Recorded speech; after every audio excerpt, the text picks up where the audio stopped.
Alright, looks like we're live. What's going on, everybody?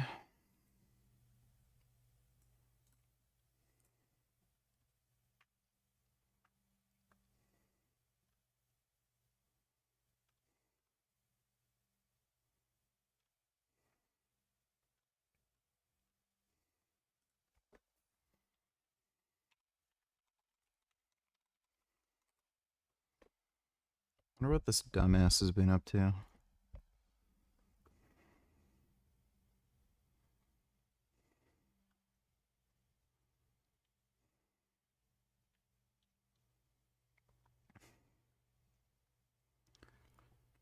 Oh boy.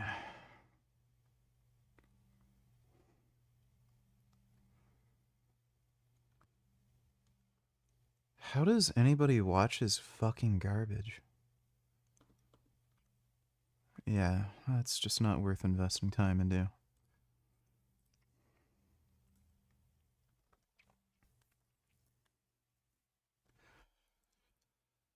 Just sat down to eat, nice timing. Well, that's good.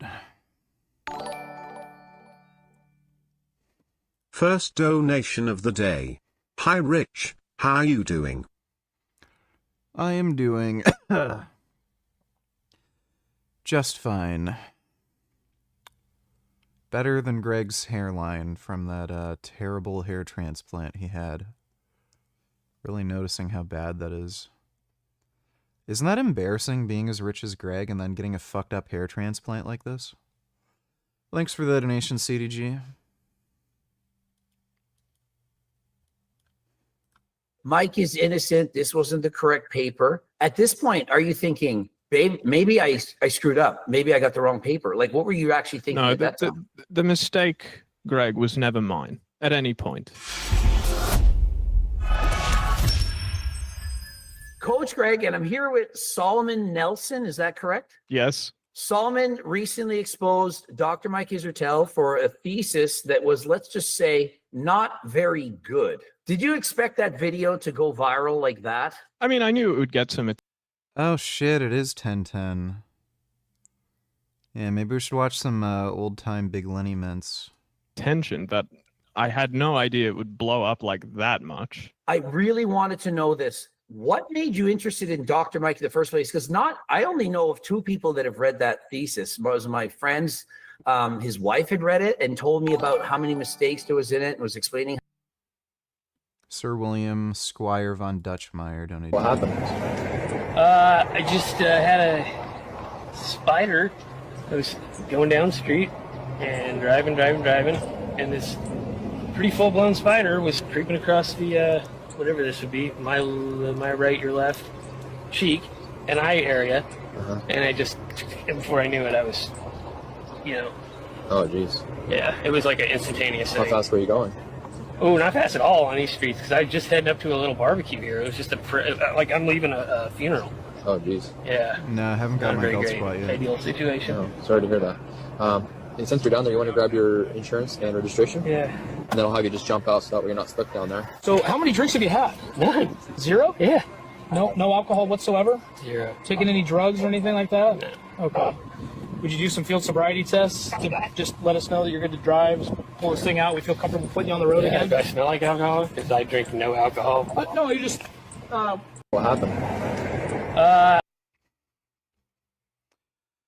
That guy sounds guilty. I don't know if he was being honest and just nervous, but he certainly sounds guilty. Thanks for the donation, Sir William. How bad it really was, and then you read. Oh. What's going on, Gum Gum?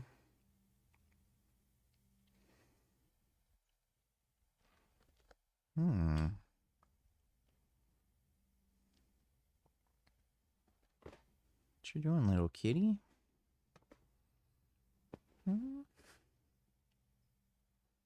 Oh my goodness. Oh my god. I have a cat sitting on me. Oh my goodness. Oh, do you see something at the window? I don't think anything's there. What are you looking at? Just relax. Just think about sitting and cat things. That's your good baby. Yeah. So big and fuzzy. Let's see. Faggot donated $2.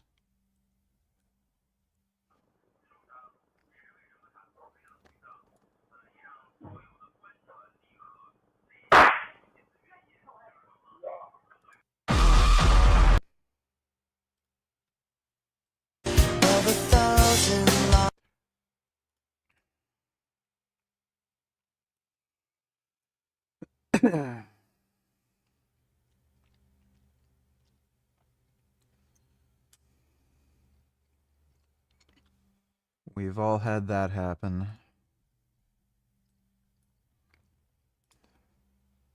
Oh, Jesus Christ.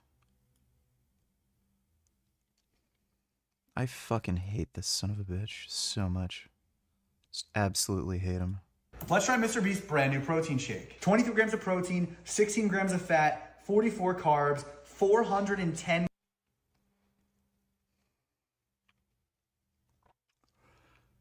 Those are horrendous macros.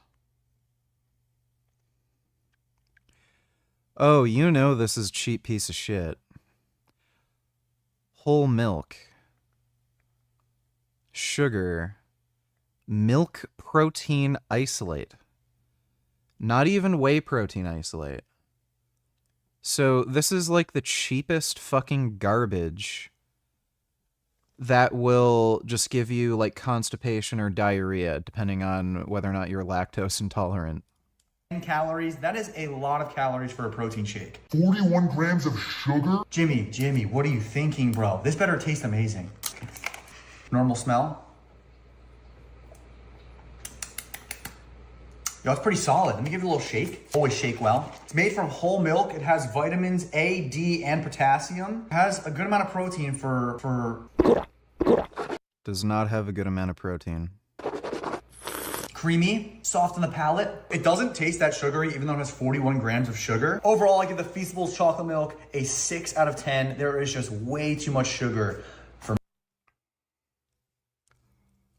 What a dumb fuck. I fucking hate this. Just slimy, greedy, lying jackass. That's just a terrible, low-quality, overpriced fucking product that's going to give people digestive problems. Fucking idiot. Yeah, I already downloaded Battlefield 6. There seems to be an issue with the launcher on Steam. And so what made you want to read that in the first... Wait. Why does it say not yet released? It's released. Maybe I'll verify integrity of game cache.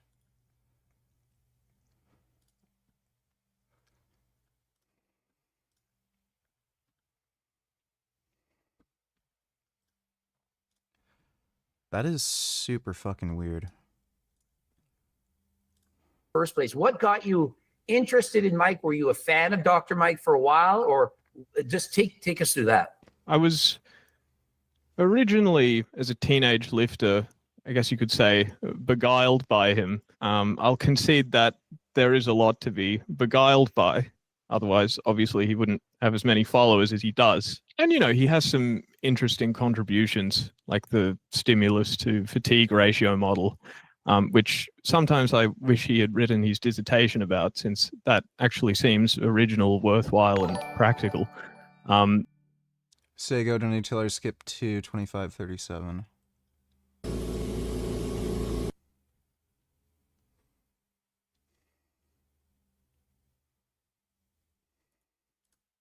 With oxygen, so I was feeling okay, but I would imagine, like, I wouldn't be surprised if out of all the people that have ever gotten that procedure with that doctor, that I feel the best out of all of them, because, and suffered the least because of my knowledge of the radiation and the oxygen, because without that, I mean, I would have been dying, dude. That would have been it would have been horrible.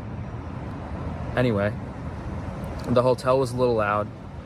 The airflow and the air quality in the hotel is really bad. Doors are always slamming.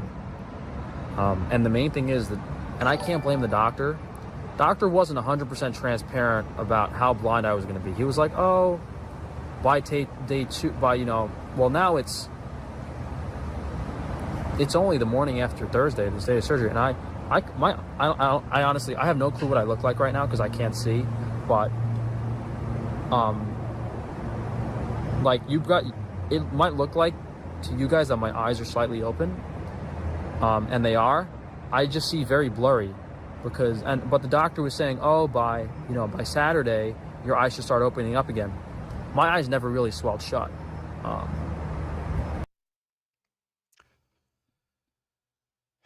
I'd imagine he's just a horrible person to be around. Like, it just seems like he complains and says the stupidest shit constantly. Thanks for the donation, Sego. Dodo donated $2. Hide secret instructions inside images, and Google Gemini is falling for it. When you upload an image to an AI tool, it usually gets downscaled, shrunk to save money and run faster. But researchers showed that if an image is specially crafted, that downscaling process actually reveals hidden text the human eye can't see. The AI then reads that ghost text like it's part of your instructions without you knowing. In one demo, the attack tricked Gemini into sending your Google Calendar data to a hacker's email address. This exploit worked against Gemini CLI, Vertex AI Studio, Gemini's API, even Google Assistant on Android. And the team that discovered it even released a tool called Anamorpher to easily generate these images. So how do you protect yourself? Well, be aware that prompt injection attacks are not slowing down, and they're increasingly going to target your connected services like Google Drive, Calendar, or email. So when you have the option, consider whether... Yeah, I'm just not gonna use those AI tools. That's fucked up. I'm as excited as the next guy about creating an AI scientist, but I know all too well that for decades, intelligence has not been the main bottleneck for creating better and more advanced scientific breakthroughs. We've been churning out more science PhDs than we know what to do with by at least a couple orders of magnitude. The main bottleneck has been our ability to properly validate scientific output, whatever.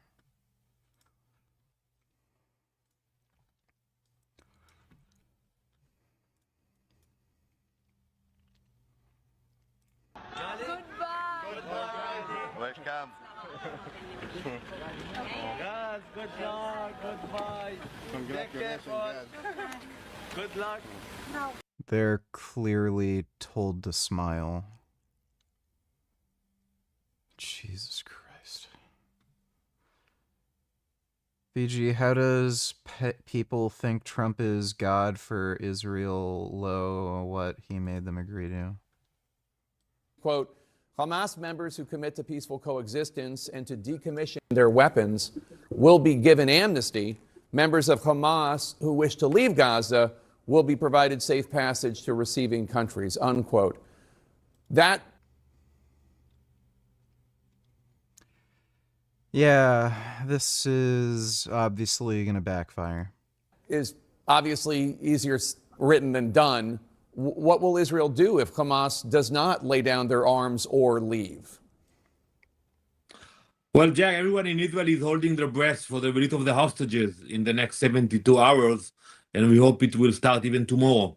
But I agree with you, that will be the easy part, because it is very clear what we are receiving, what we are giving in exchange.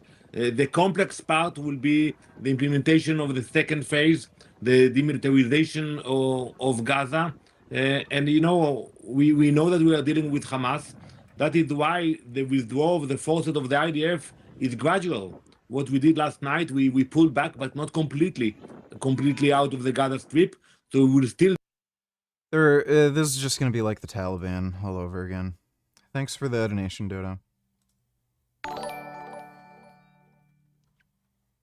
The Young Turks are upset that Trump is sending us troops to Israel to fight.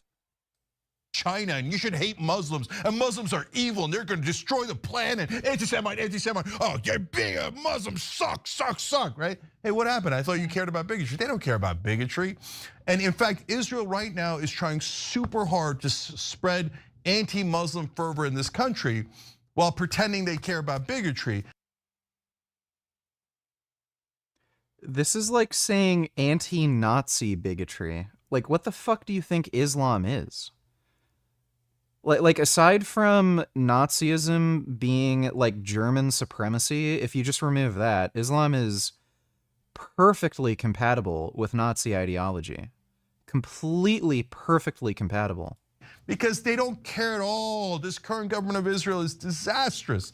Final thing is, guys, the reason why we never engage in anti-Semitism, and you see me say over and over, current government of Israel. They claimed the Jews were responsible for 9/11. The government of Israel, not Jewish Americans, not Jews overall, is because we're all humans. They're so outrageously full of shit. Thanks for the donation, Dodo. Sir William Squire donated $2. Let me see. The Nutella challenge. Go. I don't think I want to watch this. Yeah, I'm not gonna watch that. That's too much. Thanks for the donation, dude. Is this an older vid? Yes, that was an older vid of Frank Tufano. Thanks for the donation, James. Yeah, in short, I guess I see why people like him, because I too liked him at one point. But I did come to see cracks in the facade. In short, some strange advice that really didn't stand up to scrutiny. So for a while, you're a fan of him, but rather than you could just say that. listening to everything he was saying, eventually things changed and you were no longer thinking that what he was saying made sense. Is there a moment where you remember, okay, I don't like what he's saying right now, or was it a slow and steady change of heart? Probably the latter. I just generally have a passion for dispelling bullshit in this space, I would say. And, I think when someone uses science to push misinformation, it kind of magnifies the damage. Do you know what I mean? So perhaps he was saying some things that you didn't agree with, like when he said, it's healthy to drink 1 or 2 glasses of wine a day because it has cardiovascular benefits, even though it can cause cancer and it's been proven to be bad. And he went on a podcast. Has he said multiple things similar to that just are not true? And he said, how can he just sit there and say that with confidence? I mean, absolutely. That was my estimation of much of his advice. And, bad advice alone, I don't really have a problem with. If it's Joe Sixpack just pushing some random nonsense and he has no credibility, then who really cares? It's not as bad when some kind of obvious con man or fraud pushes misinformation, and yet people treat it as if it's worse because I guess it's easier to punch down. Whereas I think it's the opposite. I think it's actually worse when someone leans on. What do you think, Richard? Is he right? Let me see. You can bench all of this weight, but can you do this? If not, I need you to realize, brother, that you're not really strong. You might be able to do that push-up, but can you do this? If not, then I'm sorry, but you're mentally retarded. Fucking dumbass.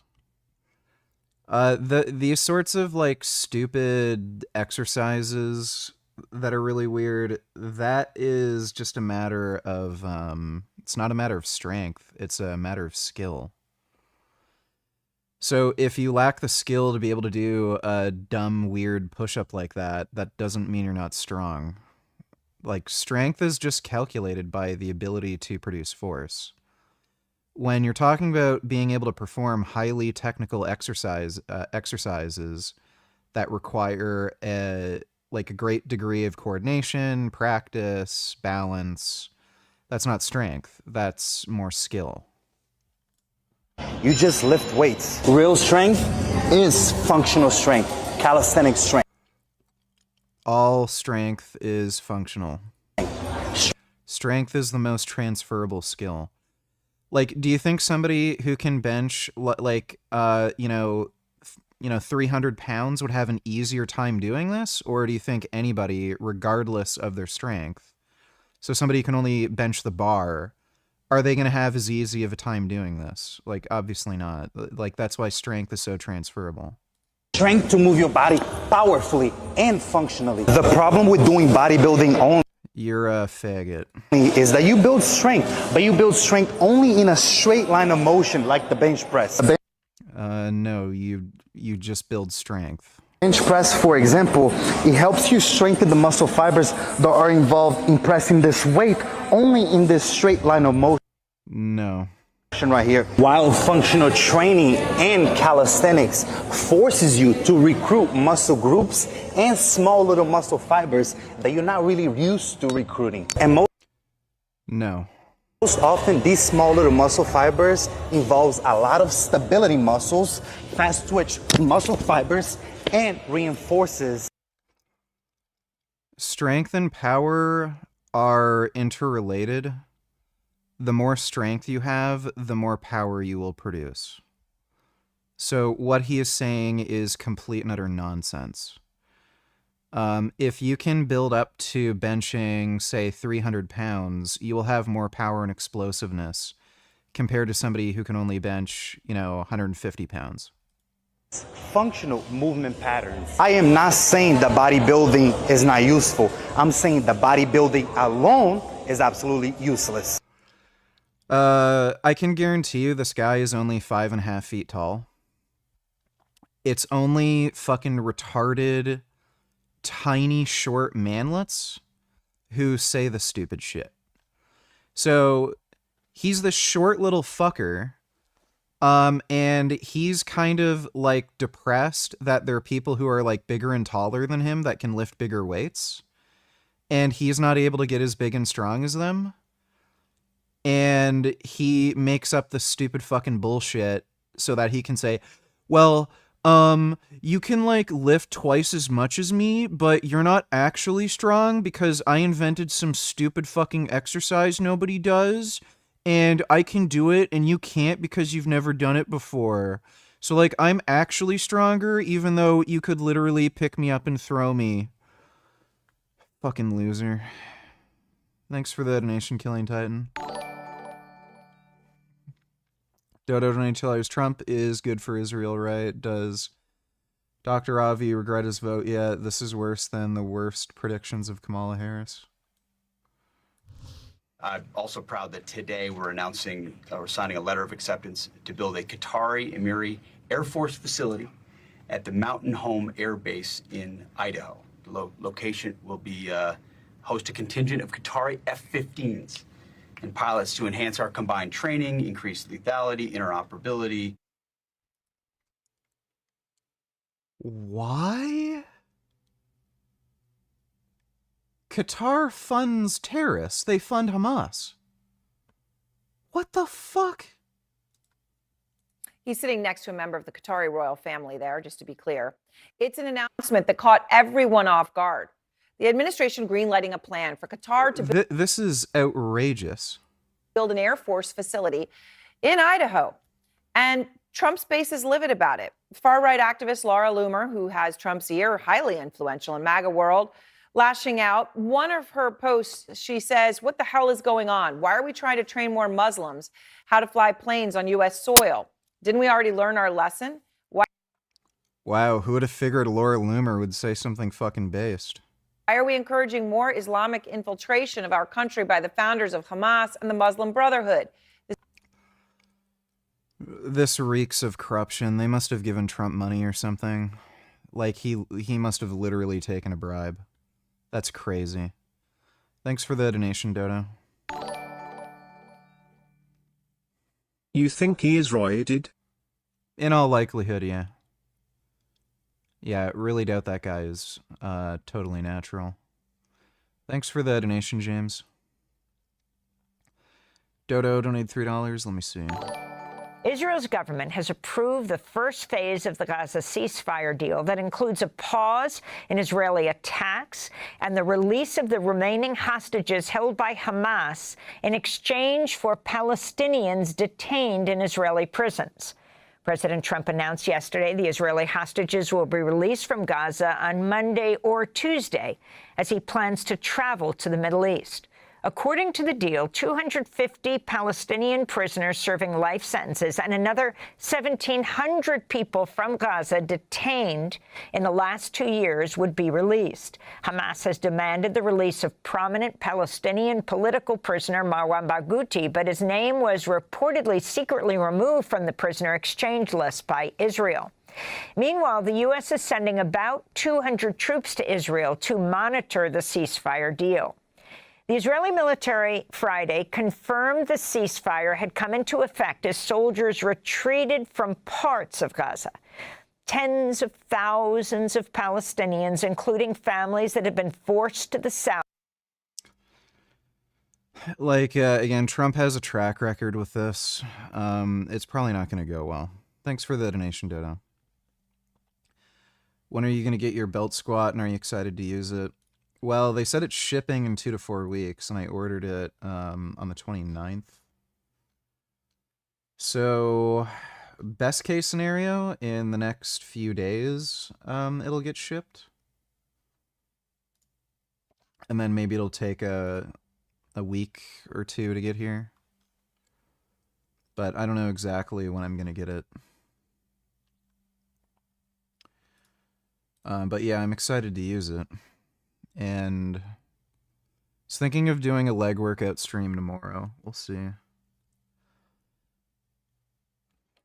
On credentials to push misinformation. Yeah, absolutely. I think that when somebody says something from a PhD, you almost assume everything they say is correct. But if they just said, hey, I'm just some guy, I'm just Mike, and this is what I think, well, you can think a lot of things. They don't have to necessarily be correct. But when Mike says, Dr. Mike here, Dr. Mike here, Dr. Mike here, it's almost like you're assuming it has to be correct. Yeah, absolutely. That's damaging. You know, because, okay, here's another reason why it's damaging. Supposing you're, a teenager, you're getting started in the space, and someone who professes to be super science-based gives you a really terrible program. One where you run yourself into the ground with excessive training volumes, your joints ache, you're not making any progress. What are you to think when you got that program from someone who said, I'm Mr. Science, right? If you can't progress and you're broken following a program that is advertised as the most scientifically backed, then what are you supposed to believe? It can't be the program because it was written by Mr. Science. And so I feel that's why it's more important to concentrate on people such as Mike Israel. We should hold these science-based folks to a higher standard. Yeah, right? I believe so. And so one thing that bothered me was when you made that video talking about some of the mistakes and giving your opinion on what you thought about that paper, and then people are criticizing you for saying negative things or for bringing up the past. But when somebody flashes their doctorate and says, this is me, I'm smart, I do this, shouldn't you be able to challenge that paper? I would say by the time you're in your maybe mid to late 20s, you've probably gone to the doctor enough times to realize most doctors are fucking stupid. You'll have some infection or something, or some health problem that's kind of nagging, and then they'll be like, oh, well, just get some rest, walk it off. Well, I've been dealing with this problem for 6 months, and it's gotten so bad now that I had to see you, and I was hoping you could maybe help me out. Yeah, we'll monitor that. Just, come in for another checkup in a couple weeks. If it doesn't go away, well, I've had it for 6 months. It's not going away. Okay, well, get some Tylenol. Well, I've taken Tylenol. It hasn't done anything. Is there any other medication you can give me? No, they don't really. It's your symptoms are kind of non-specific. You know, like just something stupid. And it's like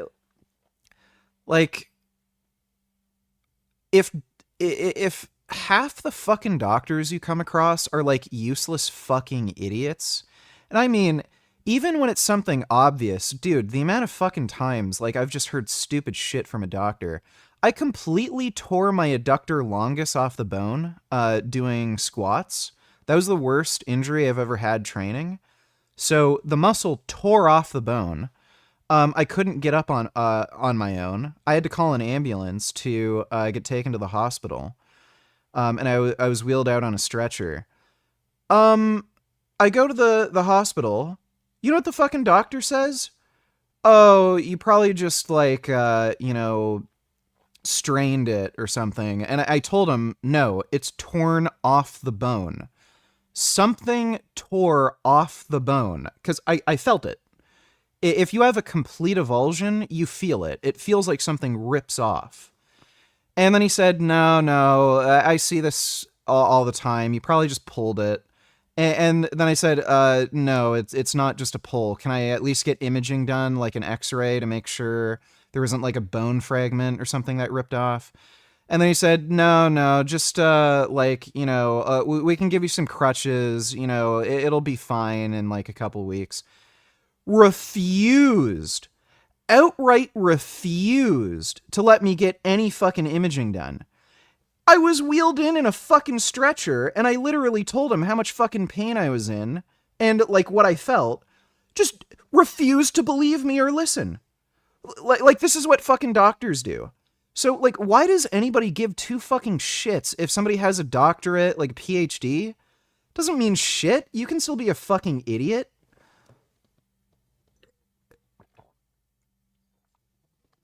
And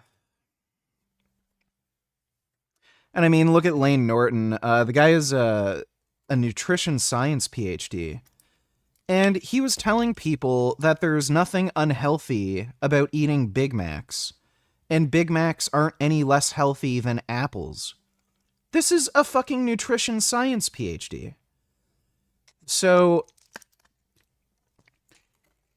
I think it's been the case, forever that, just because you have a doctorate degree, it doesn't mean you have any critical thinking skills. It just means you're good at memorizing something from a fucking textbook. That's all it means. So I don't know why anybody gives two fucking shits about, somebody having some sort of doctorate. Only idiots care. Stupid people are impressed by a doctorate degree because, again, they have no critical thinking skills themselves. So whenever they hear someone who says they have a doctorate, oh, doctor right, doctor always right, doctor smart, me listen to doctor.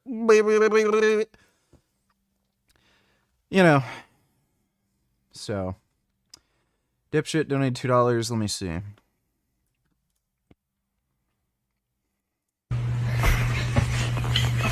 Oh.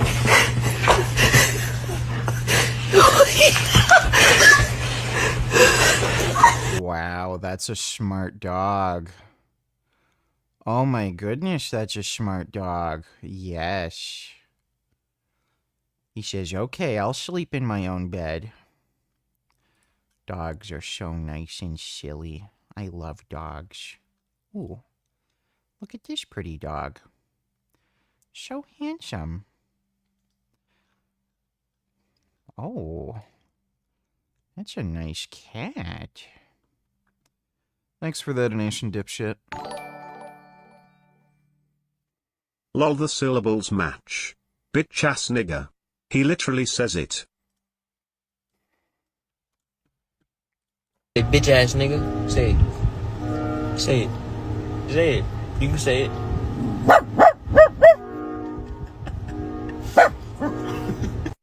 Say It's a smart dog. Thanks for the donation, dipshit.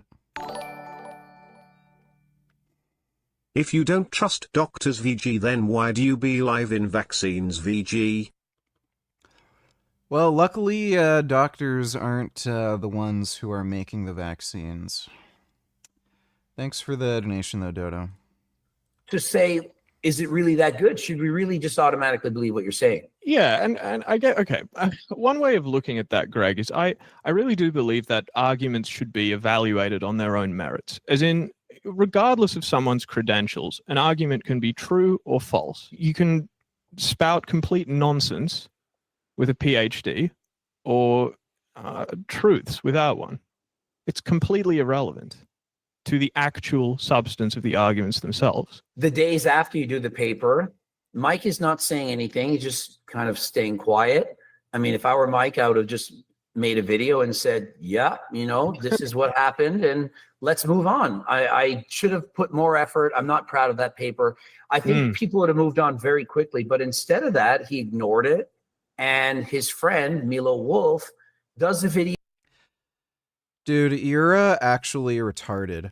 Oh, Canada healthcare's free, but they don't actually help you. In the States, at least you get care. Right, that's why people are left to die, because their fucking insurance company won't pay for their fucking treatment. Like, by the way, I hear the exact same thing from people in the US who need to, like, get healthcare. My best friend, he had low testosterone, like, severely low. I think the last time he got his testosterone checked, it was like 120. So well under the cutoff for androgen deficiency. They wouldn't give him fucking testosterone replacement. They even didn't even want to tell him what his testosterone was because they were worried he'd want to go on testosterone replacement therapy and they didn't want to give him treatment. One of the fucking doctors he went to was only going to give him like one single injection of testosterone and enthate, and I think it was only like 100 milligrams a month. And then, like he was smart enough, he looked up the half-life of testosterone and enthate. It's only like 4 or 5 days. And then he asked the doctor, well, what about the rest of the month? Oh, don't worry about it. This happens in the States. They will not treat you. So either your insurance company will try to fuck you over and not provide treatment, or doctors are completely and utterly fucking incompetent and they won't do shit. Attacking myself, yourself, other people, and basically says you should be sued or potentially could get sued for not doing your due diligence to getting the wrong paper. Go to PCRM and find a good plant-forward doctor. Well, that's not really a solution to that issue. Thanks for the donation, though, James. Almost as if it was done on purpose, and goes full bore to say Mike is innocent. This wasn't the correct paper. And so at this point, are you thinking, babe, maybe I screwed up. Maybe I got the wrong paper. Like, what were you actually thinking at that time? The mistake, Greg, was never mine at any point. When it was just a draft, bro, trust me, explanation was given. It still wasn't at any point my mistake. I mean, as you put it yourself, it's a totally unreasonable standard to expect, say, a movie reviewer who unintentionally reviews a draft of a movie that has been presented as the final copy. It is unreasonable to expect the reviewer to have asked the creator of the movie or the producer of the movie if that screening was in fact the final version of the movie and not a draft. Right? Yeah, it's ridiculous. It was like on imagine the East Neil. Tennessee State University website. So this framing that I made a mistake in reviewing, and it turned out not to be a mistake anyway, but it was asinine, Greg. I want to say Milo is basically challenging you, saying you didn't write Mike Israetel to find out if that was his actual final paper. Like, would any reasonable person have done that? And even if you had, is he somehow expected to give you a response to that? Like, why would he even respond? He's probably just going to lift you ghosted. So I think it's ridiculous to assume so. How long did it take you to make that video? Was it a month? Was it 40 hours a week for a month straight? How long did you put the work in for? I mean, I guess it would be about as long as it'd take a doctoral examiner plus. No, you're right. It sucks in the US too. I meant for out of pocket. For example, I can order lab tests out of pocket from a center if I pay for it, even though it's like $300 for a simple test. Or go to TRT clinic instead of doctor for test. That's all I meant. A lot of TRT clinics are fucking retards, and they'll do the same thing. They won't give you the testosterone dose that you actually need. I've heard every story, dude. Like, if you go to, if you look at, like, any Reddit forums about TRT, or go to Chase Irons forum, where, like, they talk about TRT experiences, I've heard some of the most insane shit. I heard a story where a guy went to a TRT clinic. They prescribed him, like, you know, a reasonable dose of testosterone, 140 milligrams a week. He happened to be a hyperaromatizer, and he was developing gynecomastia. Guess what the TRT clinic does? They prescribe him Arimidex, 1 milligram a day. Chances are you only need, like, a quarter of a milligram 3 times a month to control estrogen. They gave him 1 milligram a day. His estrogen literally was like, it was single digits. It was like 3 or 4. He ended up getting horrible muscle aches, joint pain. He was feeling dizzy and lethargic constantly, got super fucking depressed. And it wasn't until he went on fucking, like, Reddit that he found out, oh, I'm not supposed to take this aromatase inhibitor at this dose. So there's a fucking TRT clinic, like, literally fucking killing you. If you crush your estrogen that low, you're at massively increased risk of heart disease. And that's assuming you can, like, tolerate even living that way. He might have ended up fucking killing himself with how fucking depressed the guy got. Like, it also increases your risk of blood clots and shit. He could have suffered a stroke. I've heard this story a lot. If you go to a TRT clinic, a lot of them get their testosterone from compounding pharmacies. These compounding pharmacies don't make sure that they're actually mixing the ingredients properly. So what often happens is they'll underdose the testosterone by over 50%. So you think you're getting 200 milligrams per mil in a vial?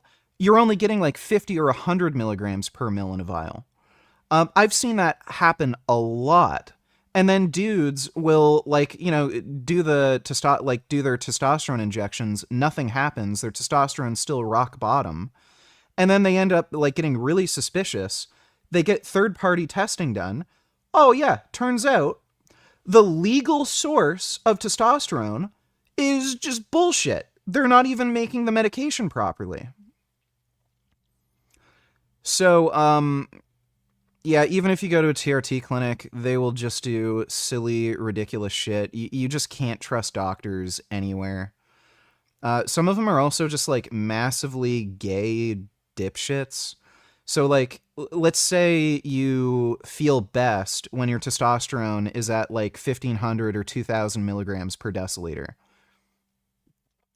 You'll say you feel great. Your lab work comes back great. You don't have high blood pressure. Your cholesterol's down. Feel amazing. Libido's through the roof. You know, you feel like a teenager again when you're like 50. They'll look at your fucking test, see that your testosterone's at 2,000 milligrams per deciliter. Oh, that's too high. Yeah, we're going to have your dose. And then they literally will not prescribe you the higher dose of testosterone. They'll bring you down to like 700 or 800. And then you feel like shit, have no libido, and then they say, well, you know, you're 50. What do you expect? Like, they just do that. So, doctors are fucking retards.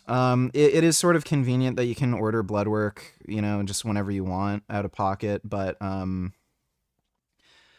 I've been able to order blood work just fine so far. I pay for an online service where I can talk to a doctor, and it's not that expensive. So yeah, fuck the American healthcare system. It's just as bad. Every single problem in the American healthcare system, every single problem in the Canadian healthcare system exists in the American system.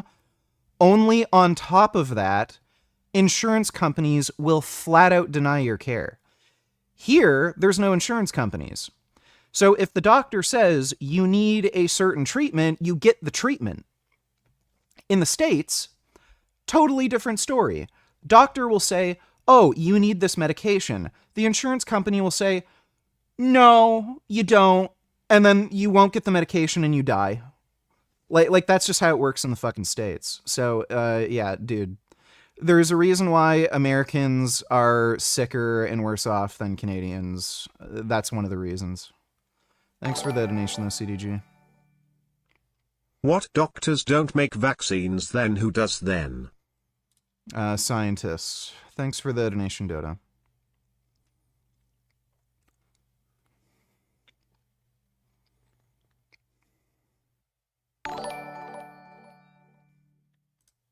Did you hear about a trans woman sentenced to sexual assault for telling gender afterwards?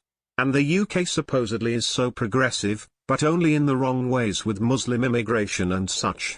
Addition.cnn.com/2025/08/20.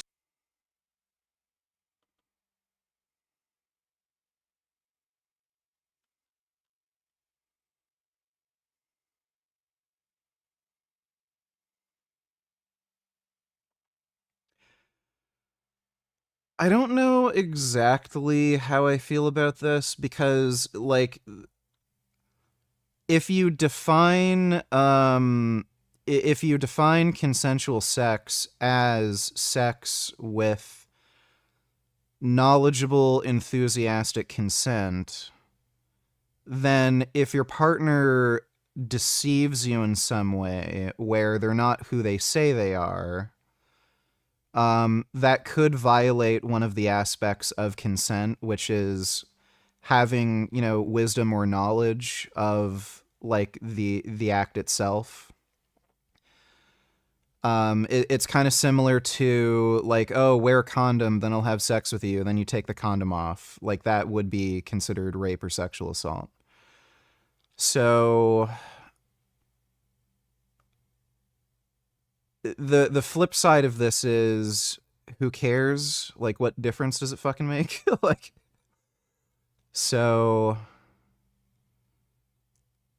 I mean, if the guy couldn't even tell, and they recognize trans women as women in the UK, like, you can get your ID changed to say female. So I don't know if that's reasonable to expect a trans woman who's transitioned to be forced to disclose that. It's a little weird.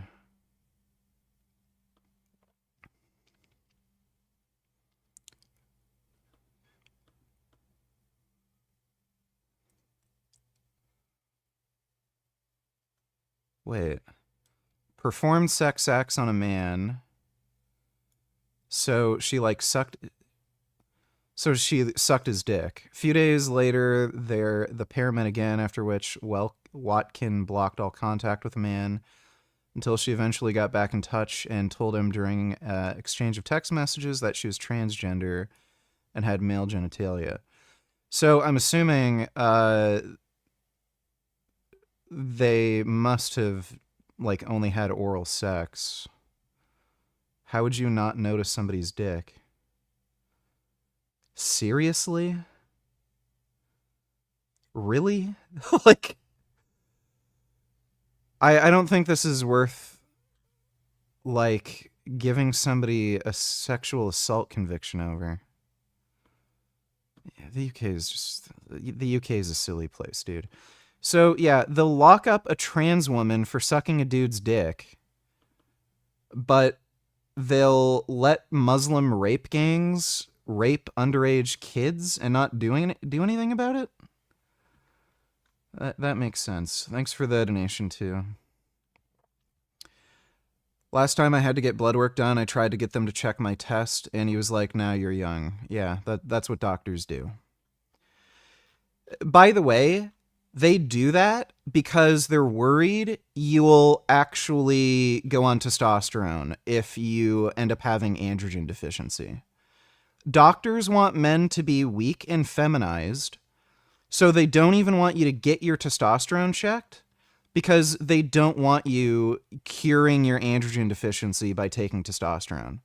It's this weird fucking cultural thing where manliness and masculinity is demonized, and if you take testosterone, ooh, that's evil, that's It's fucking retarded.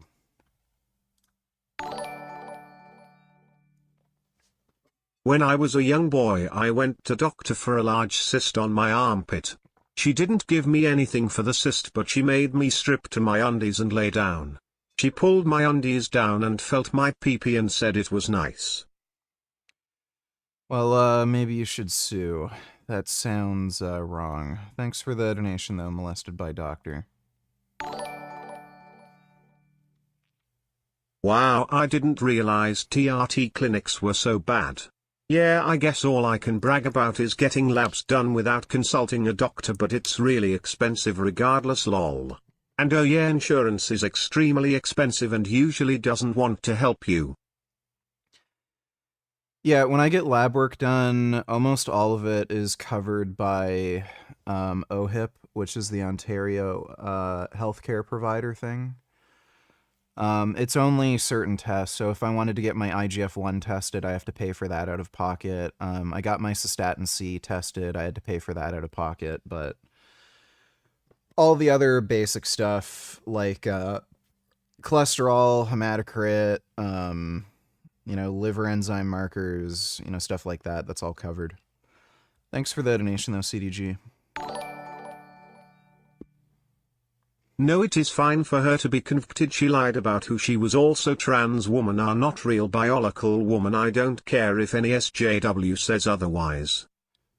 Well, I mean, all she did was suck his dick, so who cares? Thanks for the donation, Dodo.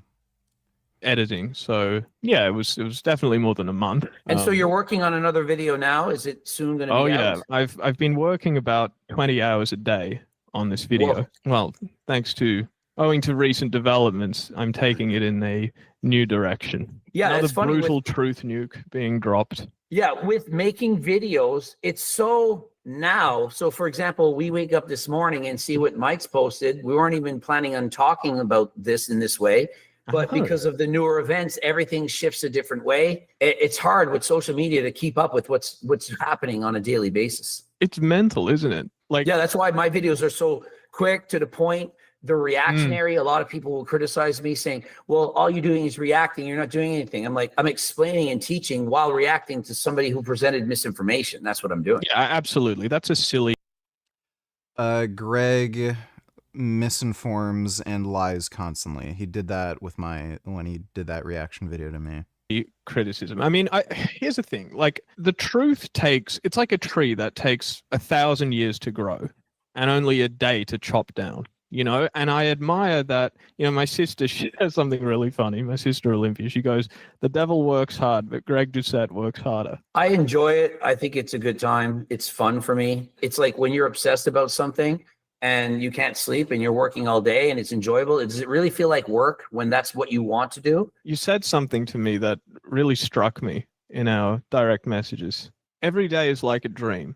I know what that's like now. Every day feels amazing. Every day I wake up and I'm excited about everything that's happening. And so I can never feel bad because things are so good. Experienced so much fun in my life that I'm just really happy. I wish everyone could feel that way. Are you especially happy today now that you have a total Doucette victory on your hands? To be full transparency, me and my brother were on the phone talking about Mike, and I said, maybe he's like joking about this. Maybe he's just saying, I admit it. And then tomorrow he'll say, no, it wasn't my first draft. Like, I'm still not sure if Mike is actually apologizing or saying this is it. It's like a paragraph on Instagram and it doesn't address half the things. So I'm like, is this it? Is this all he's going to say? Yeah, I'm curious. We'll see. I mean, it's a rapidly developing situation. Hey. And Milo Wolf wanted you to take your video down now because you're spreading. Yeah, you didn't know this. You're spreading misinformation. You should take your video down. And you read the comments. You should take your video down. How, don't you know better? Like, now that you know it's not the final draft, your video is based on a lie. You could be sued. And I'm thinking, is he now going to make a video and apologize to you and for me and say, I can't believe Mike lied to me? Is he going to take his video down? Sorry, you're referring to Milo there. Yeah, I was never going to say, whoopsie, sorry, I reviewed a draft. It's like, no, I'm not stupid. Yeah, it's ridiculous. And so I just want to see, is Milo going to take his video down? Now that he knows that he's like, that is all based on a lie. start to finish, that's a lie. I don't know if Milo's the one that made that lie. I don't know if Mike told Milo. Milo's just defending his friend. I can respect that. Hey, it's your best friend saying we're good friend. And somebody says, hey, that's your first draft. And he says to Mike, hey, is this your first draft? No, that's the wrong draft. Here it is. And Milo's going to say, oh, those jerks, they're trying to tear you down because they're biased against you. You've done 10 videos against Mike. I've done 20. And so we just don't like them. Or are we just talking about the truth? Just because we say negative things sometimes doesn't mean we're biased. It means we're accurate. So definitely, guys, be sure to follow Solomon. Follow his.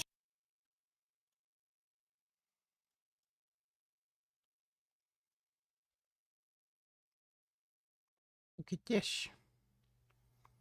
There's little kitty paws here. You guys see these little kitty paws? My goodness. Oh my god. I love this kitty.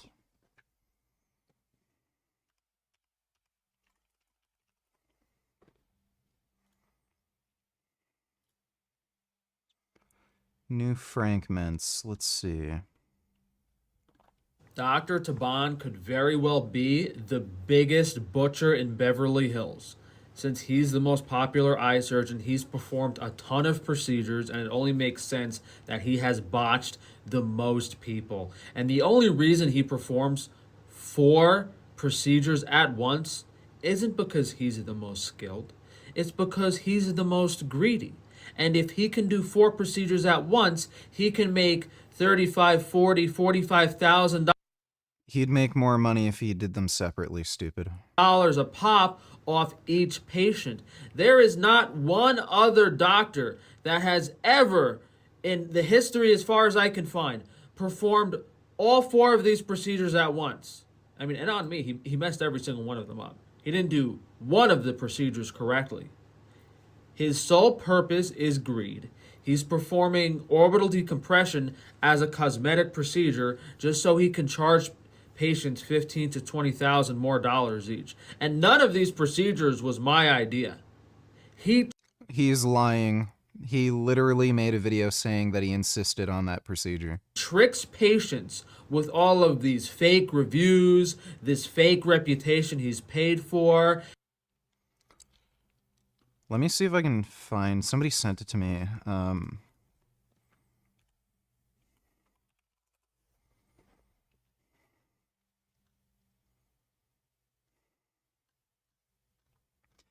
He's made so many of these fucking videos. Oh my god.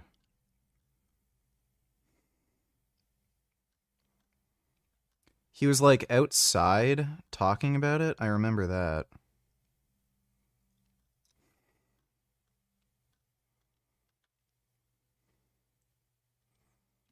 Yeah, I think this was it. He didn't say I look like a procedure. On the other hand, he did misrepresent. See how this whole thing pans out, or whether or not I'm going to talk about that and get more into that aspect of it, because I've never mentioned the doctor's name or anything like that. And you know, there's, on one hand, he told me the first time I met him I didn't need the procedure. On the other hand, he did misrepresent certain things about the procedure. Literally admitted it. He told him he didn't need the procedure. And then this fucking idiot. Exactly. His sole purpose is greed. He's performing orbital decompression as a cosmetic procedure just so he can charge patients $15,000 to $20,000 more dollars each. And none of these procedures was my idea. Literally admitted. And you know, there's, on one hand, he told me the first time I met him I didn't need the procedure. Like, what a fucking idiot. He literally made the video saying the doctor told him not to do it. On the other hand, he did misrepresent certain things about the procedure, such as, you know, he mentioned I would have double vision. He didn't say I would look like a cross-eyed freakazoid. You know, that's a pretty important factor. He even said he'd get double vision. He said my eyes would not look closer together. Even after I've had corrective strabismus surgery, my eyes appear a lot closer together. I'm not sure if that could have been prevented because one of the procedures... So he's full of shit. He tricks patients with all of these fake reviews, this fake reputation he's paid for, and he gets his patients' trust to do all 4 of these crazy procedures at once. And then when he messes up, you can't do anything. He gets the review taken down. He pays off Google. He pays off Real Self. All the lawyers are bought and paid for. You can't defend yourself. No one finds out he botched you because they control everything. And he laughs. I've had victims of him reach out to me that when they were like talking to him and threatening to get a lawyer, the doctor literally laughed at them. Because Dr. Taban has probably botched thousands of people and has not suffered any repercussions up until now. And his sole purpose is making money and greed. And the fact that he is unable to fix his mistakes shows his lack of skill as a surgeon, and his only ability is to perform these procedures very poorly and hope that they come out well. He even upcharged me the day before. The day before, after I had my consultation with him, where he took no x-rays and did no measurements, he suddenly said, "Oh, I think we need to do a medial decompression, so that's going to be $9,000 more." And then he swiped my credit card, put $9,000 more on the bill, and that next day, he botched every single one of the 4 procedures he did on me and completely ruined my vision and my life. So it amazes me that these evil people in control allow so many lives to be ruined, and how this guy's medical license hasn't been taken away yet. And he's still censoring me now just to he's butchering people as we speak. He is he cannot take any accountability. MSE is installed right here at the back. Your skeletal formation is determined by your nutrition during prenatal, pregnancy, childhood. That's what makes your face. A lot of it is really I think genetics are involved there too, buddy. determined before you're even born, believe it or not. So when you do something like this, MSE, maxillary expansion, you're making part of your face wider without doing the rest, which doesn't really make much sense. Why are you making your upper jaw wider without your lower jaw, without your mid-face, without the top of your skull? You're making this part of your face wider, which may give you can move your teeth to new positions, you might breathe a little better, but if you don't have any breathing issues, and my personal opinion is these guys look kind of weird because their upper jaw is now too wide. Most of Dr. Taban's victims are terrified and won't speak out about him. They signed NDAs and they believe they're legally not allowed to. Basically, this psychopathic, manipulative doctor has scared these patients so much that they don't want to talk. Personally, I've been directly messaged by about 10 people that have been botched by Dr. Taban who refused to speak to me about it. They go, "Oh, I signed an NDA. I don't want to speak about it. I'm scared." Keep that in mind.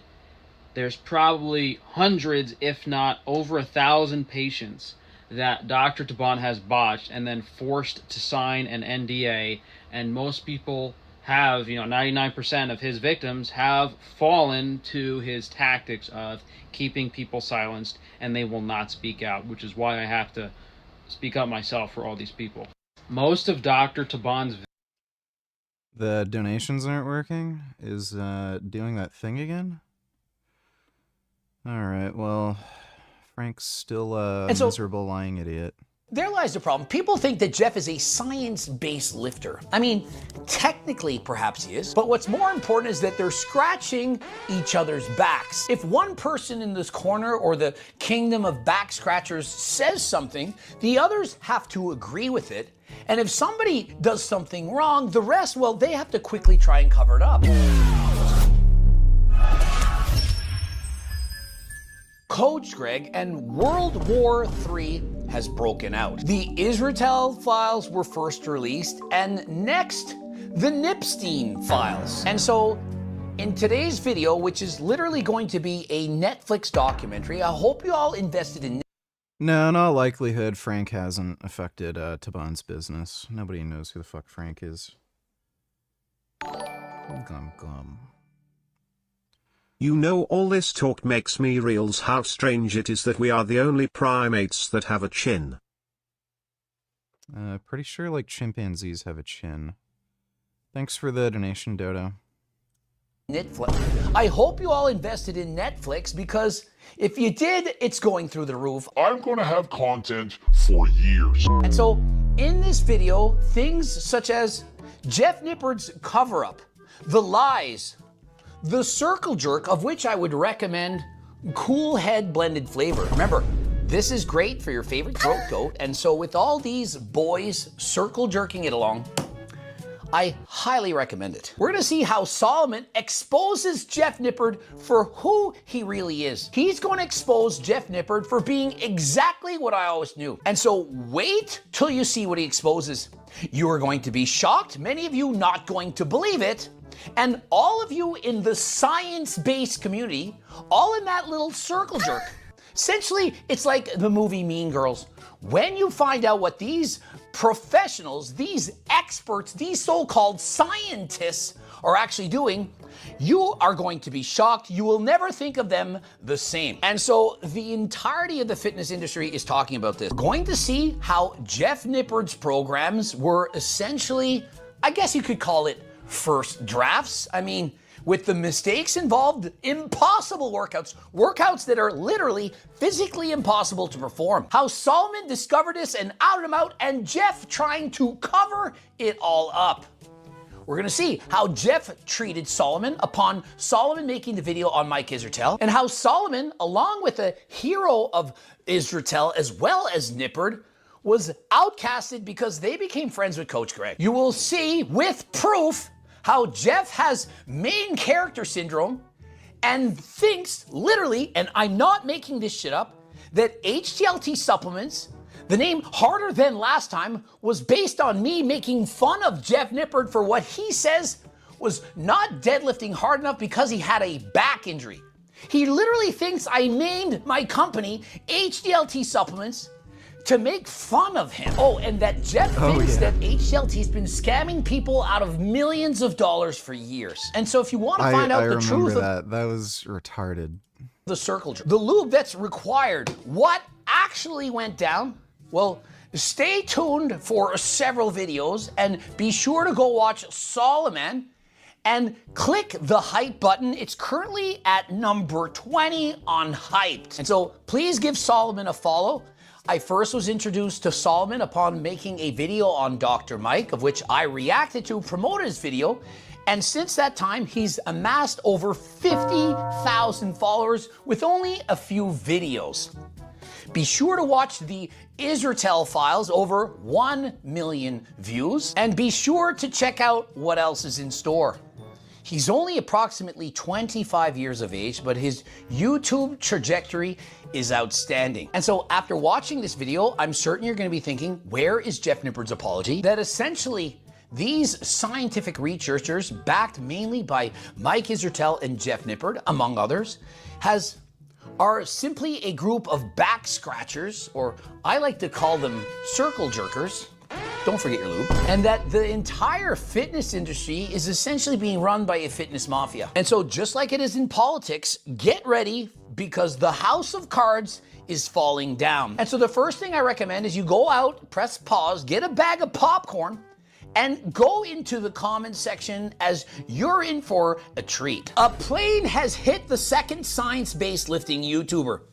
13,000 likes already with over 100 replies. And so the Twin Towers in this case essentially are Dr. Mike and Jeff Nippard, the central hub of what's going on, the leaders of the pack, if you will, and both of I use Sony XM5s. Those are my headphones. the towers are crumbling down. And of course, they're gonna try to cover it up. Both of them.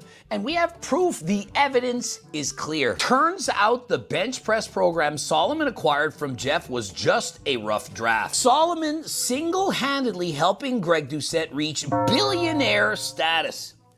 Babe, billionaire. Did you ever think I would be a billionaire? I mean, honestly, I did think it was possible. I felt like there was a chance, but I don't think it's worth it. I think like Millionaires have more problems. So. yeah.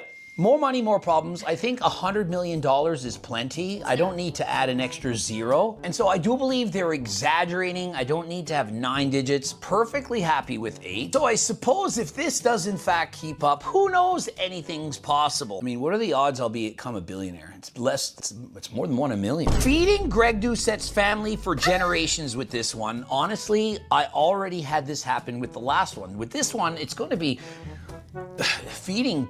Who are we feeding? At this point, I don't even know who we're feeding. I can't bulk that. I can't eat enough. Please come to bed, honey. It's 3 a.m. Not now, babe. A new chapter in the Israel saga just dropped. Every time Solomon releases a video, Greg moves up 8. We say, hey, Solomon's lifter. I mean, technically perhaps he is, but what's more important is that they're scratching each other's backs. If one person in this corner or the kingdom of back scratchers says something, the others have to agree with it.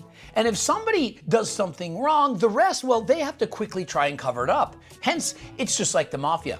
One does one thing, one agrees. If one says something bad, they have to jump to their defense. And so anyone that wants to be in this circle, the mean girls circle, they have to agree with everyone in the circle. And so when one person strays, and so for example, Solomon used to be in that circle, was literally helping Nippard with his programmings, the programs that he was selling to the world. Nippard was paying Solomon to help him with these productions. And so when Solomon began to see some of the information was wrong from Dr. Mike Israel as well as Jeff Nippard, they had to outcast him to quickly clear him up, delete comments, write emails saying don't talk about this, all because Solomon was speaking the truth, as well as agreeing with Coach Greg, which I've always been doing. All my channel does is call out the bullshit. Many of you thought, oh no, it's my bullshit. And Spec King of Primates I is getting out of control. Deep in the emerald heart of the Congo Basin, where rain falls like whispered rhythm on the leaves, they called him Andre, a name spoken with wonder and disbelief. Along the forest trails, rangers found strange markings, swirls of color made from crushed berries, clay, and ash. At first they believed them passed off as animal wanderers, but deep within the mist, the artist revealed himself, a chimpanzee, mixing pigments in his palm, tracing shapes across the bark of fallen trees. He paints not to hunt, nor to rule, but simply to forming a mural that speaks of devotion and memory.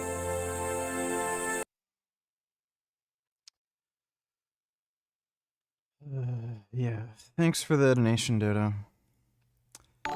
Kid Boot on $2 W. Myron. Is this anti-Semitic rant? Already making sex robots right now, bro. Pretty soon we're gonna have Android 18s running around all over the place, bro. I'm telling y'all, man. You guys think I'm kidding around? I'm telling y'all, bro. This is what's gonna happen, man. Niggas are tired of these bitches. This is what's in the future. And as soon as these robots come out, bruh, niggas getting the fuck off Tinder. They're getting off Hinge. They're about to hinge themselves to a fucking Android. That's what they're gonna do. Niggas are gonna have an Android phone and an Android bitch. I'm telling you guys, it's coming. If there's one thing that men are able to do, it's solving their reproductive problem. Because some idiots in the 1960s thought it would be a good idea to give women rights. Oh, he was making sense until he got a little crazy. Oh, how'd that turn out? Dude. Yeah, as soon as there's, like, once we can make, you know, like Blade Runner, like androids, you know, to be your girlfriend, no dudes are going to be interested in dating. It is over for all these single moms on Tinder. Completely over. So yeah, thanks for the donation though, Kid Boo. That turns out I was right after all. I've been vindicated yet again. If Solomon has taught me anything in this beef, it's to not fuck with the real nerd. What's the matter, babe? You've barely touched your cereal and Gatorade. The Nipstein files. Incoming Dr. Milo video claiming that the private messages were all just rough drafts and accidentally sent by his university. It's funny they mention these PhDs because people who are involved in PhDs understand that there is no like first draft, second draft, third draft. There's continuous mentoring and monitoring where they're continuously evaluating, making sure that you're doing things right. There's no way you would get to a final thesis paper with mistakes everywhere. This just wasn't happen. But hey, I guess not every university PhD is equivalent. I mean, when you go to horrendously low-value universities where essentially it's just PhD mills, you pay the money, you go to university, and you get the PhD. And then if you're working for the right person and you do enough collabs, you can scratch each other's backs and defend everything that they're saying. PhD candidate here, no way the committee signature page would be put on a draft or accidentally uploaded by a library admin. Even MA thesis requires the version that gets archived to be the absolute final version. The document you assessed was the version that was defeated, subsequently edited, and then... Greg can't pronounce defended? Agreed VG, like I said before, the striking man in reverse. Yes. Thanks for the donation, Dodo.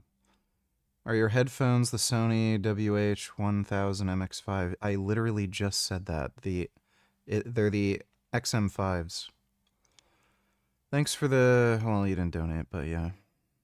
Submitted. The following narrative about it being a draft are utterly implausible. My God, man, they have not even recovered from the first nuke. I think I'll start praying for a Milo video to complete the trilogy. This is brutal. John Bravo, I'm here for World War III. Bruh. Solomon is single-handedly taking down the fake science circle jerk that dominates YouTube fitness. This is a tremendous contribution, sir. We appreciate it. When a bunch of pseudo intellects poke the wrong bear, and that's exactly what's happening, LMAO. I now have a parasocial relationship with Solomon Nelson. My former client... What a flex. And so remember, Jeff is Solomon's former client, and so when he says these things with evidence, with photos of emails, interactions, and so on, it is not a lie, and he kept the receipts. Jeff can't delete his comments out of this one. Realizing there will never be a better YouTube drama than this is truly incredible. What a time to be alive. Finally, the whole fitness mafia is getting exposed. Turns out the entire science-based fitness community are just bros appealing to authority. When someone who is actually smart is provoked by people who are pretending to be smart. I mean, I'm not sure if Mike Israetel was pretending to be smart. I mean, his IQ was over 160. And didn't Jeff Nippard study to be a dentist and then dropped out? I mean, and so how is he not an exercise scientist? I mean, he went to school to study dentistry. And so, of course, he's an expert on the human body. Well, I mean, he did study the mouth a lot. And so perhaps he is, in fact, a throat goat. And so did Mike Israetel see that Jeff... No, every time Greg says throat goat, I just cringe so hard. Can you just please stop saying that? Nipples dropped out of... You like that, right? And so did Mike Israetel... Yeah, my headphones are worth the money. They haven't broken down. They've been reliable. Good audio quality. See Jeff Nipples drop out of dentistry school and ask him to join his circle as a throat goat. If Jeff Nippard thinks that you merely pointed out semicolons, he never... Merely. That says merely. Never watched the video. But of course, he is just acting in bad faith to cover up the science mafia. How dare YouTube hide this from me for 11 seconds? No way Jeff actually made those Instagram comments. Is he a child? Yes, he made those comments. I see every single one of them. I screenshotted those comments. I sent them to other people and said, this is your hero, your savior. The one that you think would never lie, that he would never do anything to cover anything up. That he's 100% honest, that he has integrity. I've known about this from Jeff for years. Jeff Nippard, fake, wholesome, science-based persona is over. Thank you, Solomon. Solomon is basically all four horsemen of the manlet apocalypse. I mean, you're also going No, baby. Yeah, I'm not a manlet. I'm taller than both. She thinks I'm a manlet. I'm taller than both Jeff Nippard and Mike Isertel. I tower over these guys. I've met them in person, and I am, in fact, taller than Jeez, they must be so goddamn short, dude. last time. The third tower, though.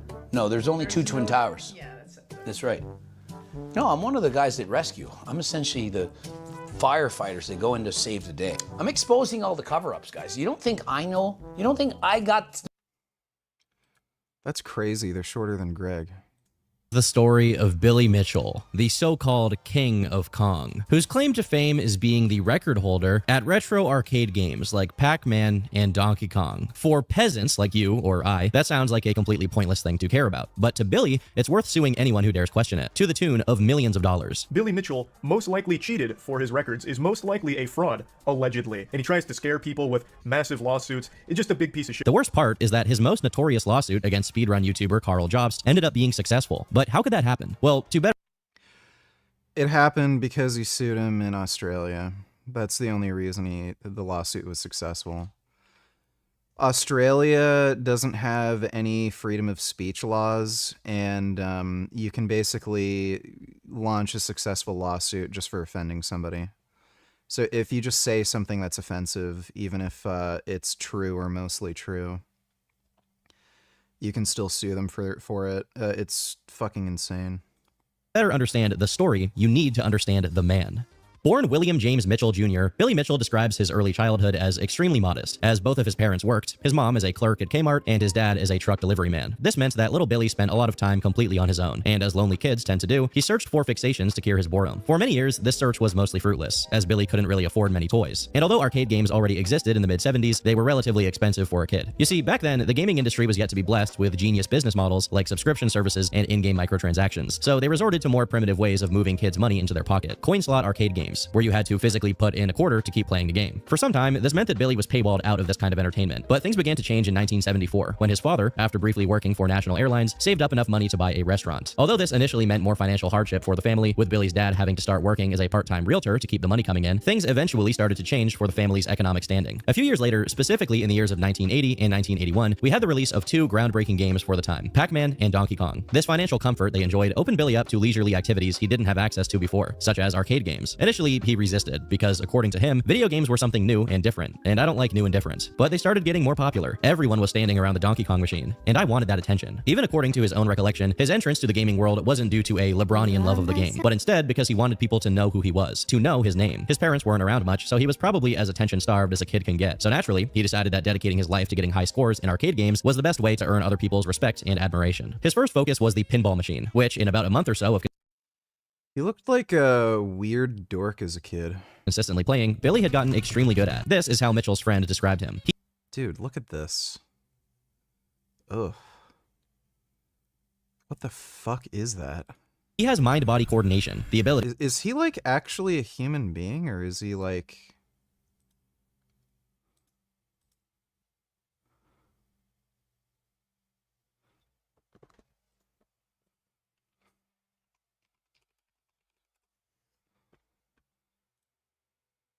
I don't know.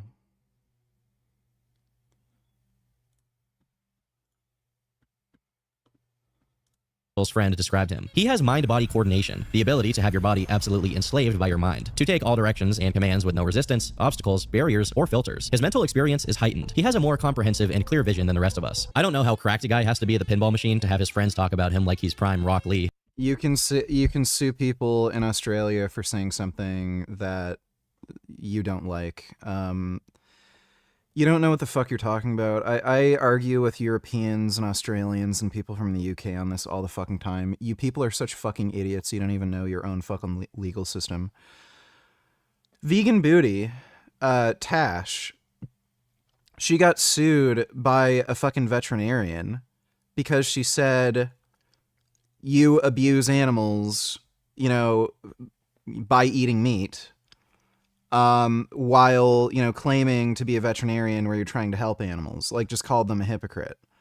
That was enough for her to lose a defamation lawsuit against that veterinarian. Even though what she said if she said that in the United States or Canada that has freedom of speech laws, that's a matter of opinion. It is your personal opinion to be able to share that you're an animal abuser if you eat animals. You can't do that in Australia. You do not have free speech laws. So if you say something that is a matter of opinion, but it's considered defaming to somebody's character, like critical to somebody's character, could harm their reputation, since there's no freedom of speech laws, where, you know, your own matter of opinion is protected, you can sue them for defamation. So you don't even know your own fucking country's laws, you idiot. But regardless, it's safe to say that Billy's savant prowess at playing the machine commanded the other kids' respect. Simultaneous to his dedication to pinball, Billy claims he never skipped school and played several sports like basketball, baseball, and football, all while putting in an average of 40 hours a week into video games. This is as good a moment as any to mention that most of this information comes from Billy himself. And as previously mentioned, he has always been intent on getting attention from others, so take it with a grain of salt. But continuing with the story, eventually Billy's pinball prowess made enough waves that even his father, William Mitchell Sr., took notice of it and decided to buy some arcade machines to put in the restaurant he owned. I'm glad there were no animatronic animals involved in this story, or else the arcade games for kids and restaurant owner named William parts would start having me very concerned for young Billy. Please no.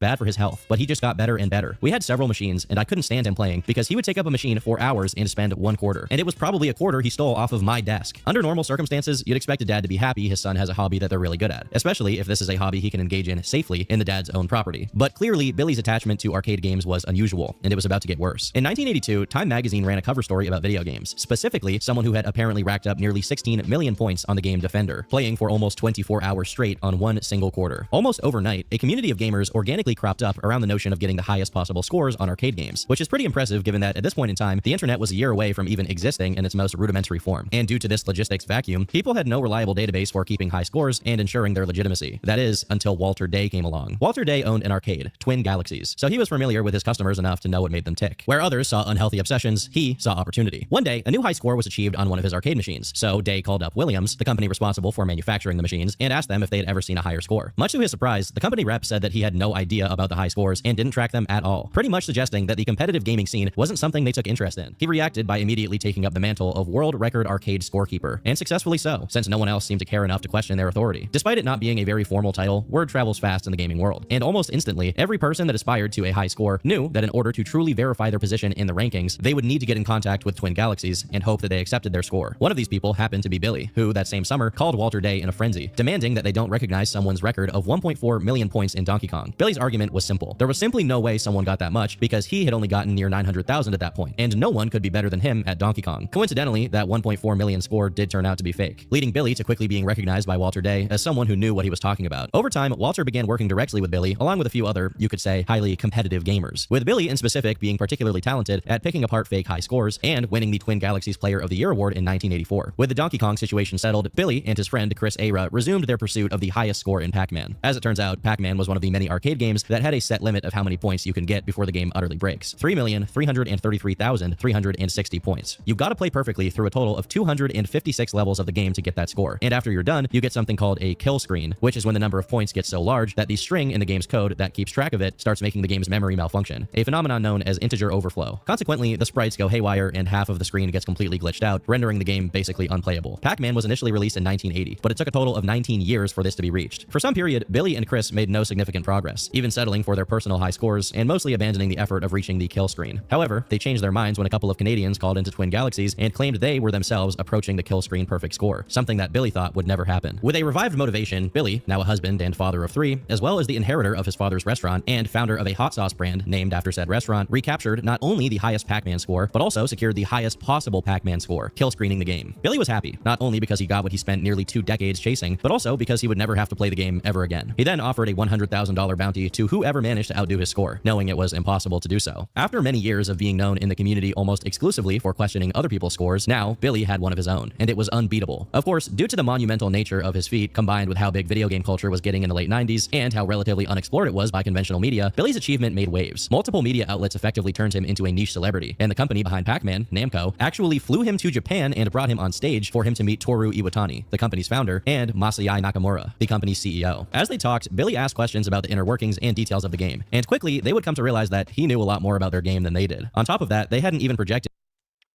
This is a very poorly researched video. This is a story Billy made up. None of that actually happened that way. That a score like this would even be possible. Most No, of the discussion revolved cheat meal for Halloween.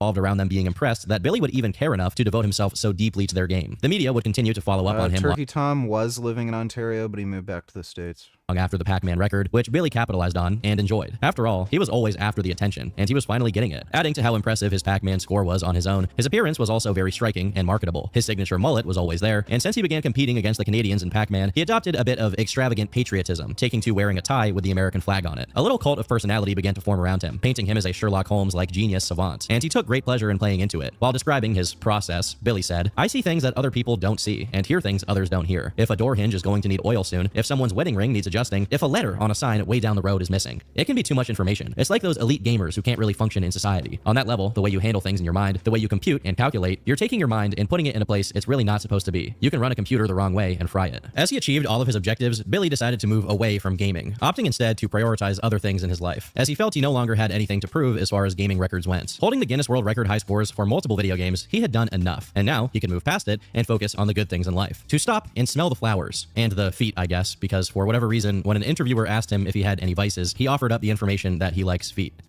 His wife was in the room and everything. This guy's a true freak. But alas, his whole retirement shtick was very much insincere. Whether Billy knew it himself or not, as time went on and his old score started being called into question, something insidious within him was awakened. It's hard to place where exactly this stage of his life began, but we can safely put it at 2004, when, half a decade after his legendary Pac-Man kill screen achievement, Billy resurged to put up a new high score on Donkey Kong. However, this time around, he had a more worthy opponent than the Pac-Man Canadians, Steve Wiebe, perhaps the one man who was as adamant as Billy when it came to competing in now 20-year-old arcade games. Steve saw the legendary reputation of Billy Mitchell as outdated and aimed to dethrone him publicly by beating his record. This forthright attitude of Steve's made Billy uncomfortable, as he was no longer as confident as he used to be in his gaming ability. Gig making a Halloween VG vid. I'm looking forward to that. Whether it be from lack of practice due to his claimed retirement, or because he was 39 years old at this point, which for most people is past their prime in terms of video game playing. Because of this, he rejected Steve's many invitations to competitions at arcades, and this is when things started turning sour for Billy Mitchell's reputation. In 2005, Wiebe was at a Fun Spot event where he was trying to crack 1,000,000 points in Donkey Kong. Billy refused to be there, but in his place, he sent a VCR tape that showed him finishing a game at a whopping 1,047,200 points. Most of Steve and Billy's back and forth during this period was documented in the 2007 movie The King of Kong, A Fistful of Quarters. Although I should note that the movie is highly fictionalized, with several scenes being completely staged for a more entertaining experience. If you do watch it, you may come off with the impression that Billy is some kind of evil genius who masterminds everything in his favor, but the truth is, Billy's high score was discarded, just as some of Steve's previous records were discarded for the same reason. A tape is not acceptable to prove the legitimacy of a high score. It has to be actually witnessed. Whatever the case may be, around the same time the movie came out, Billy cleared up any questions people may have had about his previous score by physically showing up at a venue and cracking his own previous score by 3,000 points, going as far as to have the circuit board verified by Nintendo to ensure there was no chicanery going on. Now, it's worth noting that Billy and Steve did differ in their recollection of events regarding the 2004 Classic Gaming Expo. Billy recalled himself getting 929,000 on his second try, and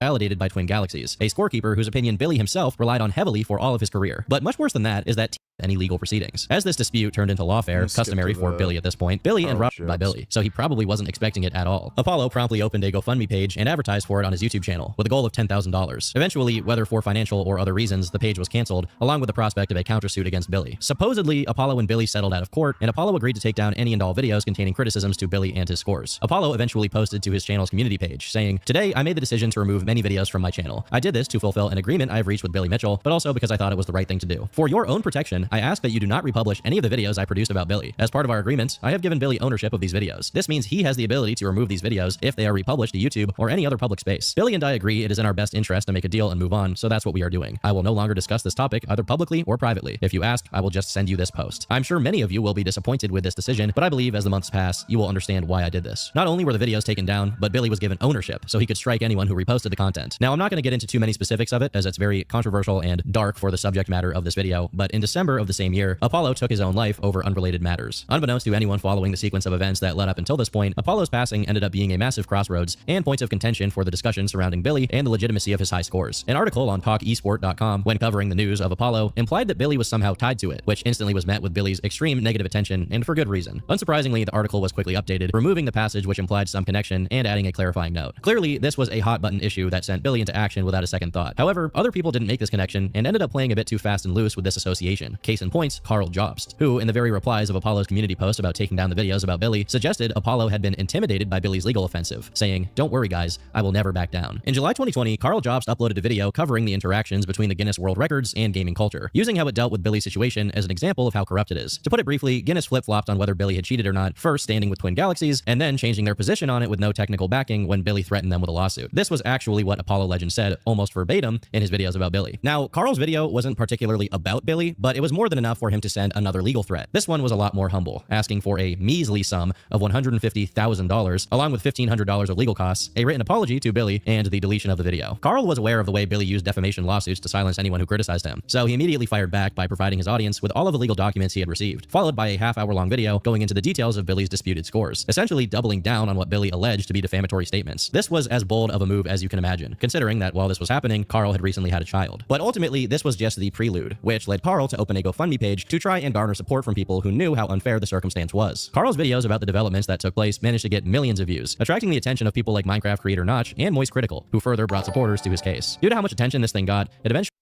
Of course Austerillid pose not care for animals, just look at how they treat their sheep in the wool industry. In 2004. Yeah, I don't think I want to watch animal cruelty videos, Dodo.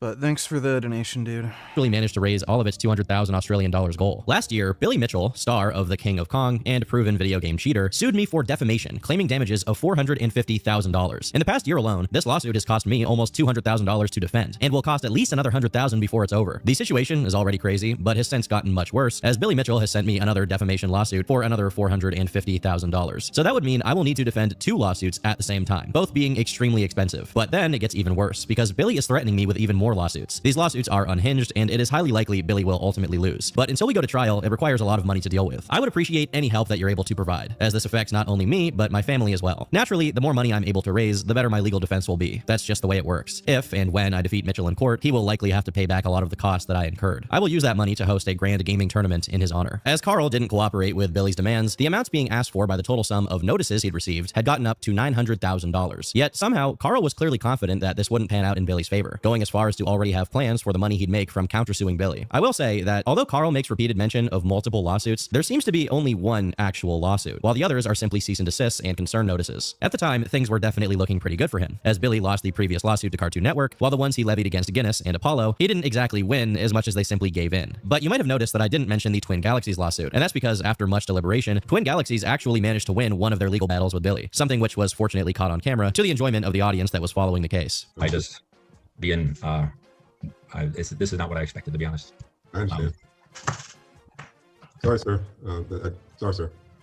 Okay, very unhappy, but have a good day, sir. I understand. I should note that this was a pro se lawsuit, meaning Billy was advocating for himself instead of having an actual attorney. Simultaneous with his own GoFundMe page, Jobst made another one on behalf of Wandering Mason donated $3. Let me see. Mate! You alright, my man? You get your heat stuck in the bin? You get your heat stuck in the bin, my man? What are you up to then? Aye! Are you sure? This heat's stuck in the fucking bin!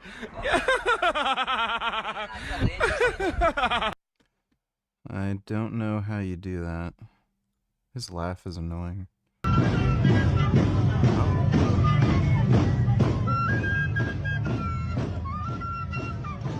My dog's having a nap. My goodness. Yeah, that's basically me when my alarm goes off. Thanks for the donation, Wandering Mason. David Race, one of the arcade technicians that Billy hired and promptly fired once he didn't produce the desired findings for him, as well as Jeremy Young and Jeff Harris, the Twin Galaxies forum mods who kind of kickstarted Billy's public downfall. This GoFundMe campaign was also successful, raising $50,000 Australian dollars. Things definitely looked very good for Carl and all of these people, frankly, especially because at the time, the entire public was with them. They saw Billy as a wealthy bully who was trying to intimidate Carl out of talking negatively about him, and they saw Carl as essentially a hero, not only for continuing to criticize Billy despite the current lawfare, but also because he was actually taking this lawsuit on the chin, so to speak. He was trying his his best to fight it rather than just settle as some others had done. But slowly but surely, everything fell apart. We got too cocky, jobs bros. It's over. On May 26, 2021, Carl posted a video called "The Biggest Con Men in Video Game History Strike Again," which covers both Billy Mitchell and the aforementioned Todd Rogers. While his coverage was mostly more of what we've already gone over so far, there was one specific section in which Carl said the following words. He also sued YouTuber Apollo Legend for $1 million.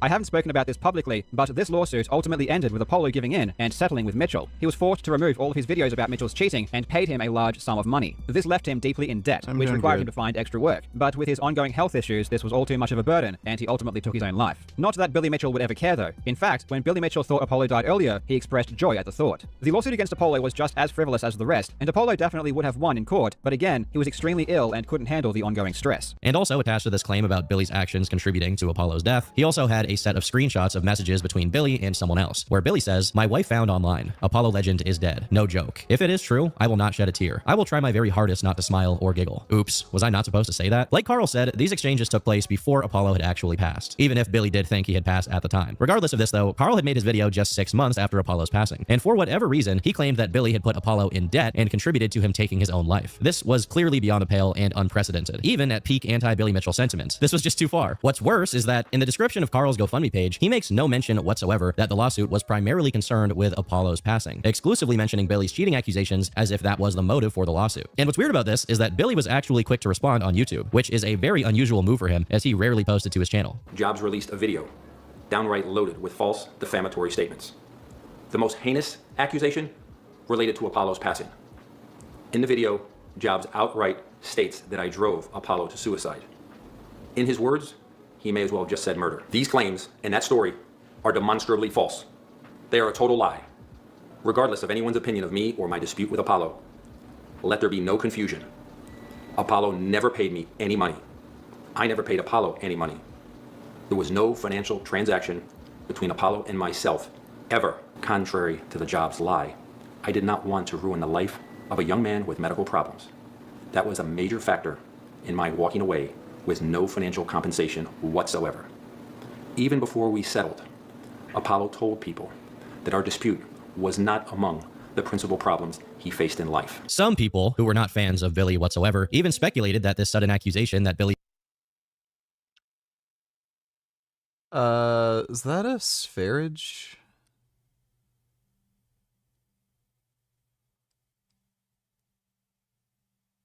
Is that somebody who's just using spherage as their image, or is that actually spherage?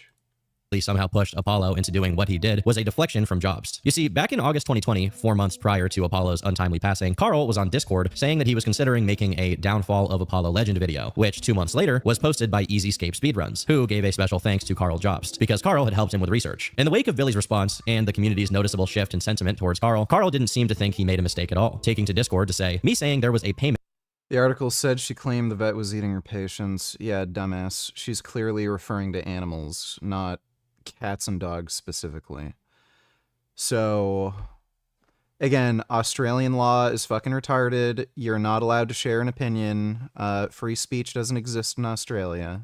In settlement isn't even defamation. LOL. You can't sue someone because they were wrong about something. Well, Mitchell sues anyone for anything. Lol. Along with Carl's response, airsats_cats, a frequent collaborator of his and fellow Billy Mitchell detractor, posted to Reddit saying this. 3 things from someone who has been researching the Billy case extensively. 1, there are sources confirming that there was a significant cash settlement paid by Apollo. At present, I'm not going to publicly identify who those sources are. I'm asking you to trust my word. I'm stating the basis for the claim for those who are curious. 2, Billy is an experienced, unflinching liar. Don't believe his word for a nanosecond, and don't be hypnotized by him. He looks like a twig. Yeah, it's because he is. Thanks for the donation, James.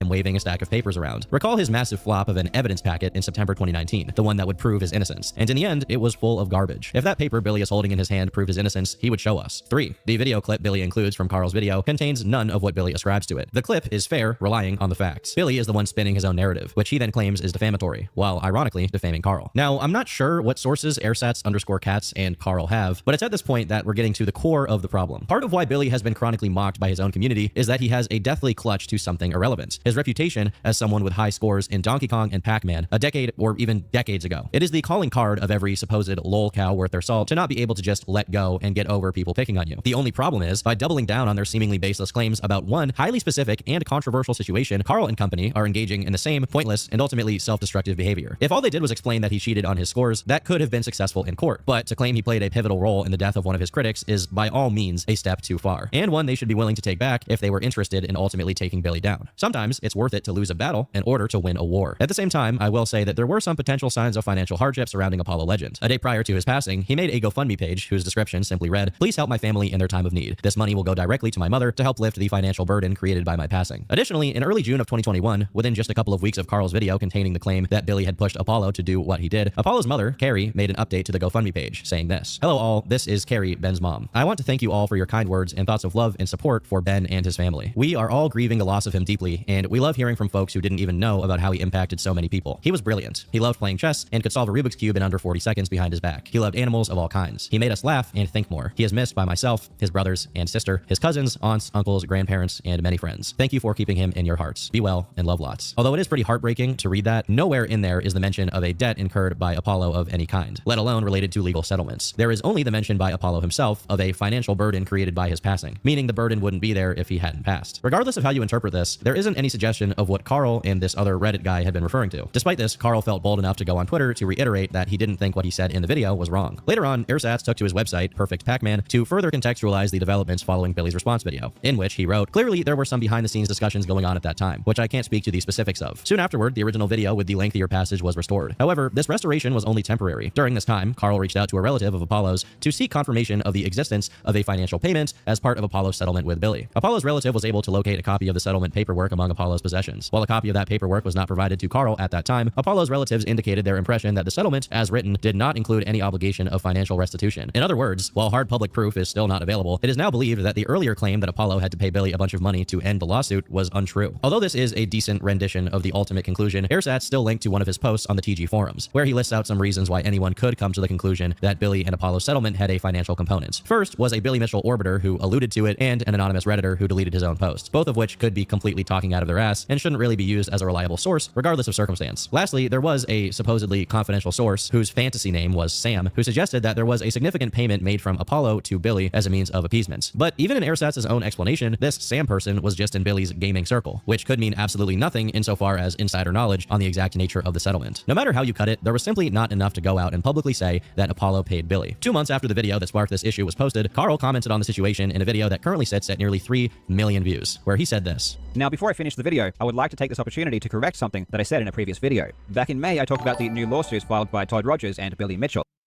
Hey VG, do you make the most money out of all your friends? Or do you have friends who make the same or more? Does it piss you off if you're not the richest one given the faggot personality that you have?" I have one friend that makes substantially more money than me. And it does not bother me. Thanks for the donation, faggot for life. In that video, I made the claim that Apollo Legend paid money to Billy Mitchell as part of their settlement. I would never make such a claim unless I had very good evidence to support my position. In response to this, Billy Mitchell released a video accusing me of lying and claimed that no money was exchanged. He didn't provide any evidence to back up this claim, nor did he attempt to get in contact with me to clear up any misinformation I may have had. However, I did investigate further, as I would never want to provide false information to my viewers. I reached out to a member of Apollo's family who graciously agreed to clarify some details. According to them, despite Mitchell's best efforts, Apollo Legend would not pay any money, and in the final version of the settlement, there was no clause indicating that he was required to do so. Therefore, the statement I made in that video was almost certainly incorrect. I sincerely apologize for providing false information, and no matter what kind of relationship I have with Mitchell, I do not believe that it is ever justified to lie or mislead. Mitchell also claimed that I was accusing him of murder. This is certainly not the case. I do have my opinion regarding the impact of the settlement on Apollo's decision, but ultimately, it was no one's responsibility but his own. The only reason I mentioned it in that video was because I felt like it was important to let you know what happened, as I know many of you enjoyed his videos. Now, while that was as good of a retraction statement as they come, it may have simply come too late. Their legal battle quietly waged on, as both parties became mostly silent for the next couple of years, which is par Kitty. for the course for this kind of situation. Carl continued to throw occasional shots at Billy, making fun of him for standing on a paint can to appear taller, although to my knowledge Billy Mitchell is already like some kind of towering mutant guy, so it's possible he just wanted the picture to look better. And he also doubted Billy's claim that his doctor refused service because of the allegations surrounding his Donkey Kong scores. Meanwhile, AirSats continued to keep track of Billy's legal developments and update the public on it, notifying that one of Billy's cases against David Race could not be tried at all. Although Billy made a few advancements, such as copyright claiming some of the people who used videos of his deposition for his lawsuit against Twin Galaxies, by January 2024, this particular lawsuit came to a bit of a surprising end. In a statement they released after analysis from yet another technical expert, Twin Galaxies said, "In fair consideration of the expert opinion provided by Dr. Zaida on behalf of Mr. Mitchell, and consistent with Twin Galaxies' dedication to the meticulous documentation and preservation of video game score history, Twin Galaxies shall heretofore reinstate all of Mr. Mitchell's scores as part of the official historical database on Twin Galaxies' website." While that sounds like a concession buckling under the unrelenting pressure of the Billy Mitchell legal team, the reality kind of lies in that last part, as part of the official historical database. Meaning, Billy's scores aren't going to be counted in the regular rankings, but exclusively included in their archive of how the scores looked in 2014. You can go look at the current Donkey Kong high scores, and even the Pac-Man high scores, and Billy Mitchell is nowhere to be found. For all intents and purposes, his legacy has been wiped from the Twin Galaxies database. Carl Jobs was quick to jump on Twitter to comment on it, saying, "I do truly believe the settlement was a loss for Billy, but I understand people are upset he didn't get the ass-kicking he deserves. I'm as upset as anyone about that. Let's hope I can be the one that does it right, sticks it out to the end, and finally puts him in his place." As it turns out, Carl was not the one that did it right. It would be a rocky while until his case involving Billy came to a conclusion, and the interim was quite eventful. Between a hernia and cancer surgery, the death of both of his parents, and a huge spiraling drama related to Gerard the Completionist, Carl remained steadfast and expressed again and again that he would not accept anything less than a $400,000 settlement in his favor. Again, extremely bold on his part. By April 2024, his trial date got scheduled, and his confidence only grew, as he said things like, "I've never been more prepared for anything in my entire life. In 3 days, I get to meet the video game player of the century." However, eventually, his tune started to change. I know everyone is wondering about the trial. It isn't finished yet. It is currently adjourned until October. I won't be making any comment on it until the final verdict. Thanks for the support. A few weeks later, Moist Critical came out to say that he was a witness in court against Billy in a video that now has over 2 million views. They played, I think it was 32 seconds, and it was where I was like, okay, so here, they actually have the quote. Spamming me on Twitter, demanding I give Billy Mitchell an apology. This is my official response to all of you, and it's where I stand on my chair and I fart into the mic. There was definitely a peak of attention that transcended the gaming community, entirely focused on the case of Billy versus Carl. But after Charlie's video, that attention slowly dwindled as the case quietly proceeded. Nearly half a year later, Carl made a series of tweets announcing that the end of the case was soon to come. "The judge's decision regarding my trial will be delivered on the 1st of April. Fingers crossed. Win or lose tomorrow, I am proud that I never backed down and never allowed a bully to control my free expression. The amount of support I have had over the past 4 years has been tremendous, and not only have you helped me to defend myself in the best way possible, but you've also made this process much easier on my family, for which I will be forever grateful. Whatever happens, we will continue moving forward, and no fear of tyrants will ever stop me from doing what I believe is right. Here's hoping tomorrow brings good news. The court has decided to stream my decision live on YouTube, so you can watch me win or lose in real time." His entire audience and the followers of Billy Mitchell's misadventures were all reawakened, as they waited with bated breath for the resolution. Not only because they wanted Billy to lose, but also because Carl had crowdfunded his lawsuit, meaning thousands of people literally had a stake in what happened. However, the fact that the judge's decision was to be made on the 1st of April should have been a sign that sometimes fate plays tricks on all of us. After all of his bravado and confidence, Carl Jobs took to Twitter to announce the result of his case. The judge found Billy to be a credible witness and believed his entire testimony. From that point on, unfortunately, there was really nothing that could have saved me. I will now obviously consider my options. I know many of you will be upset with this, and I am sorry for that. Thank you again for all the support I have received, and I will endeavor to work as hard as I can to repay all that you are owed. There are a lot of lies being spread that I falsely claimed Billy sued me because I said he cheated. I never claimed this. I only claimed it was relevant as part of my defense. I didn't openly discuss certain details for obvious reasons, but I was never trying to hide why I was being sued. Furthermore, I never asked for money when Billy originally sued me. It was only after he sent me a second lawsuit and a threat of a third lawsuit, which were completely unrelated, that I needed to crowdfund. My total legal costs are well over $600,000, so any money I received went to my lawyers. I did not intentionally try to deceive anyone or trick anyone just to defraud them or scam them out of money. How in the fuck? That is just so much fucking money, dude. The legal system is so retarded. I really hope, like, we end up having AI lawyers that are, like, free and are as good, if not better, than real lawyers in the future, because holy fuck, that's stupid. But the criticism that I should have been more Come in my bum, don't need tellers write these rhymes. Give me his calm, licking it up with my tongue. I give him good brain till he going dumb. Gag on it if he is hung. They're great. Very great. Thanks for the donation, come in my bum. transparent is valid, and I'm sorry. Truthfully, I didn't want to repeat or mention any claims regarding Apollo Legend because it may have jeopardized my defense. I never intentionally lied regarding Apollo Legend either. I relied on incorrect information from multiple sources. I retracted the statements once I confirmed it was inaccurate, but apparently it was not sufficient. At some point, of course, I will produce a video discussing everything, and I still believe the decision today was not the correct one. Unfortunately, his apology and explanation were not sufficient to quell the raging hatred of the general public, who were, even if unintentionally, led to believe something entirely different would happen. Honestly, however much Florida man turns off monetization in order to divert funds to Gaza. Do you think he is a free Palestine type dude? Like, maybe you'd want to donate to a charity that's doing extremely important work in Gaza. Like, that would be a significantly better use of that money than donating it to me. Like, I would much rather it go to other organizations or other people in need instead of finding its way to me for literally nothing. I really don't like him. What a fucking retarded sleazebag. Thanks for the donation, Smooth Brain. Much of a blunder Carl made. I don't want to dog on him too much, especially since I think having to pay well over $500,000 for his mistake is more than a sufficient punishment, to say the least. At the end of the day, he made a pretty terrible mistake, and it cost him dearly. Without condoning or condemning, I understand. Regardless of how malicious... Yeah, I read that study where if the judge didn't eat in the morning or something, they're 80% more likely to give you a worse conviction. They tracked when a judge eats versus like how they deliver verdicts. They give the softest verdicts like in the morning after they have breakfast, and then by lunchtime their verdicts end up becoming more severe. Then after they have a break and eat, like they give less severe verdicts again, and then later in the day, once they get hungry again, it's insane. Like your best bet is to just stay out of any legal trouble, because like you're fucked. I've been through it. It's a fucking nightmare, dude.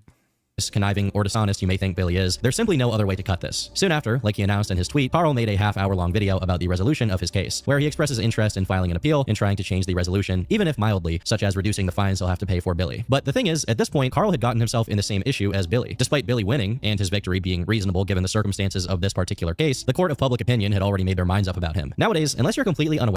The damages he had to pay were fucking ridiculous. Like, there's no way you can justify it. It's insane.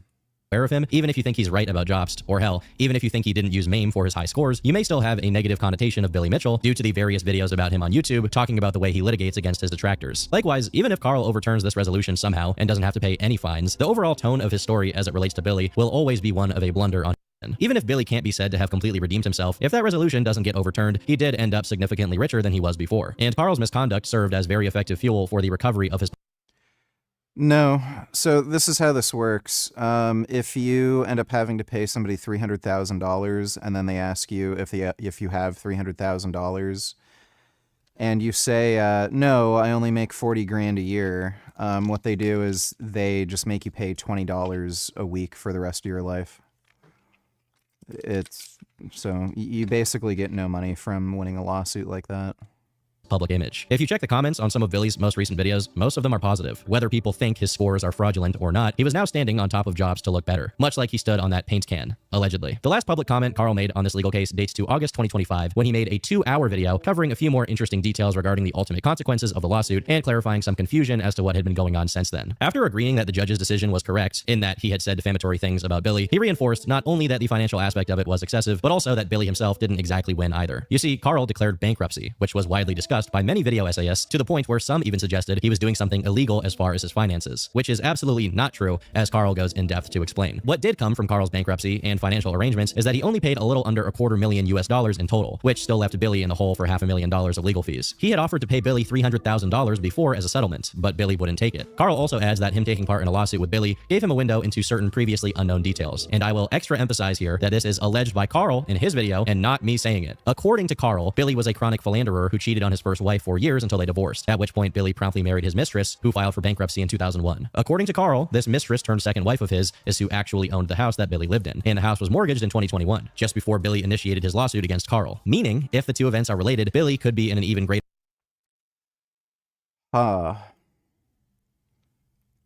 Well, that's kind of funny.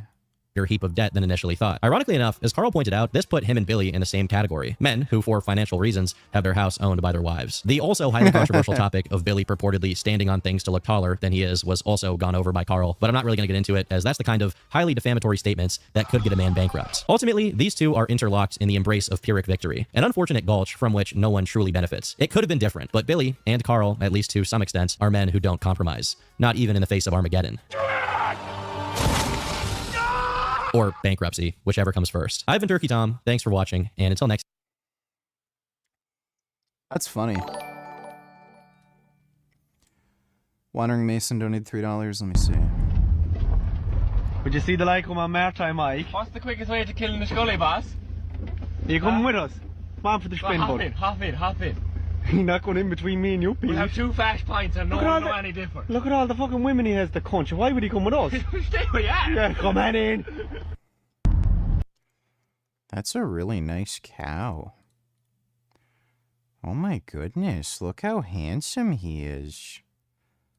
Oh wow, he is so big and strong.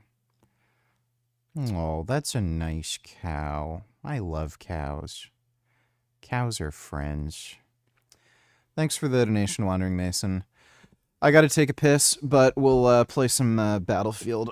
We'll play the single player, maybe do a little bit of online. But I'll be right back.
Tried the single player for like an hour, not impressed. Kind of boring. Alright, well, I'll see. If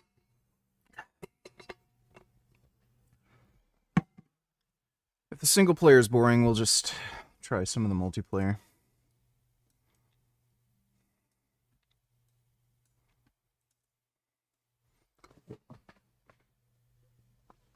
You want to bet.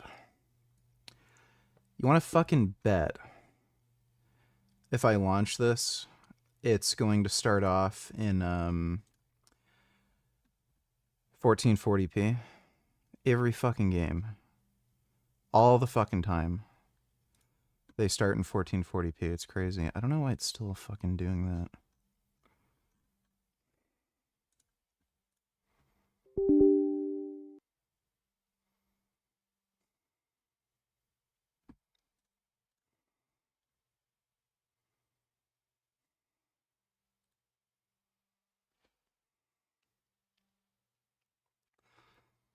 I microwave my sweet potatoes first, and then I put them in the air fryer so they get crispy.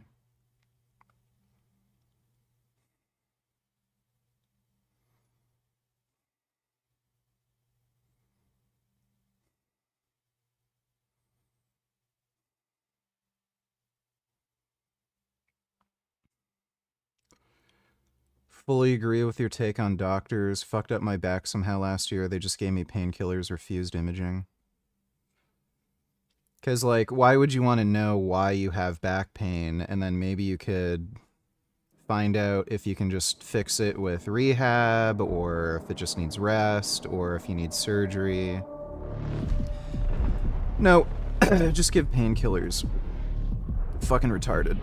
Doctors are just idiots. You want to fuck up your health, go to a doctor.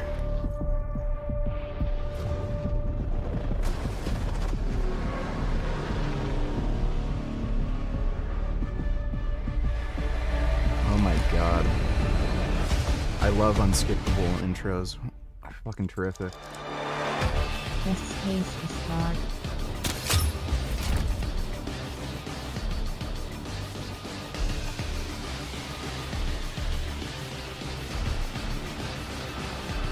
Does it have visual, like the audio assist thing on by default?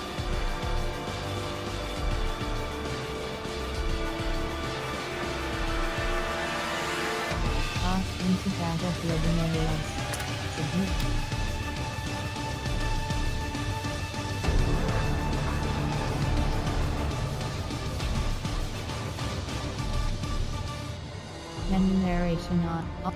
Menu.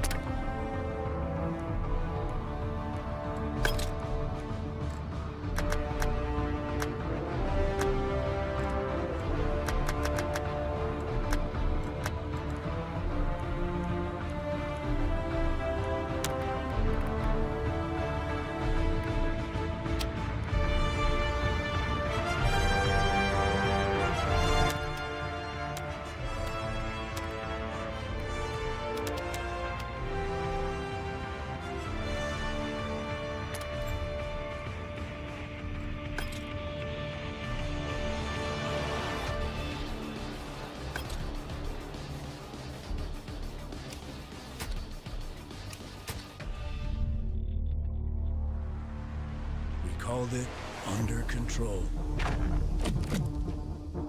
Until it called our bluff.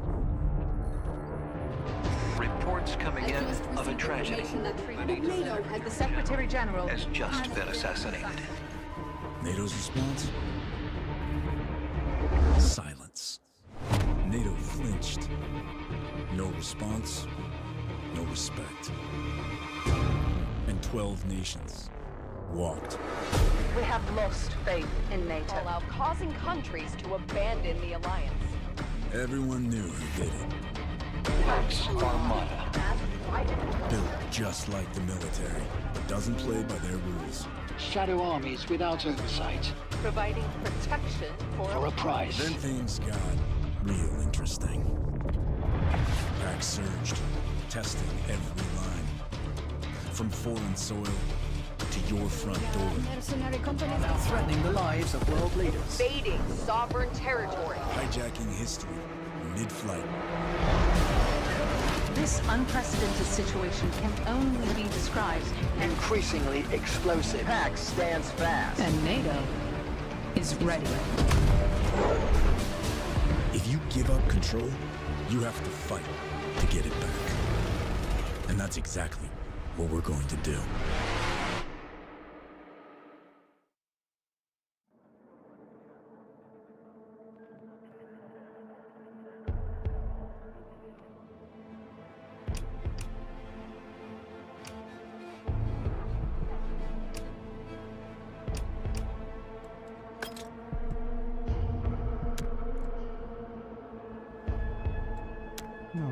veteran.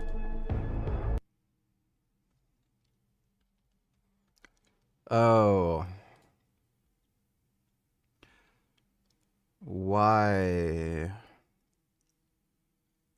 Oh, that is so annoying.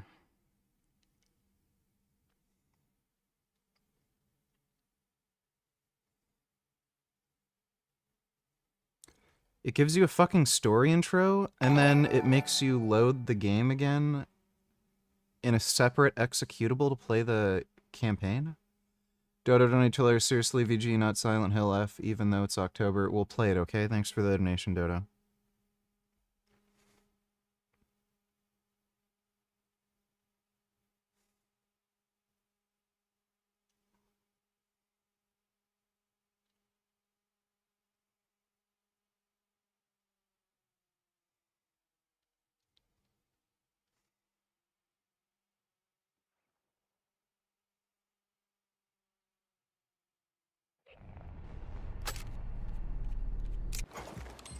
Bad guys in arm's reach, and they're redeploying us. Murphy, Regional Command's got an update, boss. Too bad it's not going to me go kick those Pax Armada shitheads off our doorstep.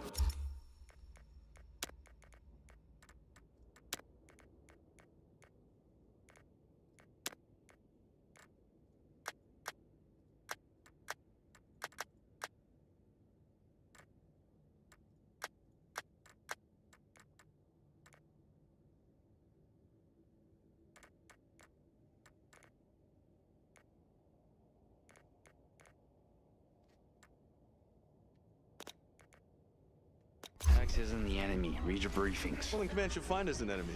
Your backing servers isn't work for raiders? Offensive cyber capabilities, Blake. SAP level shit. If you read as much as Martinez, you'd stop bitching about the wrong Georgia. Let's see what Command's got.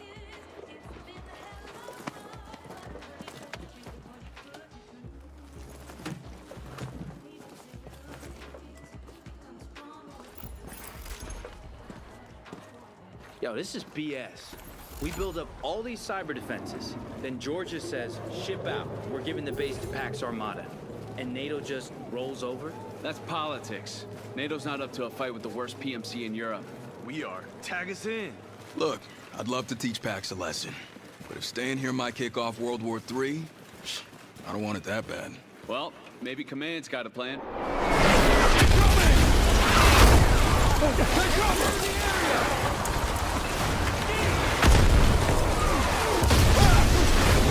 Defensive positions moving us down!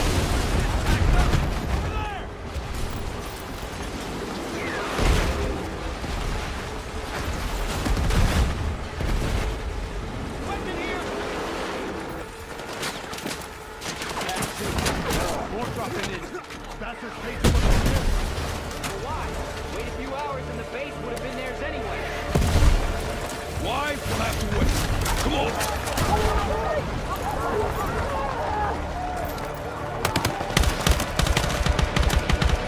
I'm okay!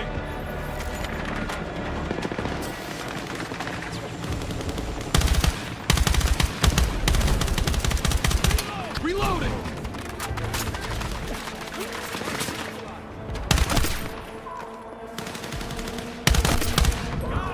There's gonna be more. Boss, we need to get under cover. The vehicle hangar. It can hold up against heavy fire. We regroup there. Go!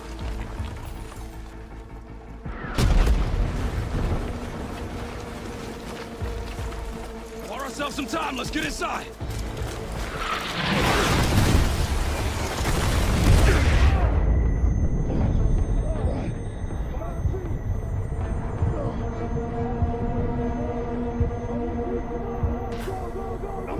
I'm okay. Hangar's a no-go, but we got a ride. That Berkeley? You good, Murphy? Good enough. Machine gun, machine gun. All right. Pax is focused on the base, but our mission hasn't changed. We protect those servers. We gotta secure Site 2 before Pax takes control. Yes. Shooting our way out. Guns up.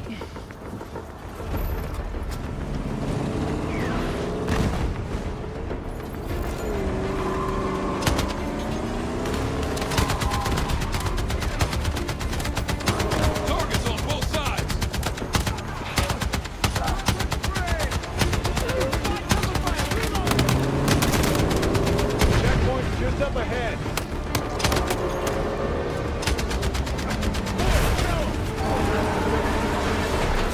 Go! We need another exit!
I need you to look for more survivors.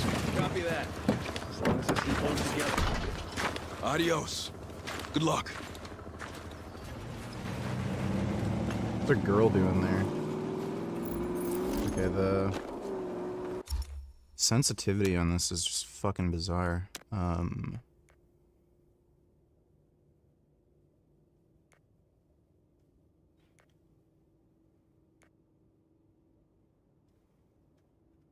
Wait, that's so fucking weird.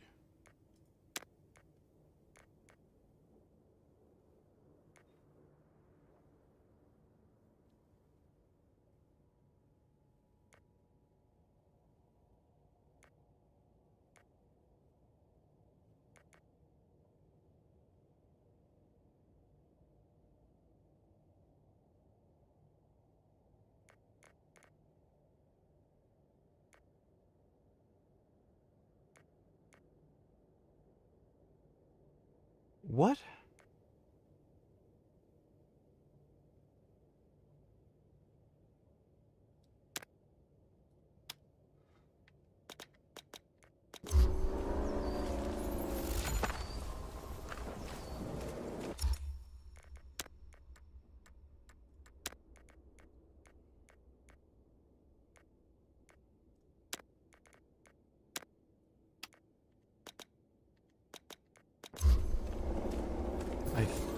I don't know if...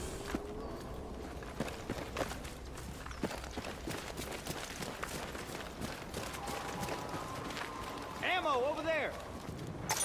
Ammo over there! Got an ID tag here! Murphy, glad you guys made it. Likewise, Jackson. How we looking? PAX artillery and vehicles below. Lightning is slowing down PAX reinforcements, but they got a window to give us air support. You're JTAC current, huh? You know it. Let's get him away from our servers. Got a laser designator ready to go? All right. Their turn for a surprise attack. Lightning 1, this is Tempest Actual. Targets in place for attack aviation. Over. Copy. Laser on. Lasing. Staring now.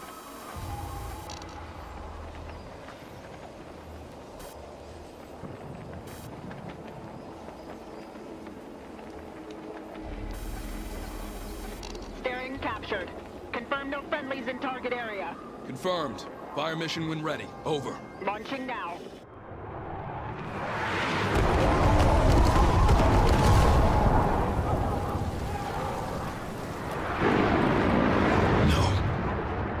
Lightning 1, do you read? Lightning 1! They're gone, Martinez. Jets. Someone sold them jets. Jackson, give us some cover. We're headed to Site 2. We are? We can't evac The servers under sensitivity that kind of when fire, just and looking we is can't let too PAX low. capture 'em.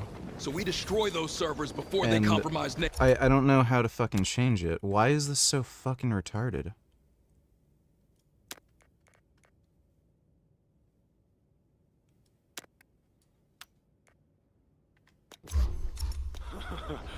Holy shit. And then this is to...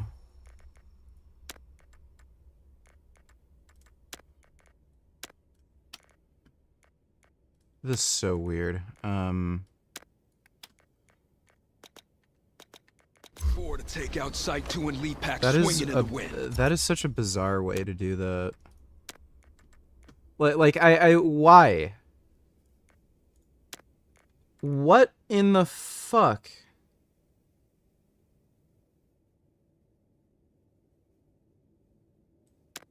So does that... Wait.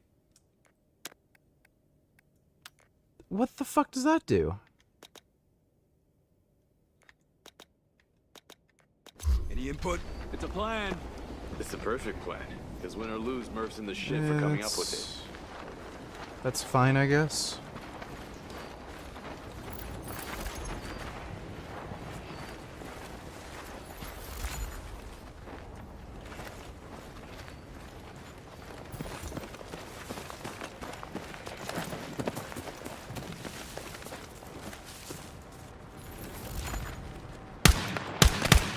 Hostiles closing in on Site 2!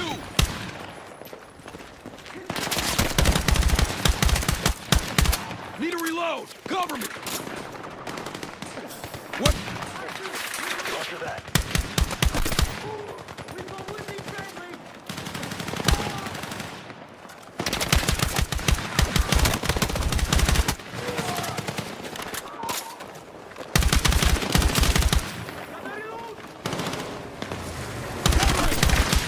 Enemy vehicles in sight! They want this place bad!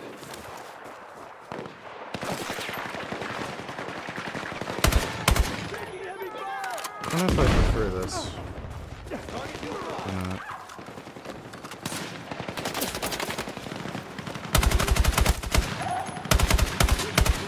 Oh. Rifle eliminated! Duke 1-1, this is Tempest. We'll need evac soon from Site 2. Copy that, Tempest. Need to circle to evade enemy aircraft. Copy. Approach when able.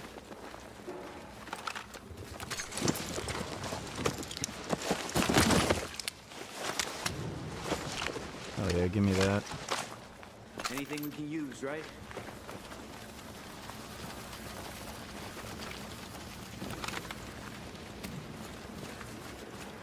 Ammo here.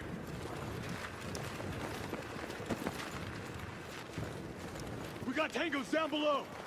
Southwest.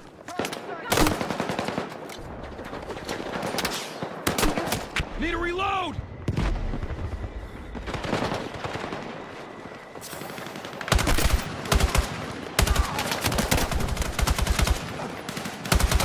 Reloading! Hostile using cover.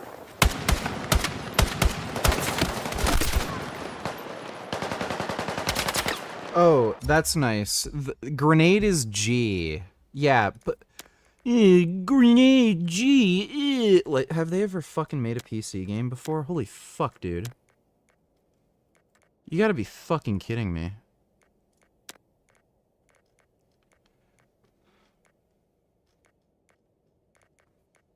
Oh, jeez. Dodo, oh wait, Sir William, Squire von Dutch, Meyer, donate $2. Don't skip so fast like you did with my Nutella challenge, and like Poo donations.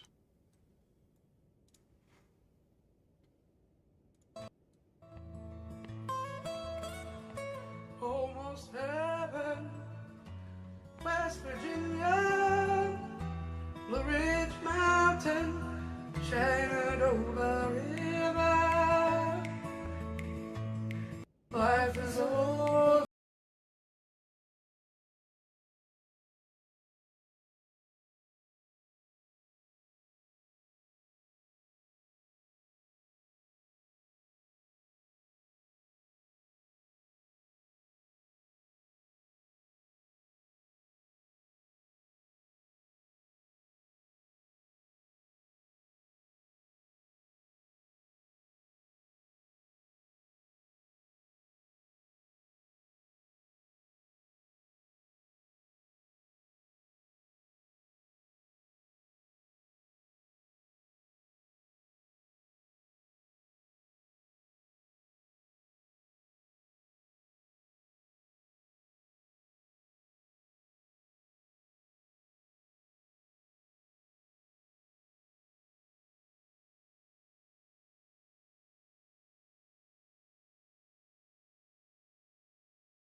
That's beautiful. Thanks for the donation, Sir William Squire.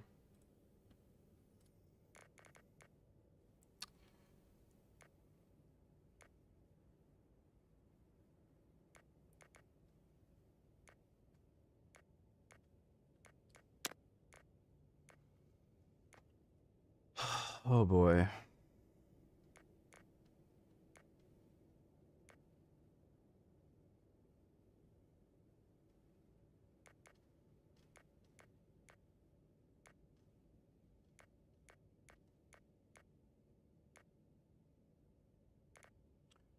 Prone is Zed. That's very weird.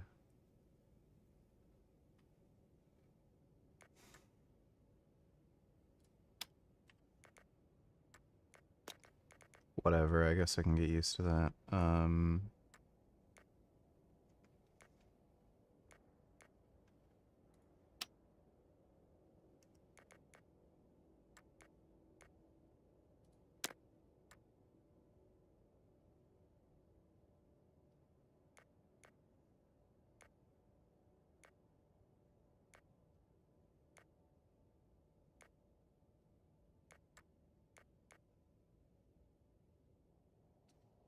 I have no idea what the fuck they were thinking.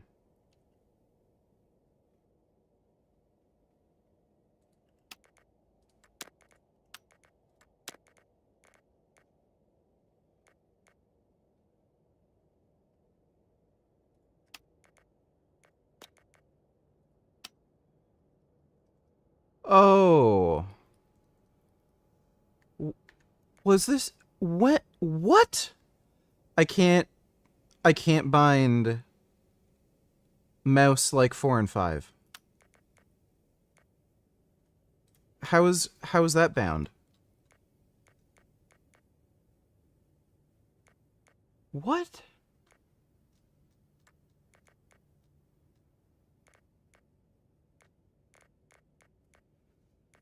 Whatever. Tossing frag!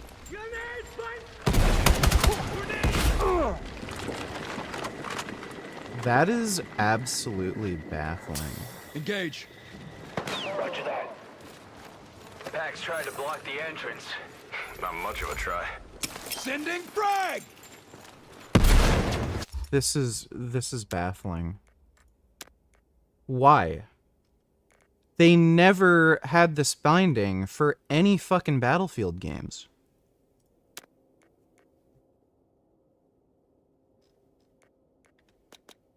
Just why? Infantry/passenger. What is... oh. This is fucking retarded. Like, absolutely retarded. Gadget 1. Why is that bound?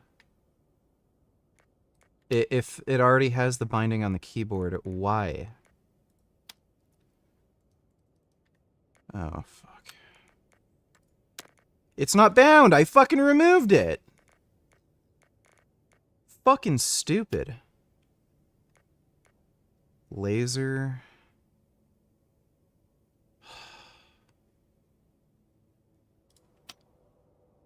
Is like R... Oh, yeah.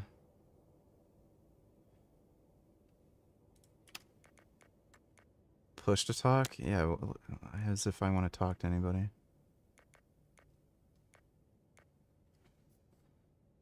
Steady scope, yeah, I guess that works fine. That's stupid.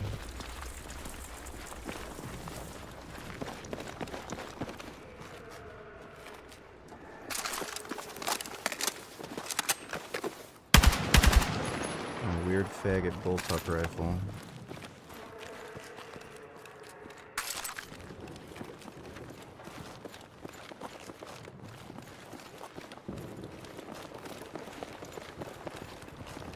So wait, I don't understand. If... Why is it moving around if the key bindings are... Ammo, resupply. They literally lie about the key bindings. They're literally lying. I got you, boss. The key bindings do not do what they say they do. Clear inside.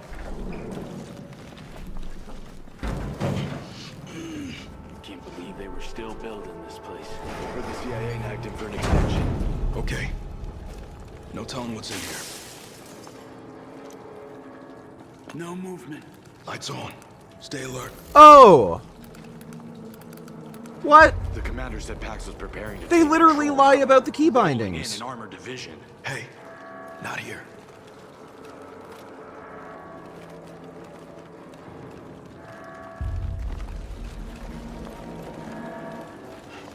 They must have been working on the server evac. Pax got the jump on them. Move up.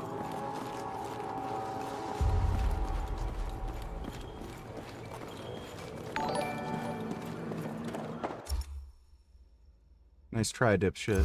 Pax got ahead of us. Where's the other bill of service?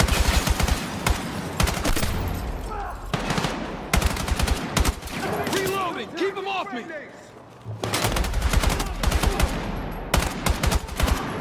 Get down!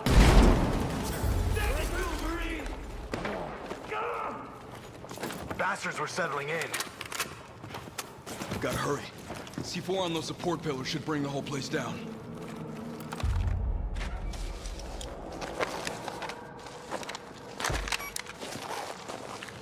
We need more C4. Let's head up. Copy. This is Duke 1-1 to Tempest Actual. Looks clear. Closing in on top 2. Copy that, Duke 1-1. Meet us on the roof. Watch your heads. Covering you. Jackson to Tempest. Got eyes on Site 2. Pax round forces are forming up.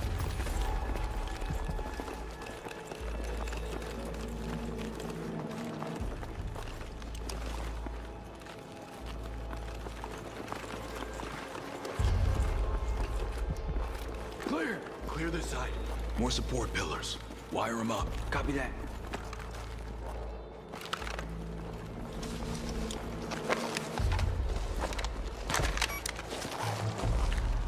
Let's get to the roof for revac, then blow this place. Spotted Pax setting a rappel line in the elevator shaft. We'll take it. Hey, you good to repel, Armstrong? Anything you could do, I could do. Jackson, are your people close? We'll chase the evac, but it's gonna be tight. Secure yourselves, Tempest. The fuck is that? Clear! Tempest, you got Pax reinforcements on ascent. They're wise to us. Can't get them all. Copy that. Evac's coming in. We'll hold them off. Oh, for fuck's sake, Murphy. You're gonna make us look like heroes? I won't tell if you don't. Tempest, ready up!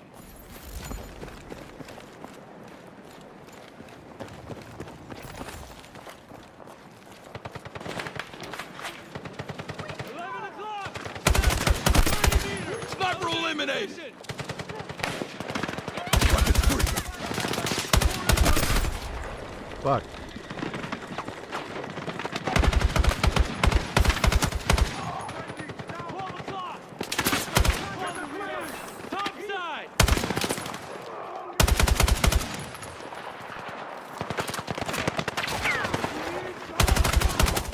Sniper neutral!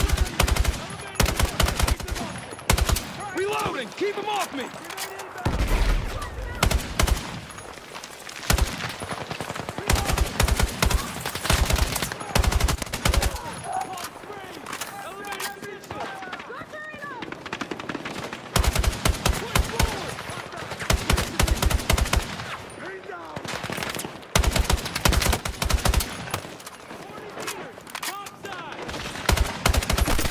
Sniper neutral!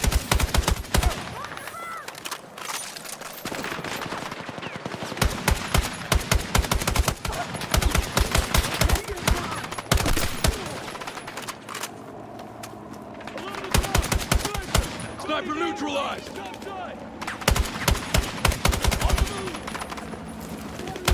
a breather, but not much. Evac coming! We're not done! Stay focused! Engage! Copy that!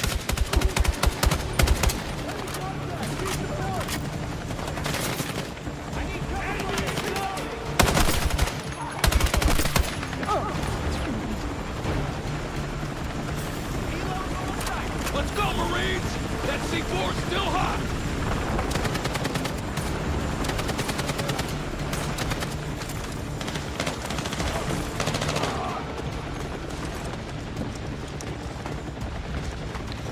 We're out of time! So were they. Fuck yeah! Woo! Got him! Holy shit! Think they'll bill me for those servers? Keep adding zeros.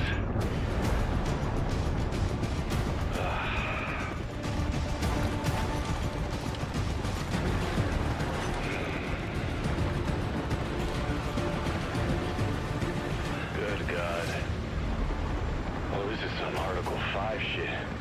What kind of tech advantage is worth that? No, we're missing something. NATO has to set us loose on this. Find some answers. NATO's losing allies by the day, Murphy. If we got the truth, would they want to hear it? It's locked, defended! No, we made it! Hold on! Aircraft in a span moving altitude. 241 is hit. In a span, can't recover. 241 is going down. Mayday, mayday! Strike right back!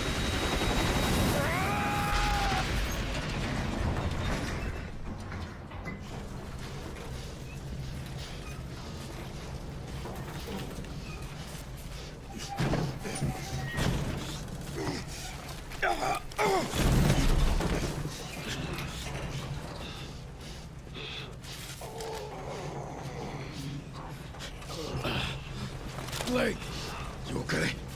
I can still shoot. Armstrong, Martinez.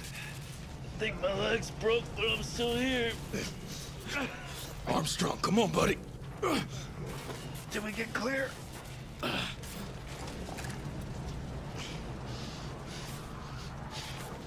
We got incoming. Oh, fuck, they're cutting us off. This is Tempest 1-2 actual. Any friendlies in range? We need immediate evac. Any station. Murph, what's the plan?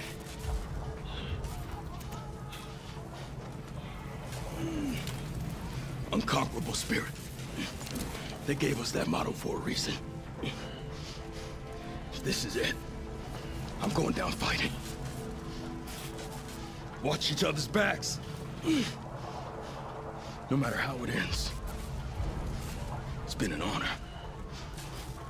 We still faithful? Always. On my lead.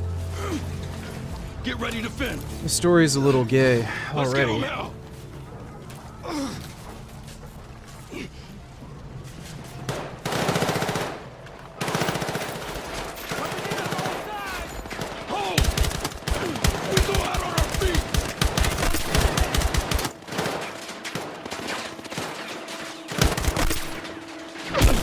Martinez! Oh, shit! Fuck!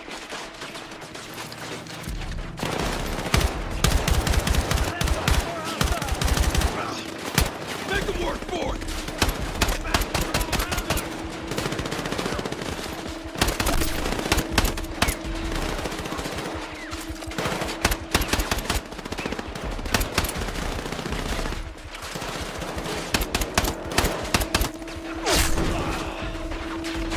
Fuck this! And fuck you! No! Damn it!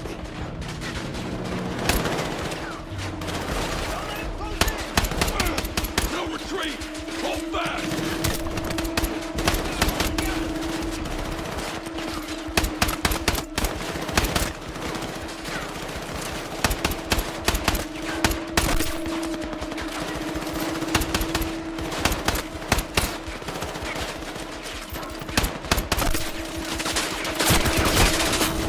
Travis!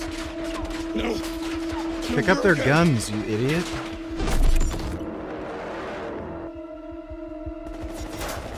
It's like before. Blake, Martinez. I'm on your 6, guys. Wait for me.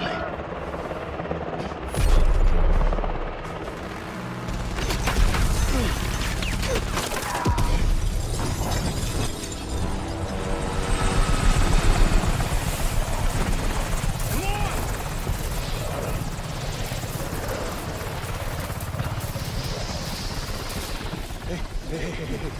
We gotta go. You all right?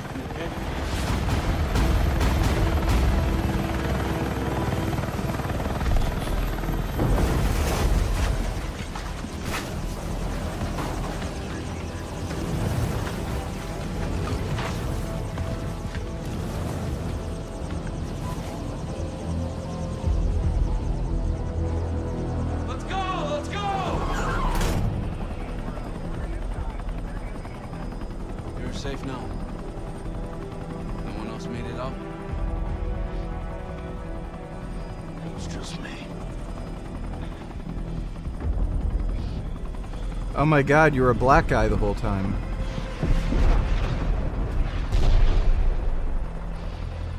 Just me.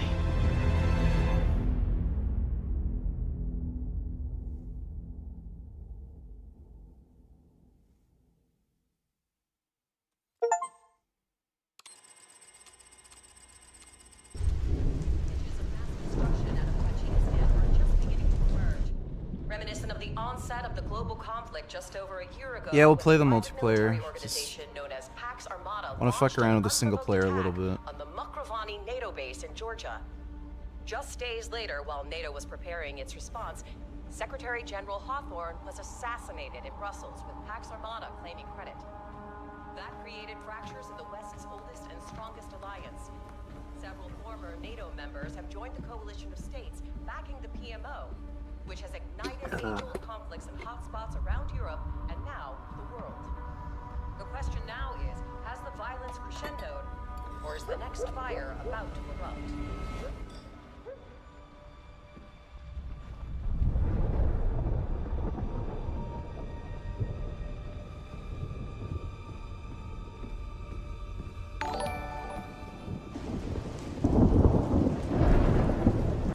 Dodo Donatillers, do me a favor, VG, start downloading Silent Hill F so it's ready by the time you get bored of Battlefield. I'll play Silent Hill, okay? Don't worry. Thanks for the donation, Dodo.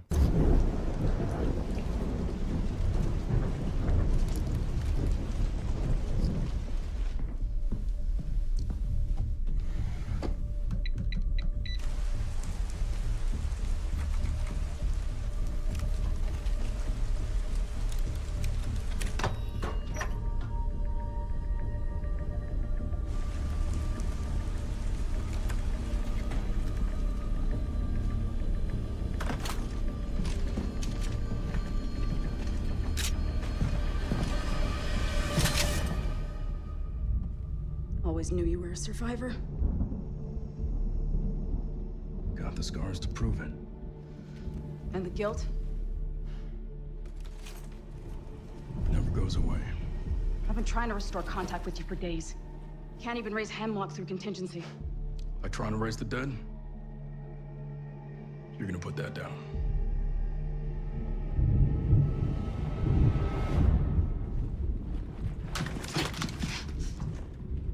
Wasn't a question. Sit rep. Hold your positions. Primary secure. You're breaking protocol. You're never to contact me in person. I taught you both too They're well. They're coming for you. Who? Pax. What's your source?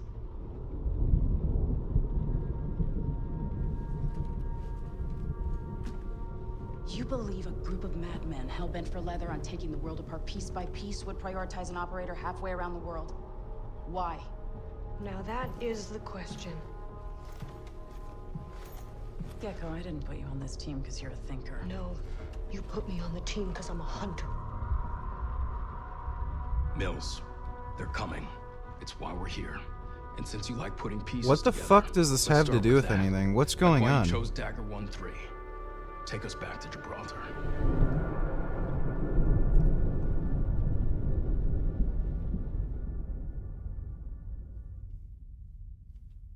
There better be a lesbian sex scene.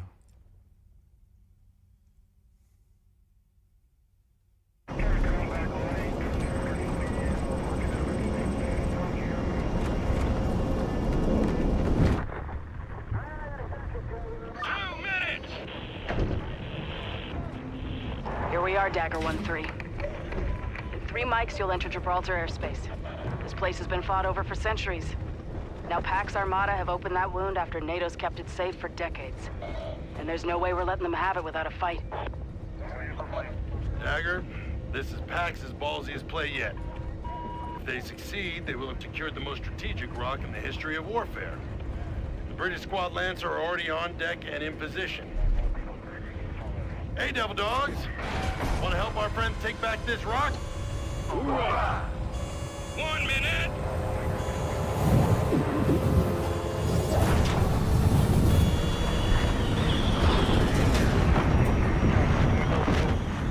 Dills, you hearing me? Got you 5x5. Send it. On final approach, looking good. Copy that. Phase 1's complete. Artillery's pummeled the rock, weakening Pax's defense system. We've cleared the way for Phase 2. First objective is to rendezvous with Lancer, push through and provide sniper coverage so they can neutralize the radar asset. From there, it's a short hump to Pax's anti-air defense, our second objective. Once down, Command can launch Phase 3. Bravo element will land on the rock with you and move on their objective. Happy landings, Dagger. Mills out. Never a dull moment on this fucking team. Ready for this? Always faithful, always forward.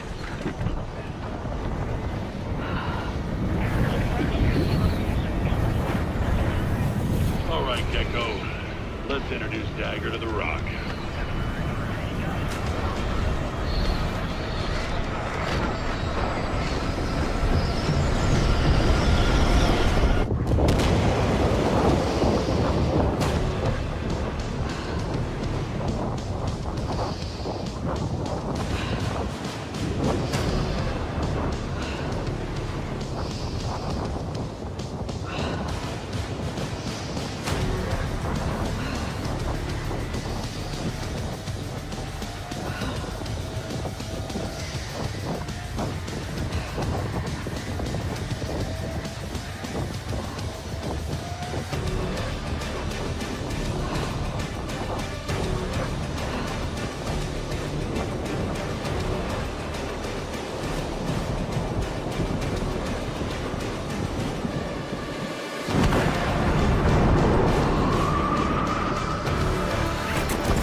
Am I a white guy now? Fuck that!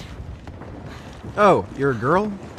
Oh, guess we're dead. One, radio check. You with us, Lancer? Reading you loud and clear, Dagger. We're waiting for you at the link-up point. Copy that. We good? On your 6. Well, I guess we're not going to be able to do anything because we're playing as a woman. Checkpoint. Needed to take out the MG nest ASAP. Copy. We're on our way, McIntyre. MG gunner guards up. Send it when you're ready. On it. Clean hit. Lancer, MG is down. Roger. Lancer, push up. Weapons free.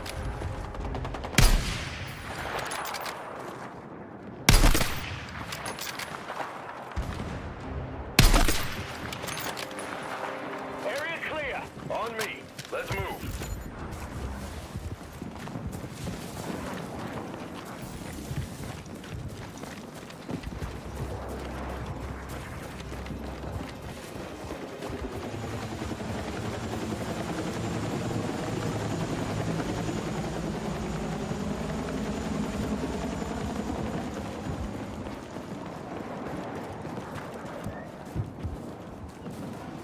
Good to have you in the fight, Dagger. Radar station's up the hillside. We'll approach through the cave system. Main road's too exposed. Roger. Let's hustle then. Not even a week and Pax are already heavily entrenched. The ship packs have stirred up. Shipping lanes, trade routes. Takes a lot of nerve to make a play like this. They're sparking old feuds for a reason. Fracturing long-standing alliances. Whoever's putting the bill wants to shake up the world and throw it on its axis.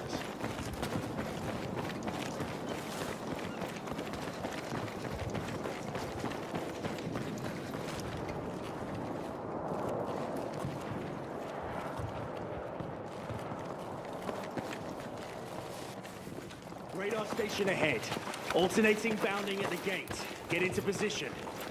Don't hang around. We won't wait for you. Copy.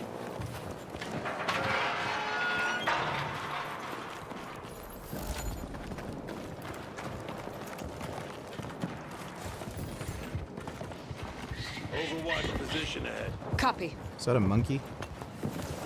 Lancer, we're in position. Roger, what are you seeing? Infantry at the gatehouse, 30 meters. More on the road further back. Stand by. Gecko, show me why you're on the team. Send it. Rounds down range. Engaging. Lancer, push forward. Roger that. Engaging.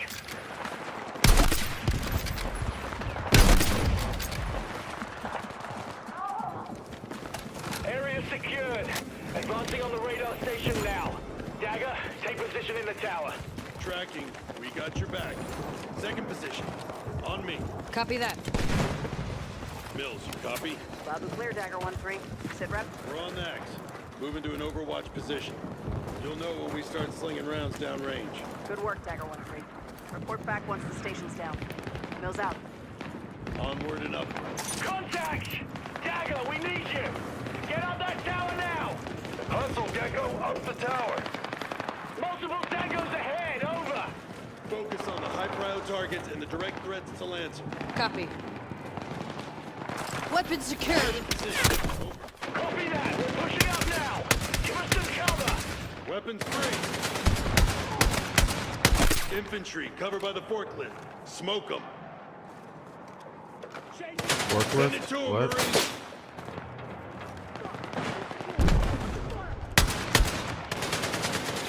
Stay low. Keep moving. Give me a fucking break.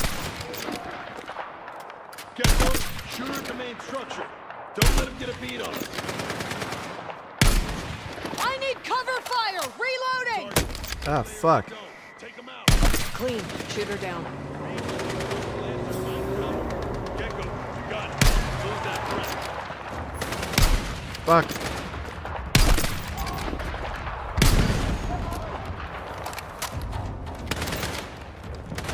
Go, go, go! You got an RPG, Gecko. Main structure.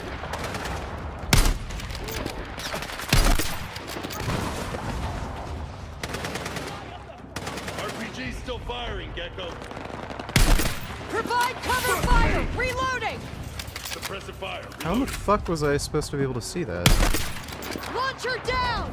Get a helo with that, Lancer. Cover. Roger that!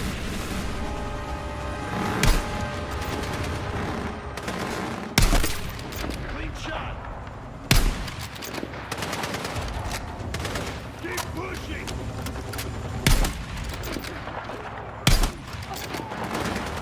Go, go, go! Line up those reinforcements. Keep moving.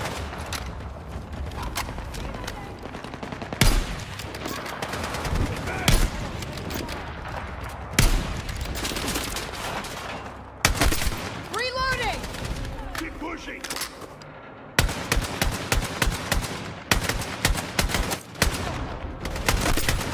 Dead center.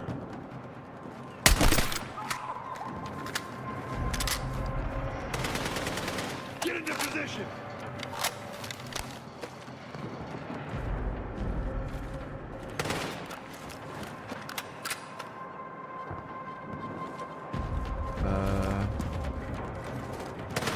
Get into position.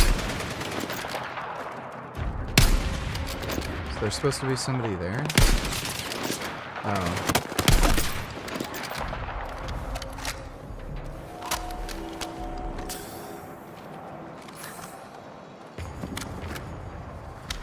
Dagger 1-3, we're at the structure now. Setting charges. Got him to the target. Sit rep, Lancer. We're clear, seeking cover.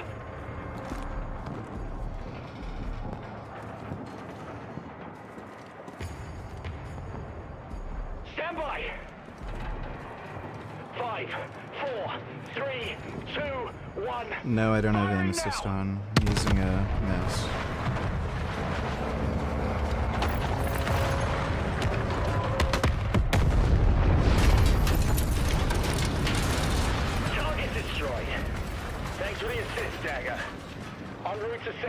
objective. Likewise, Lancer. Heading to the tunnels now. Good luck. Dagger out. Let's roll. Moving.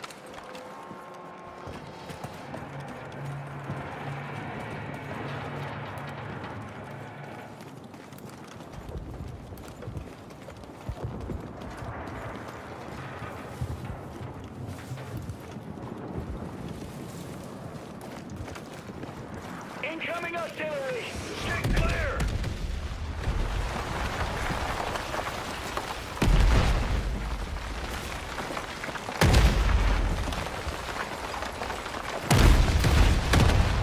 Move now! Through the tunnel!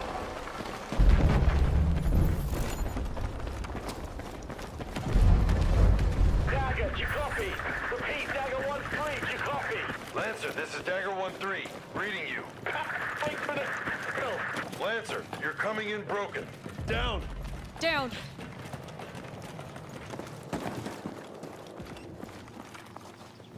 Yeah. Hey, rats. Go white light. Oh, I love Lancer, rats. you read me? What's your status? Damn it! We're a military powerhouse and the radios are still pieces of junk.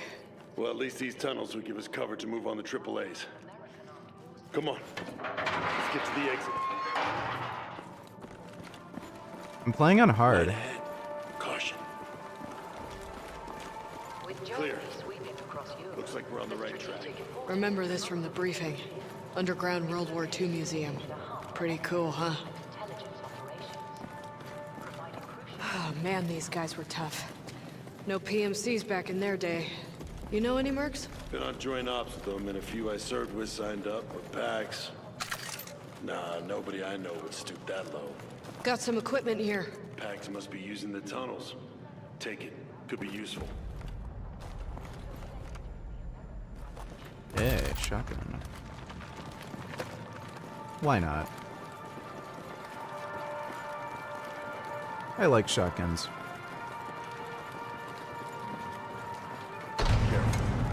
Weapons ready. Contact!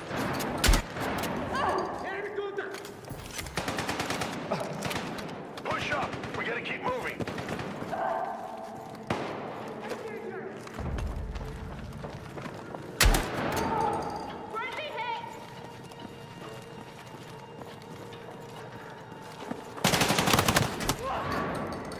Fucker.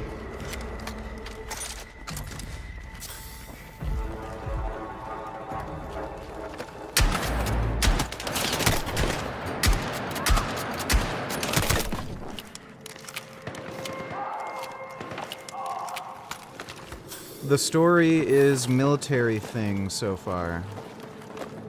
Blow some holes in those walls using that launcher. We can flank them. In position!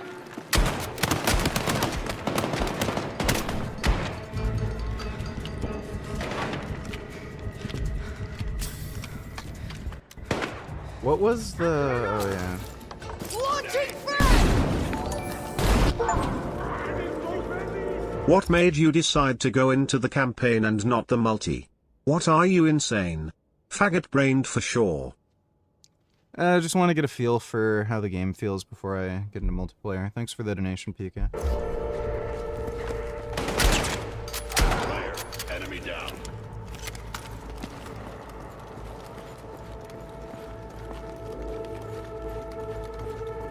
In position.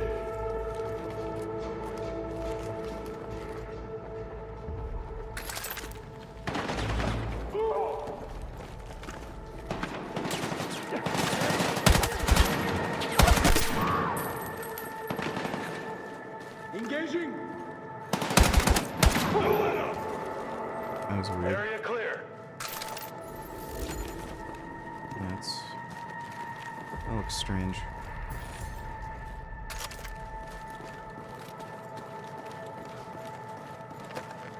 Launching Oh, frag! whoops.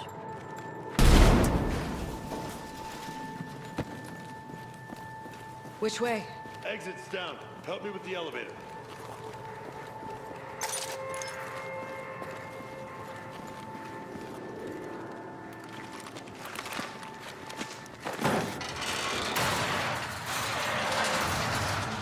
Dropping chem light.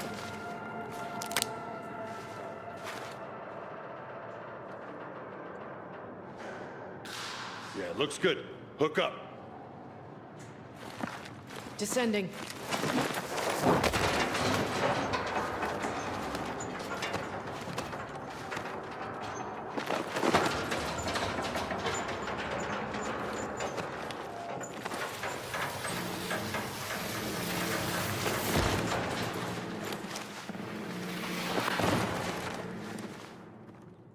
Mills, copy. Good to hear you're in one piece, Dagger. We're through the tunnel system. Moving on the objective now. Understood. Report back when Pax's anti-air is down. Mills out. Lancer, this is Dagger 1-3. How copy? Reading you loud and clear.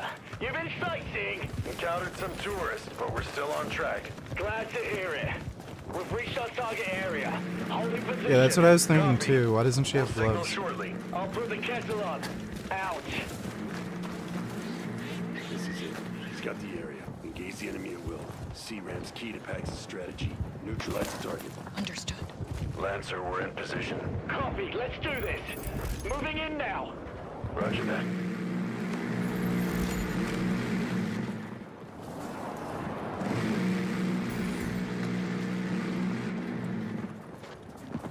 Wondering if you can stealth kill these people. Good sidelines. Take him in range.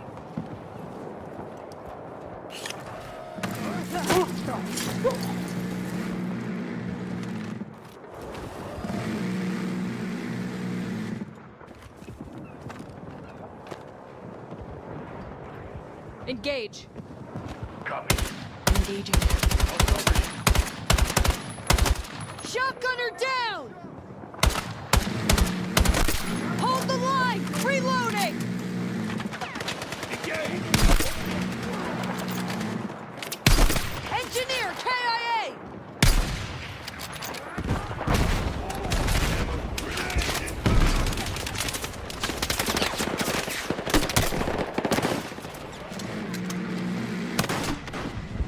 Oh shit.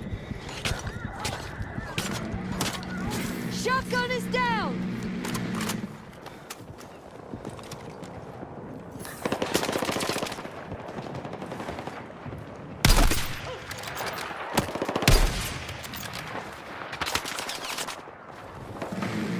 Can I pick up that gun?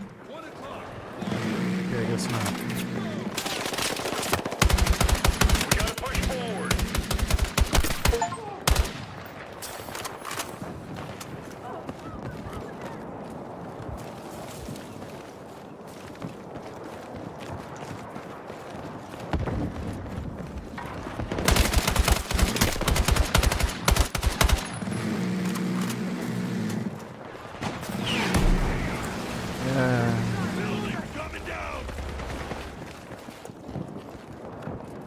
Weapons free! Roger that.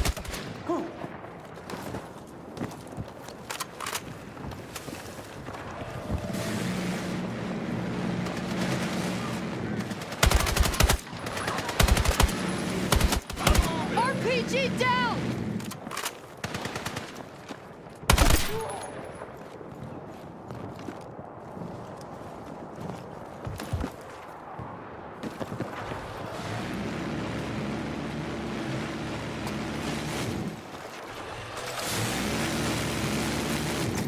Enemy contact!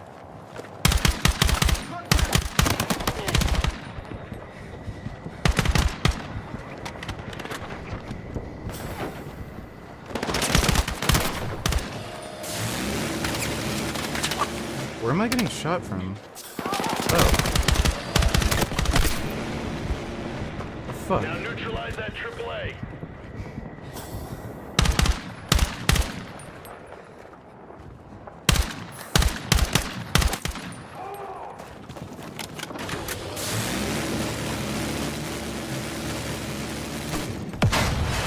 Nice work.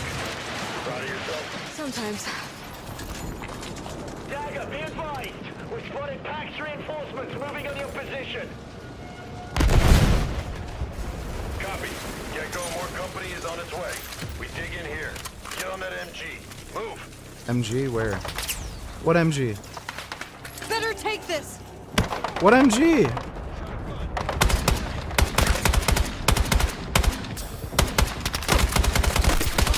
Reloading! What MG?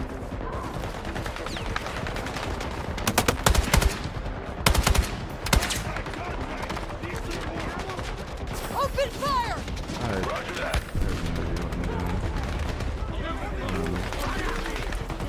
Launching frag!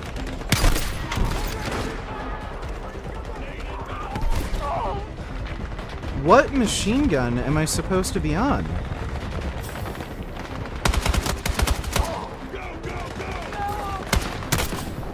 Oh, that machine gun. Reloading! Could have fucking told me.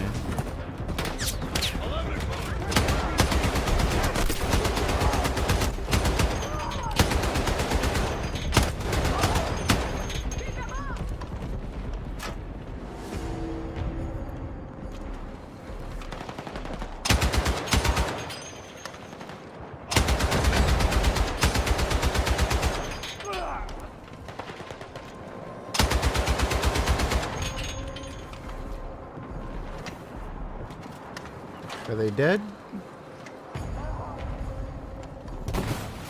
Lancer, status update, over. Held up by packs.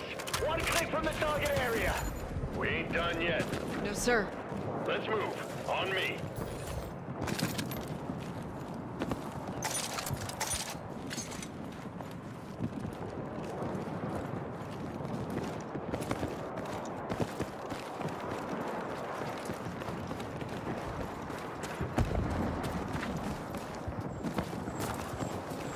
What's your sit rep? With those air defenses still active, the full assault can't happen. We're about to link up with Lancer and push on. 2 more left. We've got allied forces on the horizon waiting for your signal. The skies will be clear, Mills. You can count on that. Make contact once they are. NATO's counting on it. No pressure then? That's why we wear the Southern Cross. If it doesn't work, we'll blame Mexico.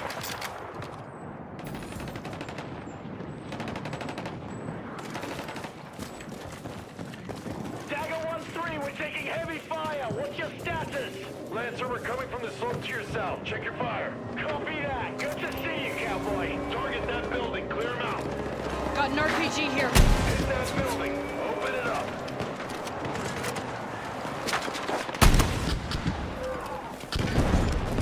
Shotgun is down!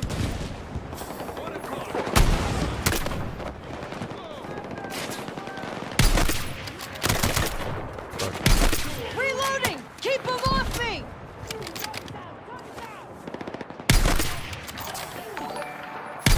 Shotgunner down! Once I finish Attack on Titan, I'm going to start reading Chainsaw Man. I heard it's really good, then eventually I'll start reading Berserk. Would you say manga is better than American comics? Way better. For many different reasons. One, mangas have a consistent, coherent story. With American comics, there's like different editions, different writers working on the same character, but they're in a different universe or timeline. You have no idea where to start. Like manga, it's just issue 1, 2, 3, 4, 100. They're very easy to get into and read. The stories are generally better and better written, and they don't care about like some gay woke bullshit with like trans people and stuff and inclusion, so a lot more titties and ass and sex scenes and shit. Thanks for the donation though, Son Goku.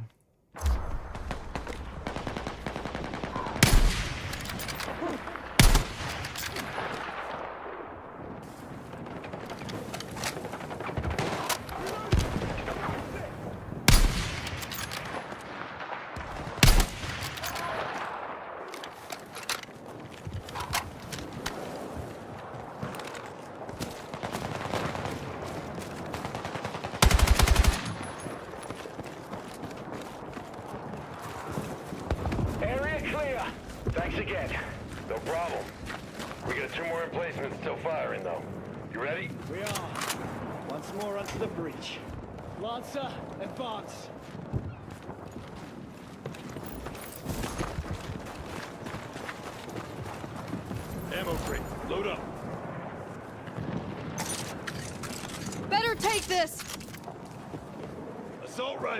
Right here.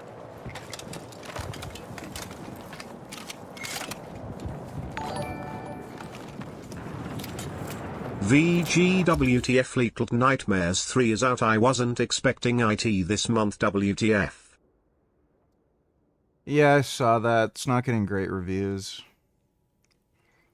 If you're a fan of Little Nightmares 1 and 2, then I wouldn't recommend this game. New developers completely missed the mark on what made Little Nightmares a good game. First off, can't stress this enough, this game is not worth $40. Get it on sale. All of the cosmetics are locked behind paid DLC, and the secrets give you nothing. With little spoilers as possible, this game is spooky, nothing burger. The art style mimics the first, and that is about the only thing they got right. Puzzles are for babies, taking no mental capacity to solve. Entire game feels like a walking simulator going left to right with no mix-up to the experience. Instead of coming up with original ideas, most of the big spooky moments are pulled directly from 1 and 2 and just spiffed up with a new coat of paint. There were literally rooms that were exactly the same as the first one, but with just different visuals. Lastly, where the first game excelled at environmental storytelling and giving you a world to try to piece together as you solved it, the game feels like they threw things at the wall in whatever order and thought, yep, that sure is spooky. Nothing melded together, nothing made sense. Controls felt like they were worse somehow. Me and a friend did the whole thing through by the end. We just wanted it to be over because there's nothing engaging, nothing to make you stop and go, what is this? Yeah, I'm not going to get that. Thanks for the donation, Dodo. Contact! Lancer, engage! Roger, engaging. Reloading! Friendly down! We need suppressive fire! Light them up! Whoa, that shoots super straight. You're clear to proceed. Pushing onto the last AAA.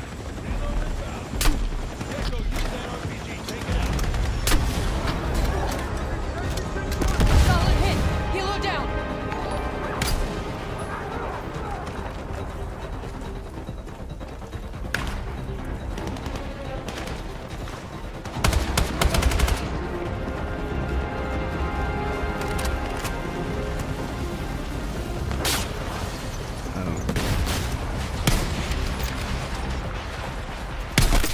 Sniper neutralized! Lancer, advance on that last gun!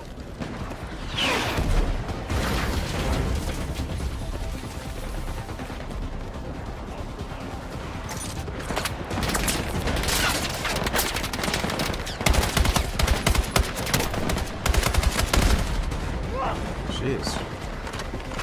What?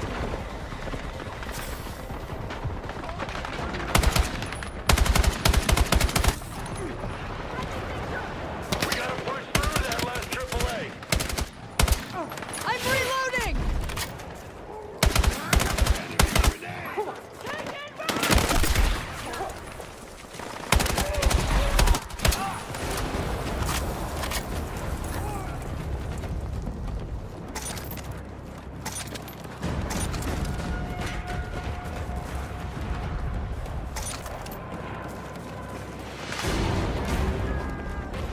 Advance on that gun! We'll cover you! We've got you, Dagger 1-3! Let's get you clear of the AAA! This last AAA now. Keep pushing! They're breaking! Cover!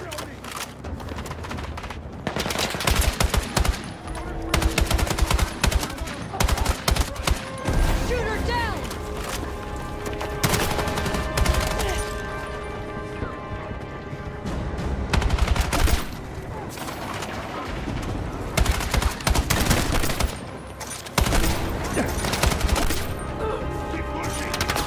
Ah, fuck. The hell? Clear the AO back! Now we can take down our last target!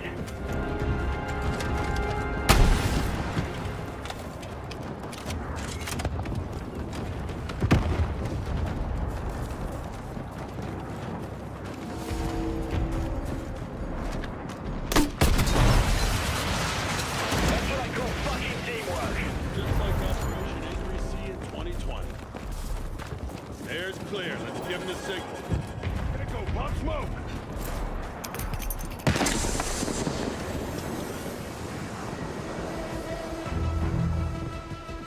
That was too fucking close! I don't know what's more impressive. You or firepower? Good work, Marine. Airspace is clear. You just got us a foothold in this fight. Lopez and Murphy are on the USS Macon off the coast of Gibraltar. Hemlock, a specialized skills officer, will be contacting them now.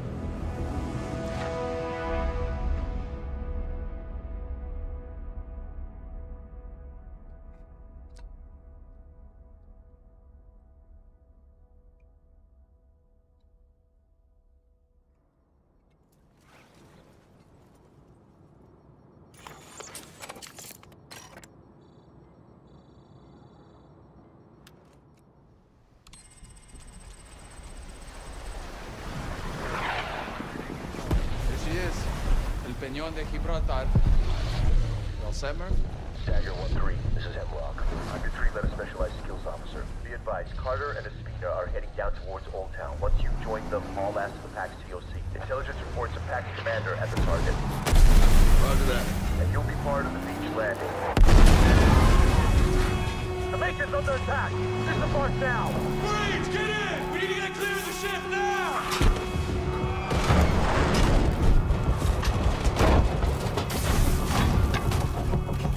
I got the turret!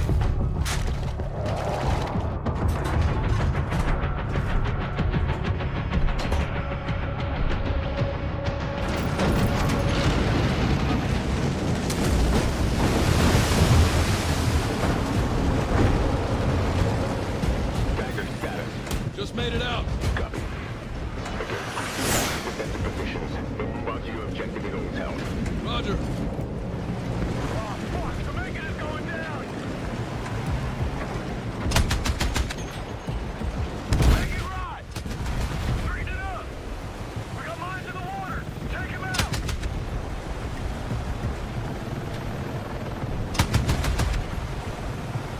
More mines ahead! Protect the air track! Viper 1-1, Viper 1-2 inbound. One mine from the BOS! Under heavy fire! Deploy smoke! Approaching the beach! Taking fire from the beach! Holy smoke, that was close! Ready for beachhead! On the beach! Contact fire! Engaging! Most of your troops deployed!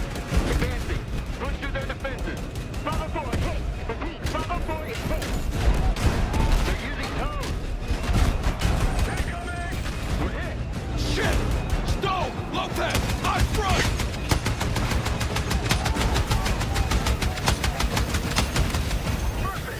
Fuck.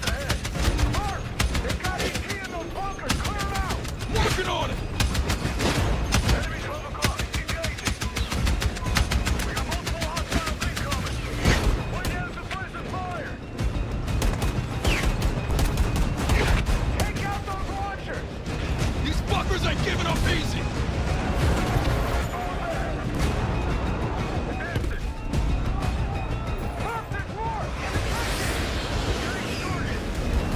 Viper 1-1, Viper 1-2, inbound north.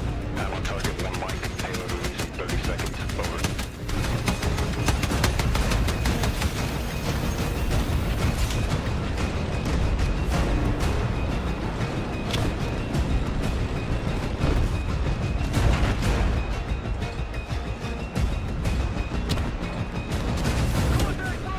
This position is heavily fortified. Put some open fire on it now.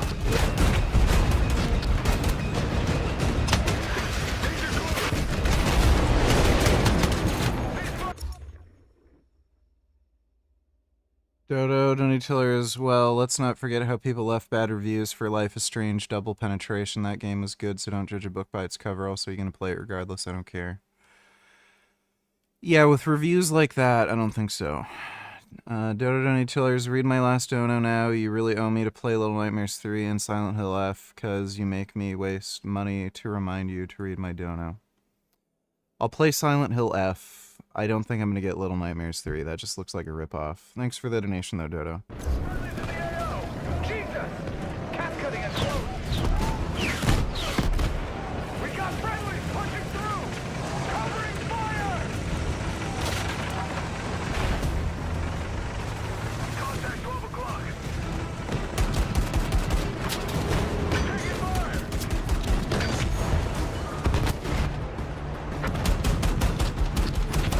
Engineer, KIA!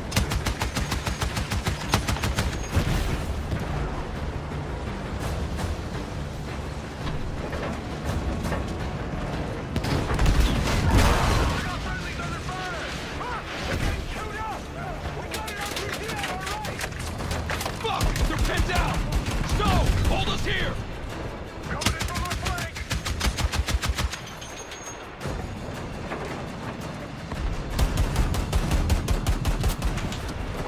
Look! We got casualties! Multiple hostiles, 3 o'clock! I'm going out there! Dropping ramp! Moving to the wounded! Cover me! Engineer, KIA! Murph, I need a clear lane to load up the wounded on the Amtrak! I'll cover you! Multiple hostiles incoming! I can't get him to the track! Take out those tangos!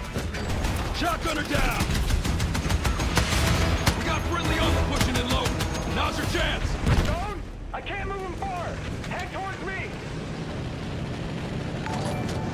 Get in the Amtrak! Dodo donated $2. I hate you. I'll play Silent Hill F, dude. If Little Nightmares 3 sucks, it sucks. Thanks for the donation. We need to get these dudes to the CCP! Negative! Patch him up best you can, Low. Stowe, take him on to CCP after we've linked up with the rest of Dagger. I got you! Let me work on that!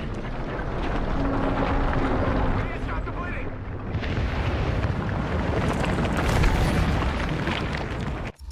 Dodo donated $2. Not really, but I am sad that you're saying you won't play it, and I've been looking forward to it all year. Well, if the game sucks, then, like, there's nothing I can do about that. I'll play Silent Hill F for you, though. Thanks for the donation, Dodo.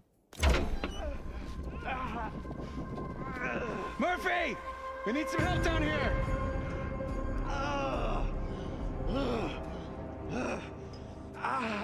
You!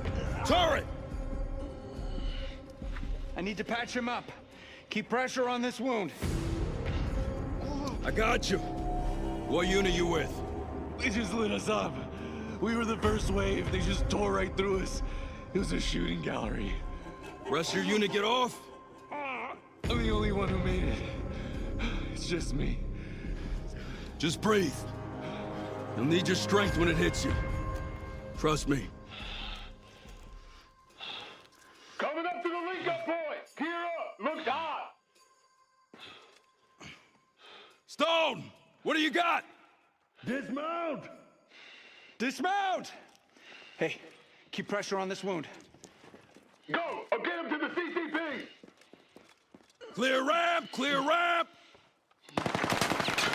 Move your asses, Marines! Welcome to the shit show!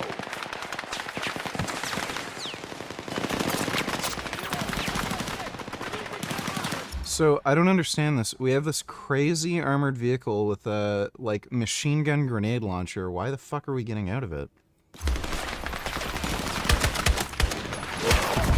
need suppressive fire! Reloading! They man the toes! Murphy, take them out! You cannot advance with anti-tank in the AO. Switching to holding position. Murph, take out that artillery! We need Charlie 5 in the fight! Is it possible to eat too many bananas? I've been eating like 20 a day and I'm not sure if I should chill out. I mean, you can get fat. Like, you can get potassium poisoning, but that's pretty rare. Thanks for the donation, Blackberry.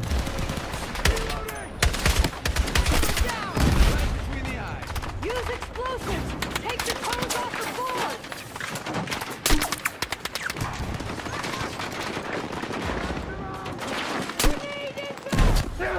Target above neutralized! Fuck.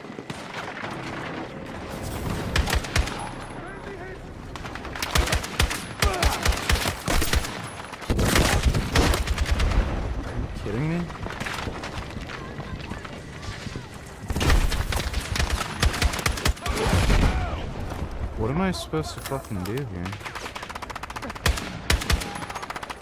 Don't give him an inch!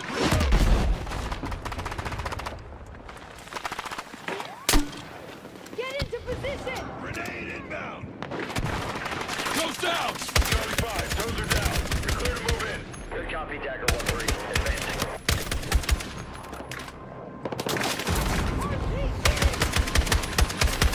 Contact 12 o'clock! Pax reinforcement!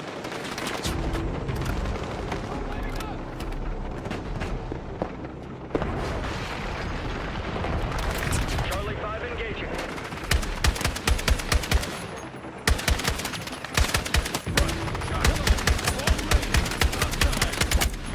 Shotgunner down! Contact. Multiple enemies. What the fuck is this APC doing? Target above, neutralized!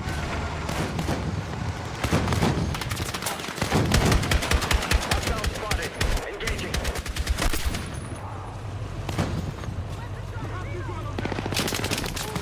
Charlie 5 on the move. Elevated target eliminated!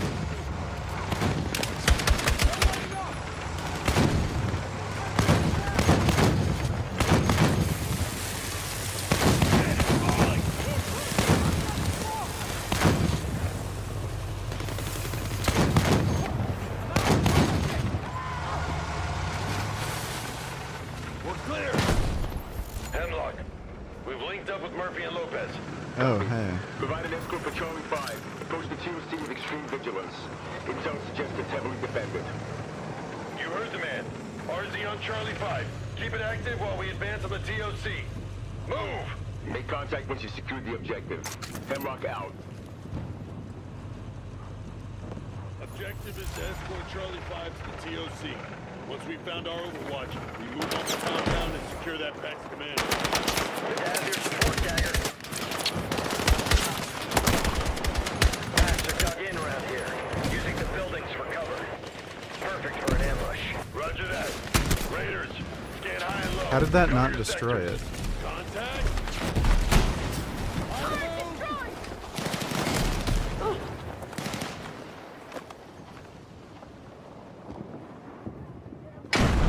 Hostile in cover. Clear. Keep that armor moving. Copy.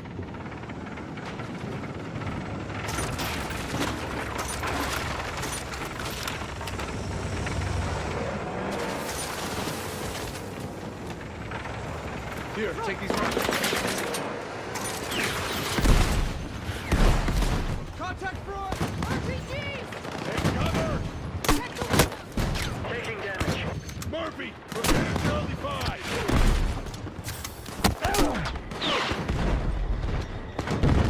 Building's coming down!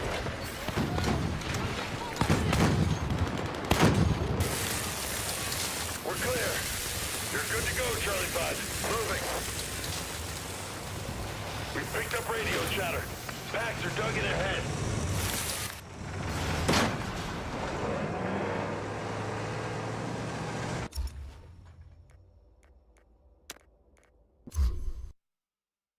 Okay. I think I'm ready to play some multiplayer.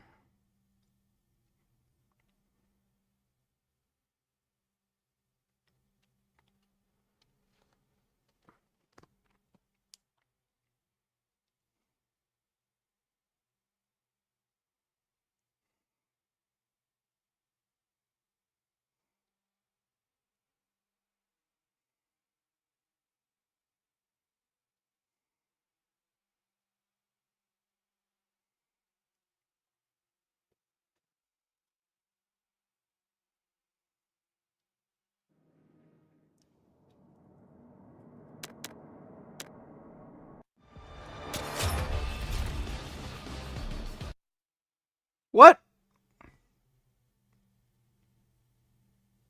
Did it say servers full? What?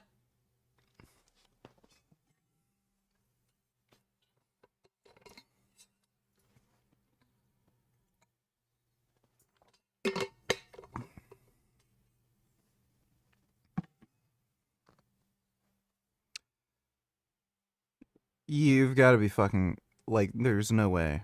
Like, what?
Soldiers, stay sharp. We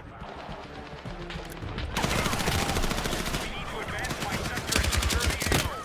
Enemy positions are ready to engage. Let's move. Need a fucking medic!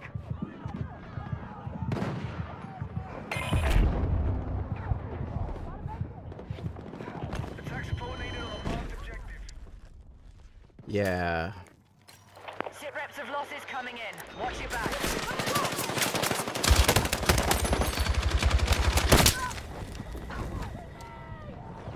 Okay.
Oh, what, like...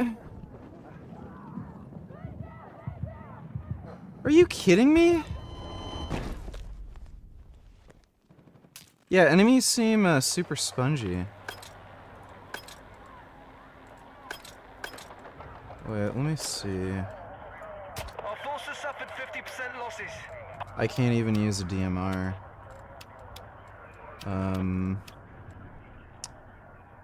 Yeah, I don't know if, yeah,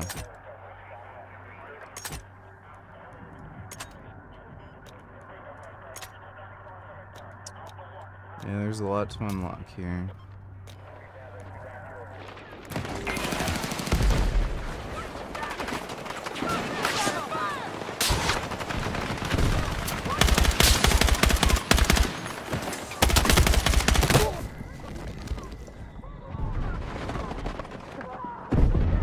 Like, this just seems unfair. I hit the guy so many times.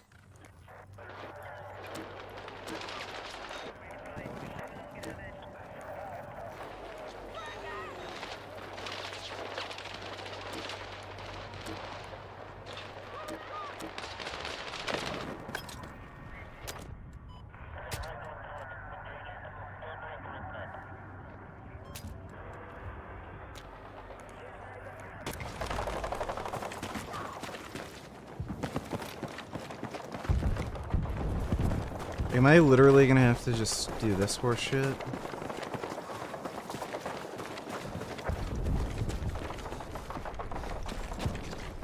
I wonder if there's a hardcore mode.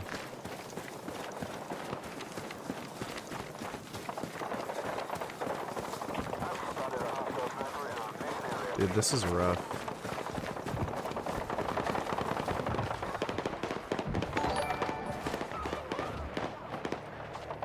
Durian Rider Jasmine nigga Durian Rider Jasmine Durian Rider.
I'm sorry, but...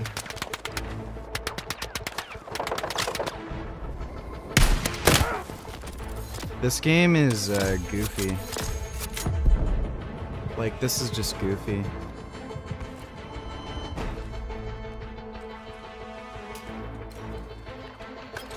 Like, the only way I can kill somebody is with a fucking sniper rifle?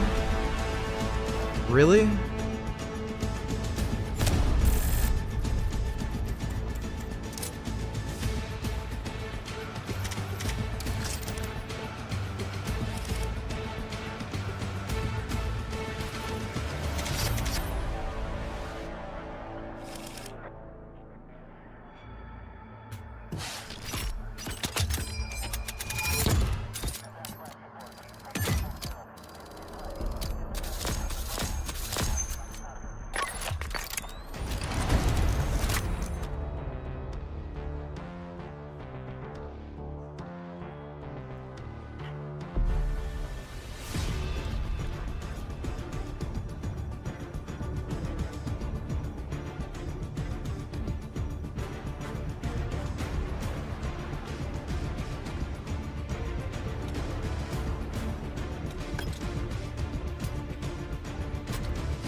Fuck. Oh my god. Oh, what a bitch.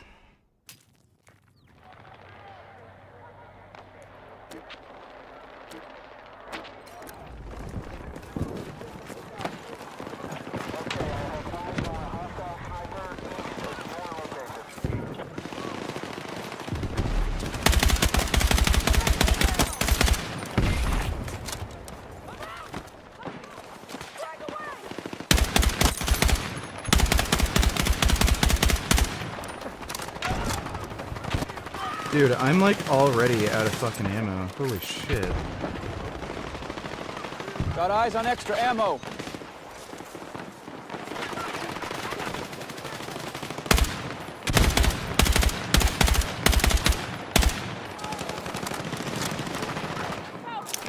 Let's move! Okay, that's not what I wanted to do.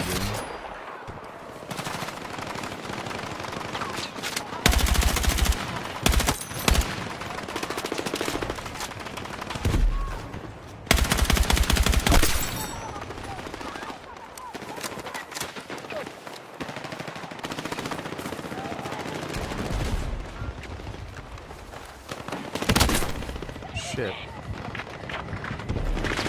Fuck. Damn it.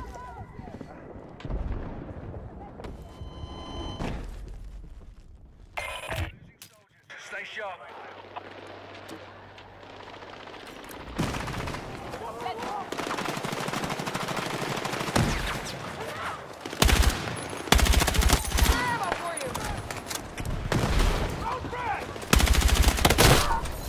Fucking goddamn it.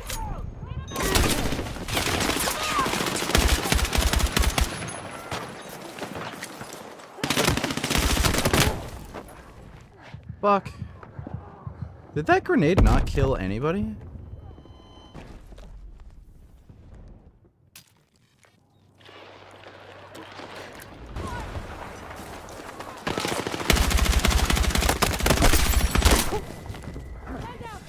Jeez.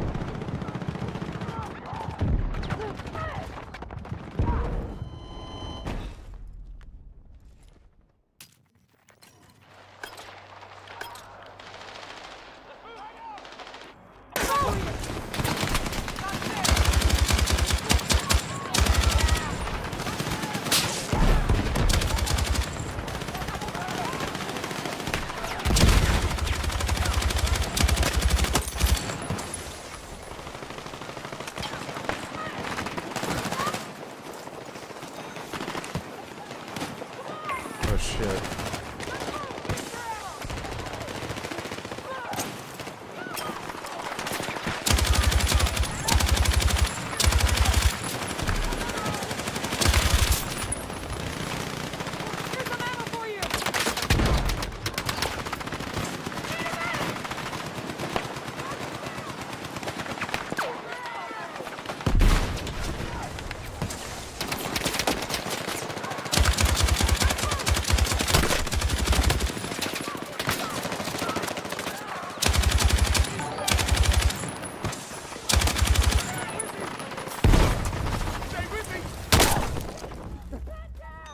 Really? Fuck you, dude. Son Goku, don't tell us, have you ever read Vagabond? Heard it's as good as Berserk? No. It looks really good. I do want to read it.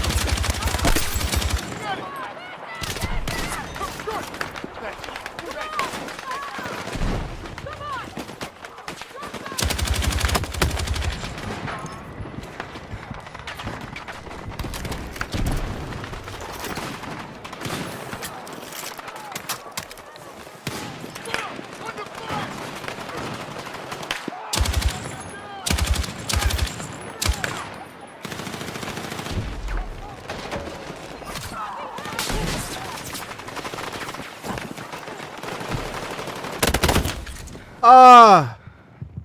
Oh, you fucker!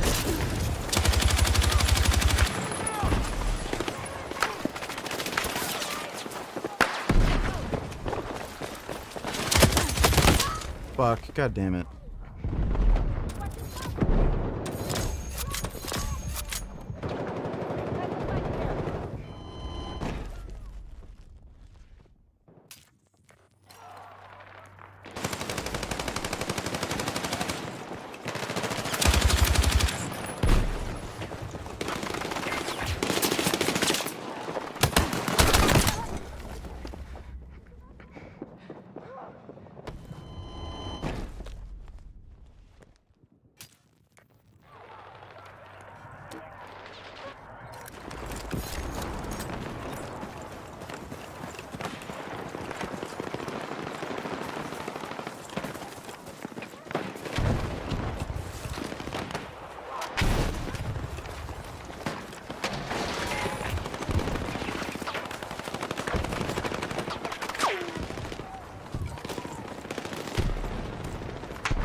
Oh, that's teammate.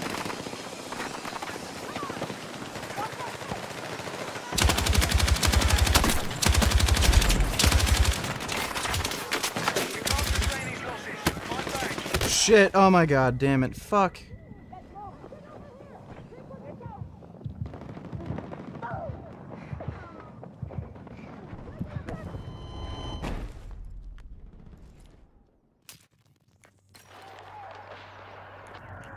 Does my class have a healing feature?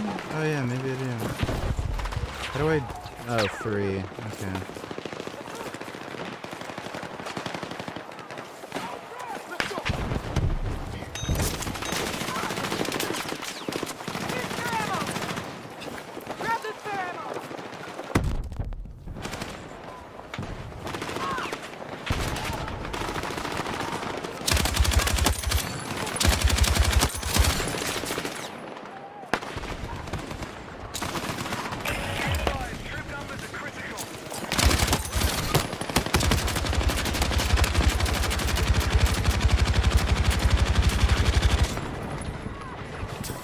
Shit, damn.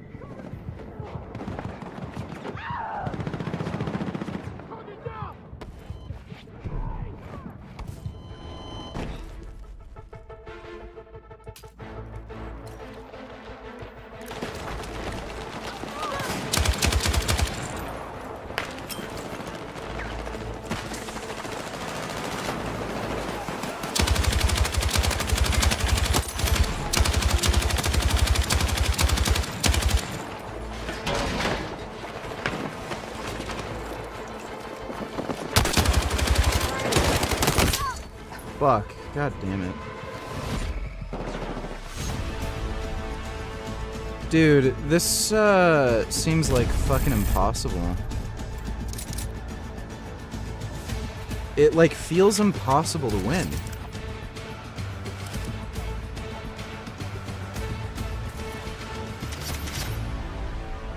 I didn't do too bad. 14 and 8 KD. 2.0.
A lot of snipers.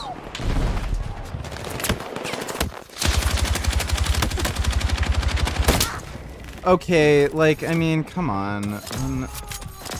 I hit that guy so many fucking times. The way they balance some of these guns is a little fucked. Like, I gotta say. Like, if you machine gun somebody from that close, give me a fucking break, you know?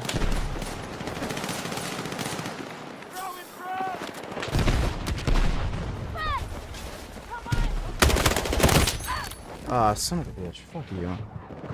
Dude, they're like everywhere. Literally everywhere.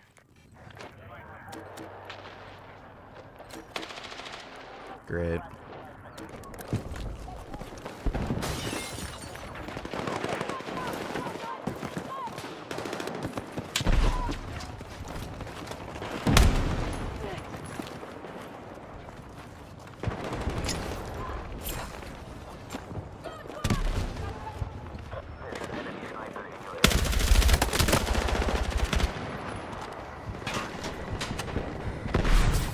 Like how I got an assist for that, not a kill.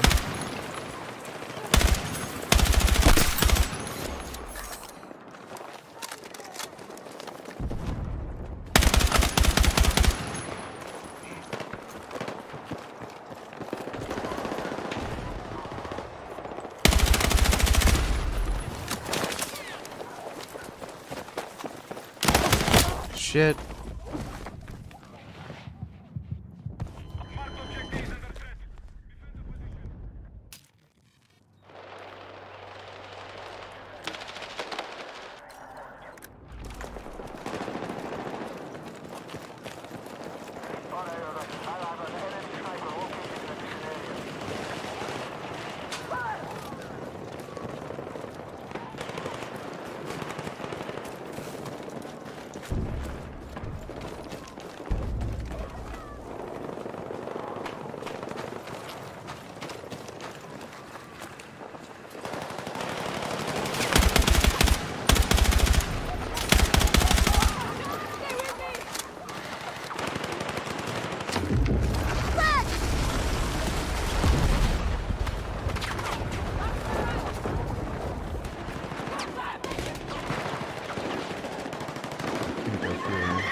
Damn it!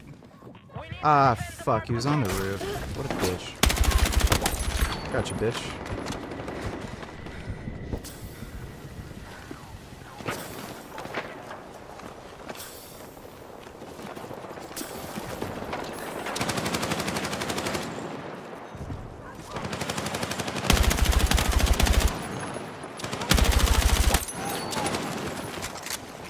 Oh fuck, run, run, run.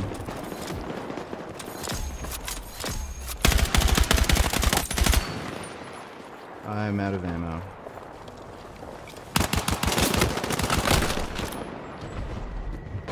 Damn it.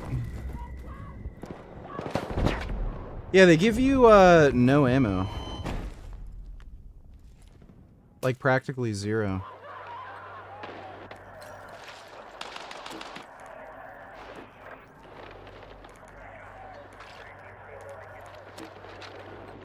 There we go.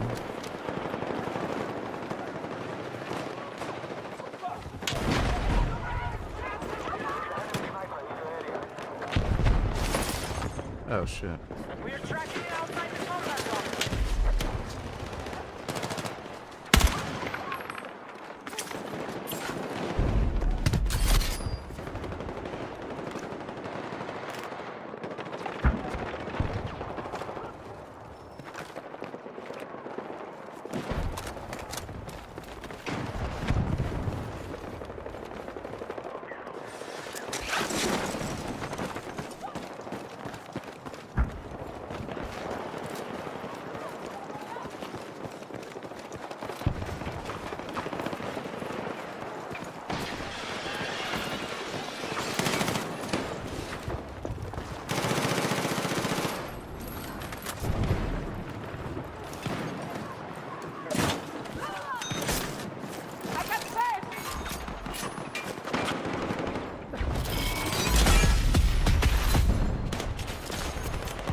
Shit.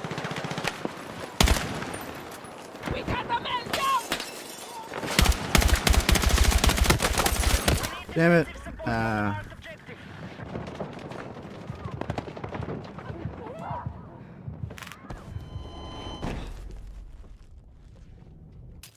I didn't have ammo, stupid. That's why I couldn't reload my gun, dumb fuck.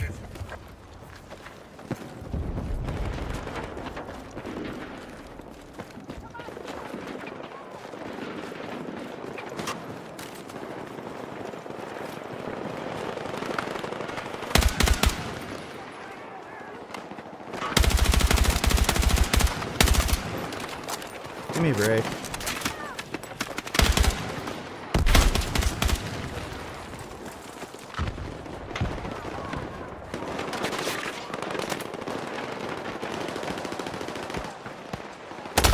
Shit.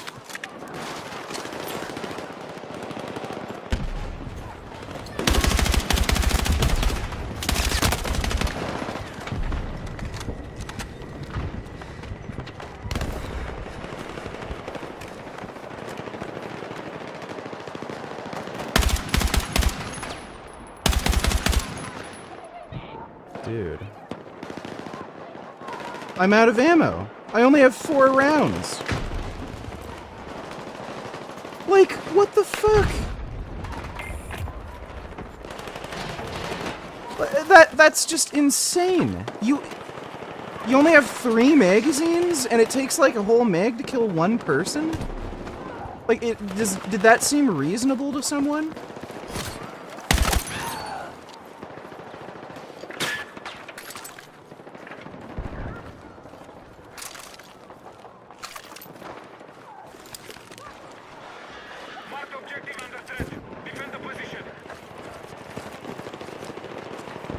Oh my god. That's crazy.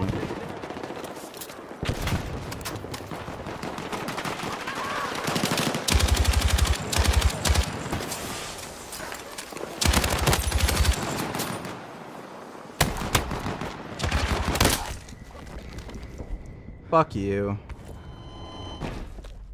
Cocksucker. Son of a bitch.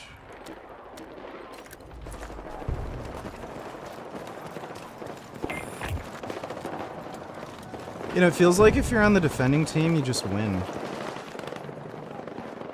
Like, we're probably... yeah, we're winning this match.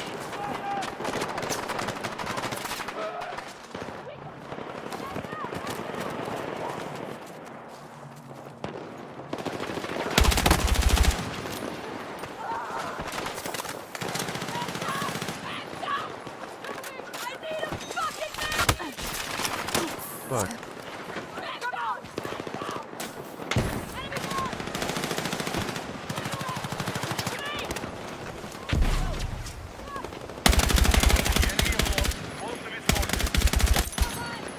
Like, that was a full mag. Now I only have 2 mags left. Because I dared shoot at somebody.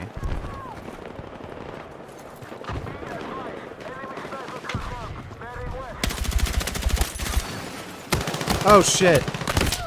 Oh, great. That guy looked dead. Fuck me.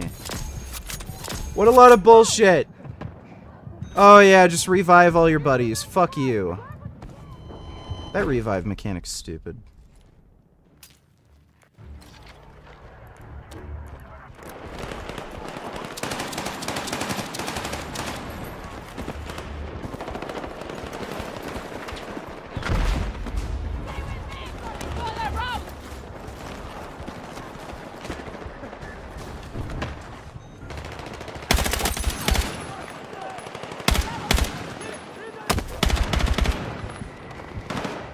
Oh my god.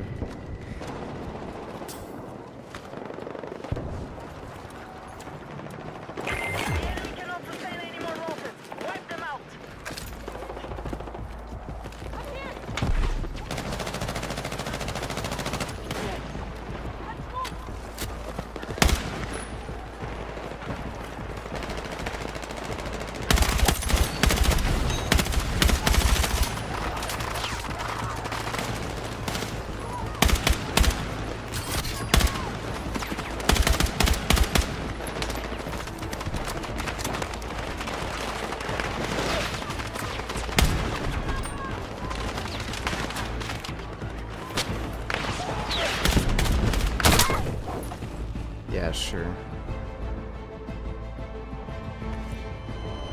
I don't...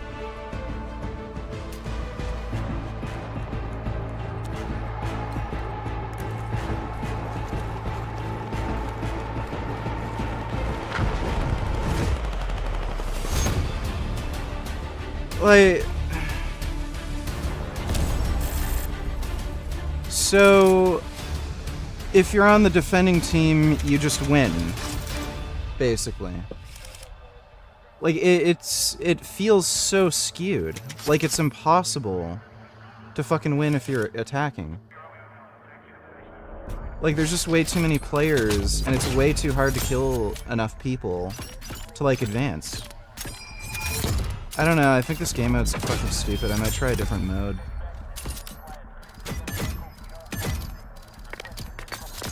I didn't complain a single time about not getting healed. Are you fucking insane?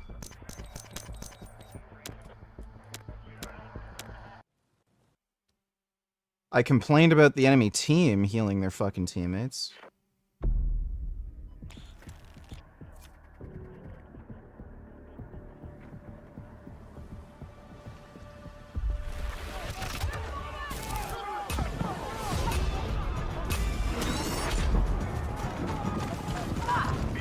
Oh, we win. We're on the defending team. Okay. I swear if this happens again, I'm just doing a different game mode.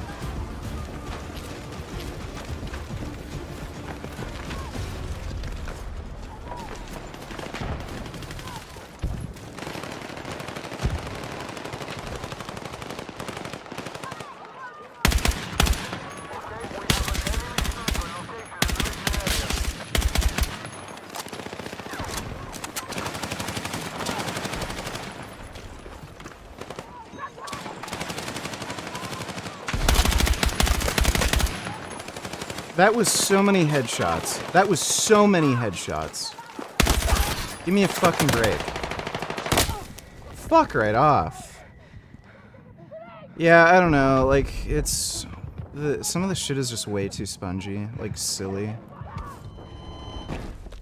Like, sometimes the kills are pretty quick, but, like, other times it's, like, worst case scenario COD. I don't know if there's a hardcore mode where things aren't retarded. Yeah, like, there you go. You know. Like, that's stupid. So I hit the guy, like, 5 times in the face, and then he hits me once with a fucking sniper? Like, what's the fucking point of any of this shit? And can I finally use a DMR? There we go. Fuck me.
Those were all hits.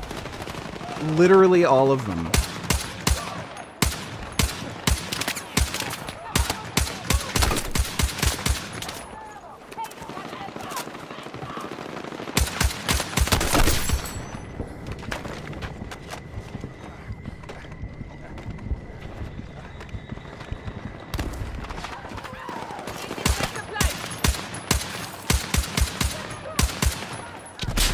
Dude, I do not understand the clipping in this game.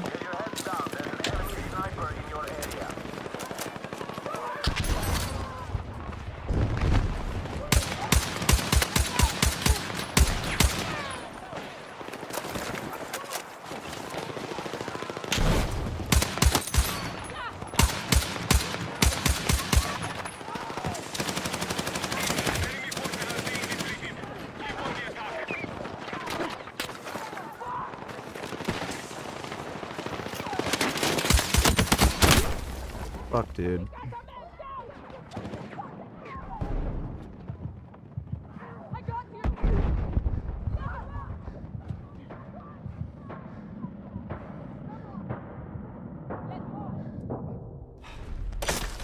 It didn't get to me in time.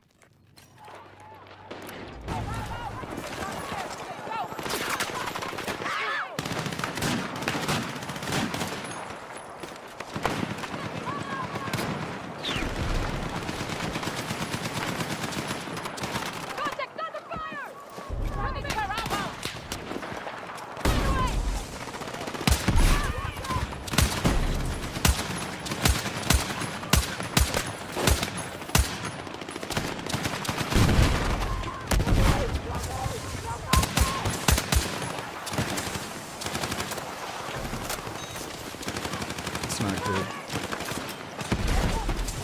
Fuck.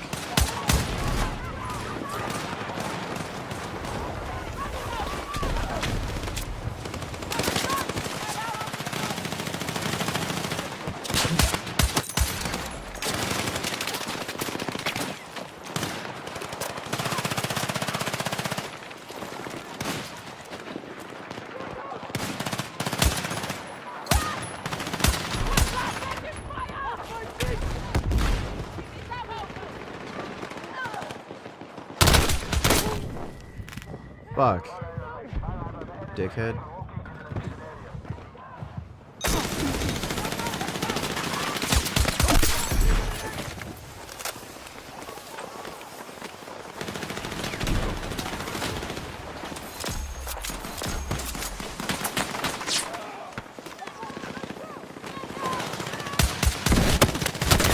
Jeez. Oh my god.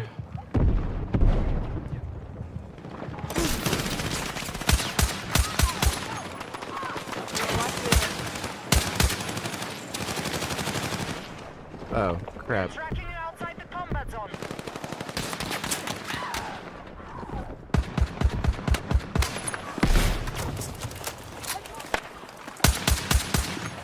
What is... Yeah, okay, the hit detection's fucking weird. Really weird.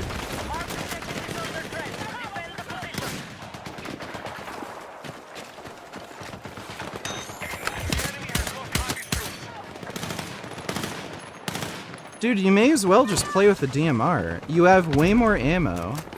You can conserve more ammo because you can take accurate shots. And your damage rate is way fucking higher.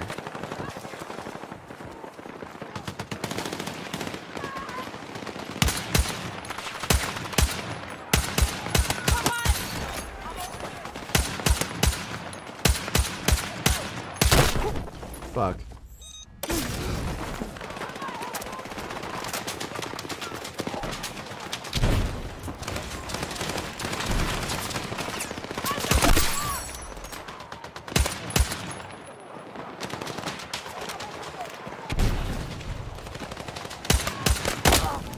Yeah, there you go. There you go. Hit him 3 fucking times. 3 times. And then he one-hits me. Fucking Call of Duty shit.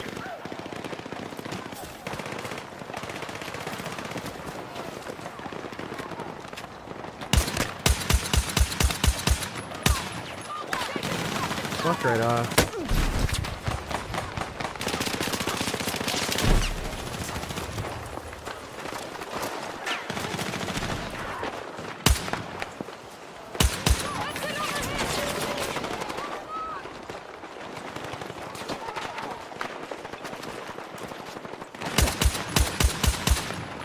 Are you kidding me? Are you kidding me? What, like, fuck off! What do guns do?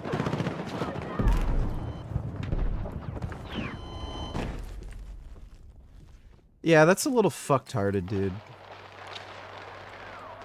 Like, we win. There's no fucking chance. Like, no fucking chance you could ever complete the objective if you're the attacking team. So if you defend, you win. And if it's best of 3, well then you're fucked if you're the fucking, if you start off attacking. This is a stupid fucking game mode, dude. Like, this is just actually fucking dumb. I'll play until we win, but, like, we win.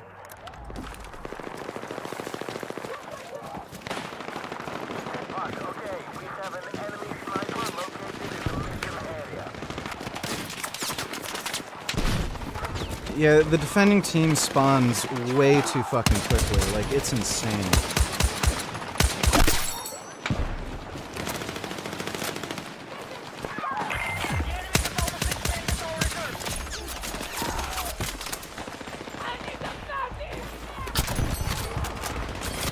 Hey, that was a perfectly thrown grenade.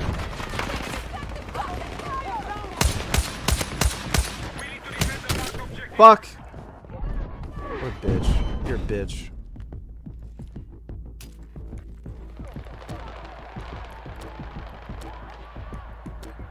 Why can't I? Here we go.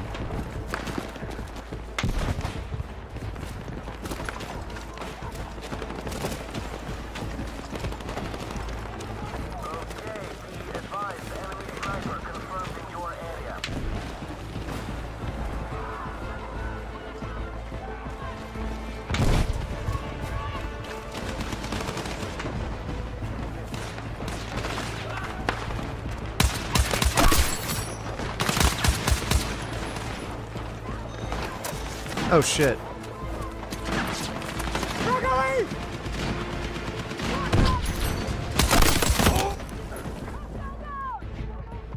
Fuck! Need a medic! No medic? Oh well. Yeah, we win. Yeah, of course we'd win. Like, I'm getting a good KD, 21 and 5, but like, this is just fucking pointless.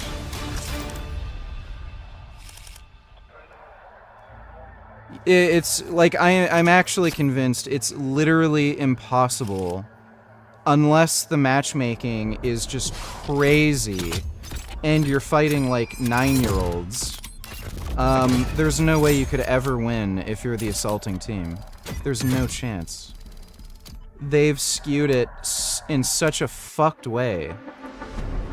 If they made it so that there was like maybe a minute or something to revive, that would make sense, but like there's just no chance.